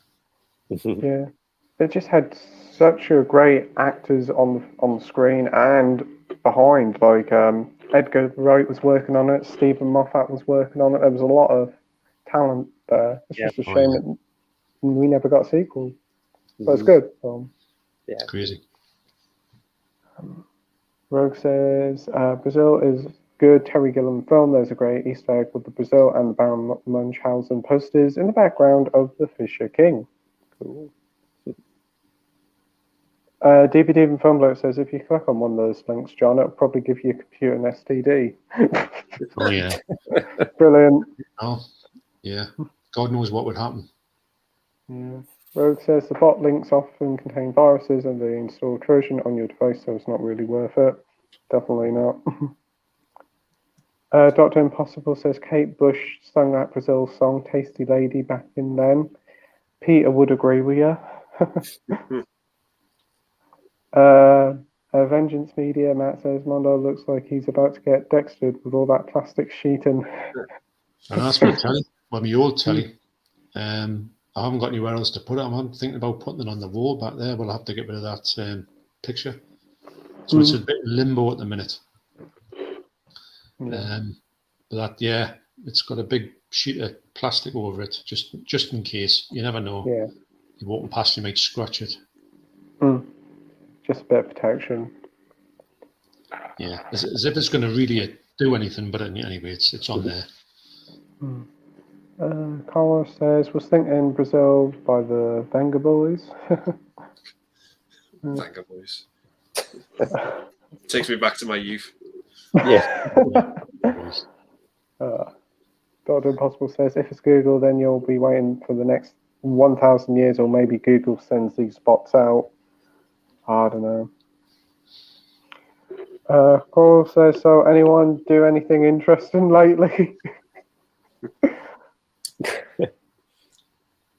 I travelled 60 miles on Sunday. Well, the brand new 4K TV wouldn't work on the Sunday morning, so we travelled 60 miles to get a replacement.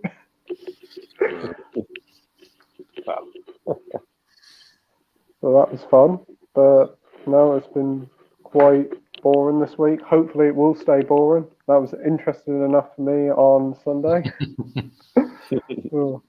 My dad woke me up at about 9 o'clock. Peter, the TV ain't working. I said, how you turned it on about? I don't know. Went downstairs. Peter, it's still not coming on. All right, and so I went downstairs and that wouldn't work. Completely dead. So was that the guarantee, obviously? Yeah, we only had it less than 2 weeks, so we had travelled to Norwich. They got it out the box, sorted it all out, and nothing. They couldn't test it. They said, yeah, we've got one left, and we've got it. So, touch wood, everything's okay now. But it's unbelievable. Yeah. My dad was turning the air blue.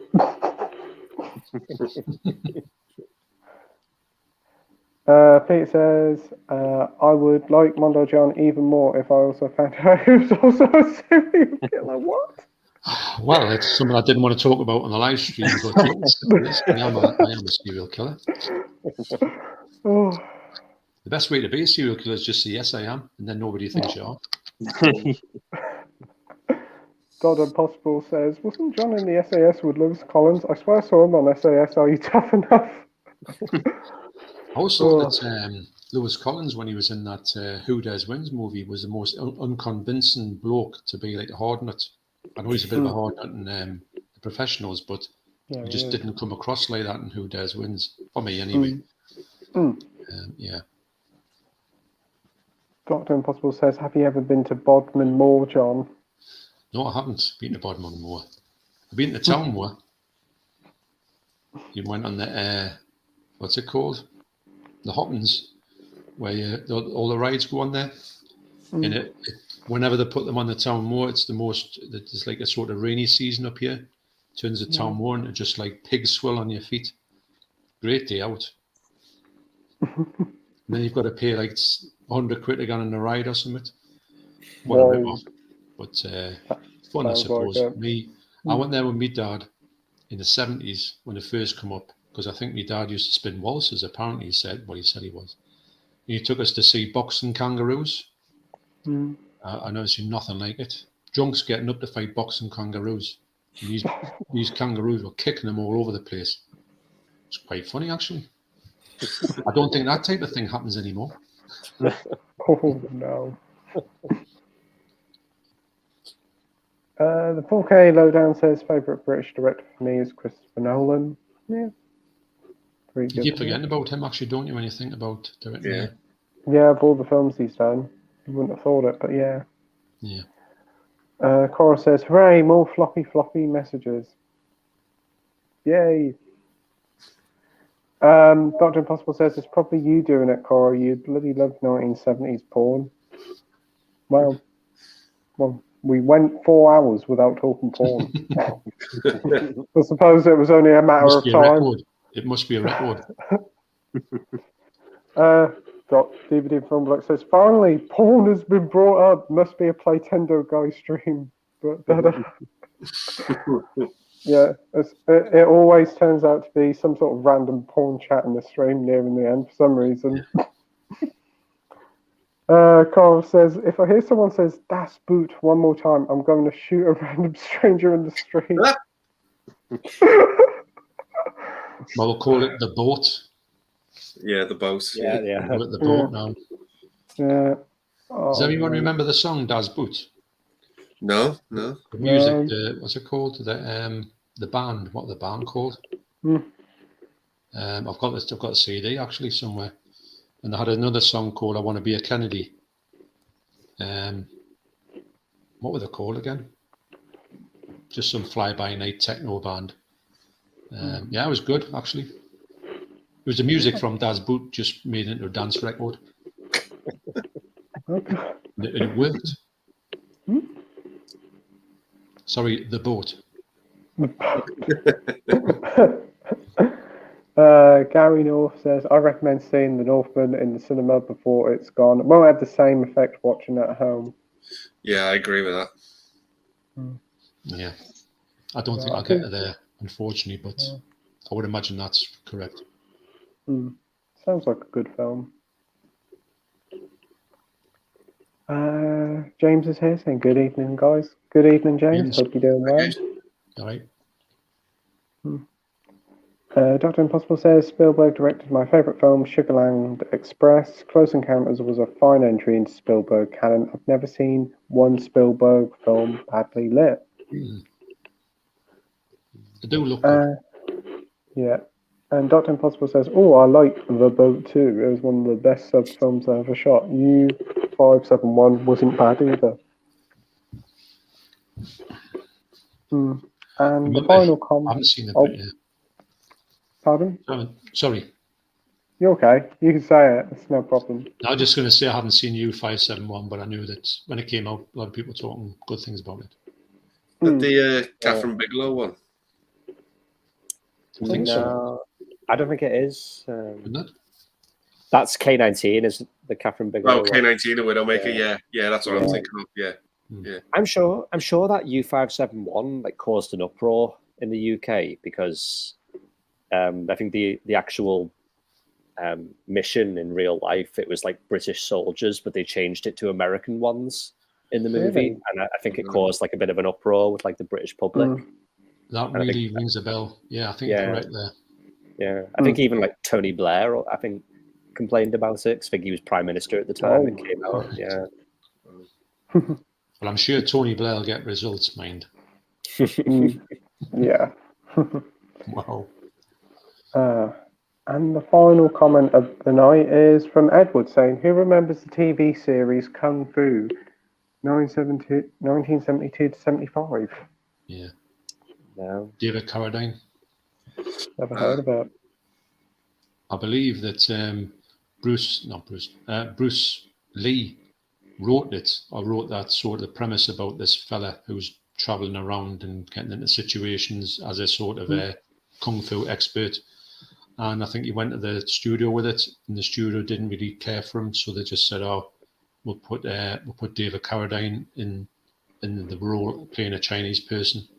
And I think Bruce Lee was incensed by it, and then it became quite a big hit actually. Although I didn't like it because every time he used to fight it was in slow motion. It used to seem to go on forever when they had a scrap, so didn't do it for me. But it was always on. And you think that the famous line from it was he's had a sensei there who used to call him Grasshopper. And the sensei was blind. He had white eyes and used to say, Grasshopper. And it was, everybody was saying it back in the 70s. Yeah. Wow. You seen it, Ash? No, I've heard of it. I know of it, but I haven't actually ever seen it. No. And Dr. Impossible says it did. It was all about the Enigma machine. Right. Yeah. Right. And that is the final comment of tonight. And we have just done over 4 hours. So I think, we have one more comment. May God, 1972-75 has a year one. I'm impressed, mind you. The Simpsons will probably run longer. Yeah. That's true. Yeah. Right. So yeah, that'll do it for tonight. Thank you ever so much, everybody, for watching the live stream. We've still got 15 people watching, so thanks ever so much for watching. As always, let's say thank you to Andy and Mike for joining as always, and thank you to John and Ash for joining. It's been a lot of fun tonight. Yeah. Yeah, really has. Yeah. Yep. So yeah, we'll see you all again next week for another Wednesday night movie live stream where our special guests will be Did You See That and the 4K Lowdown. So see you all next week. Bye. You know, Right. thank you. Bye. Bye.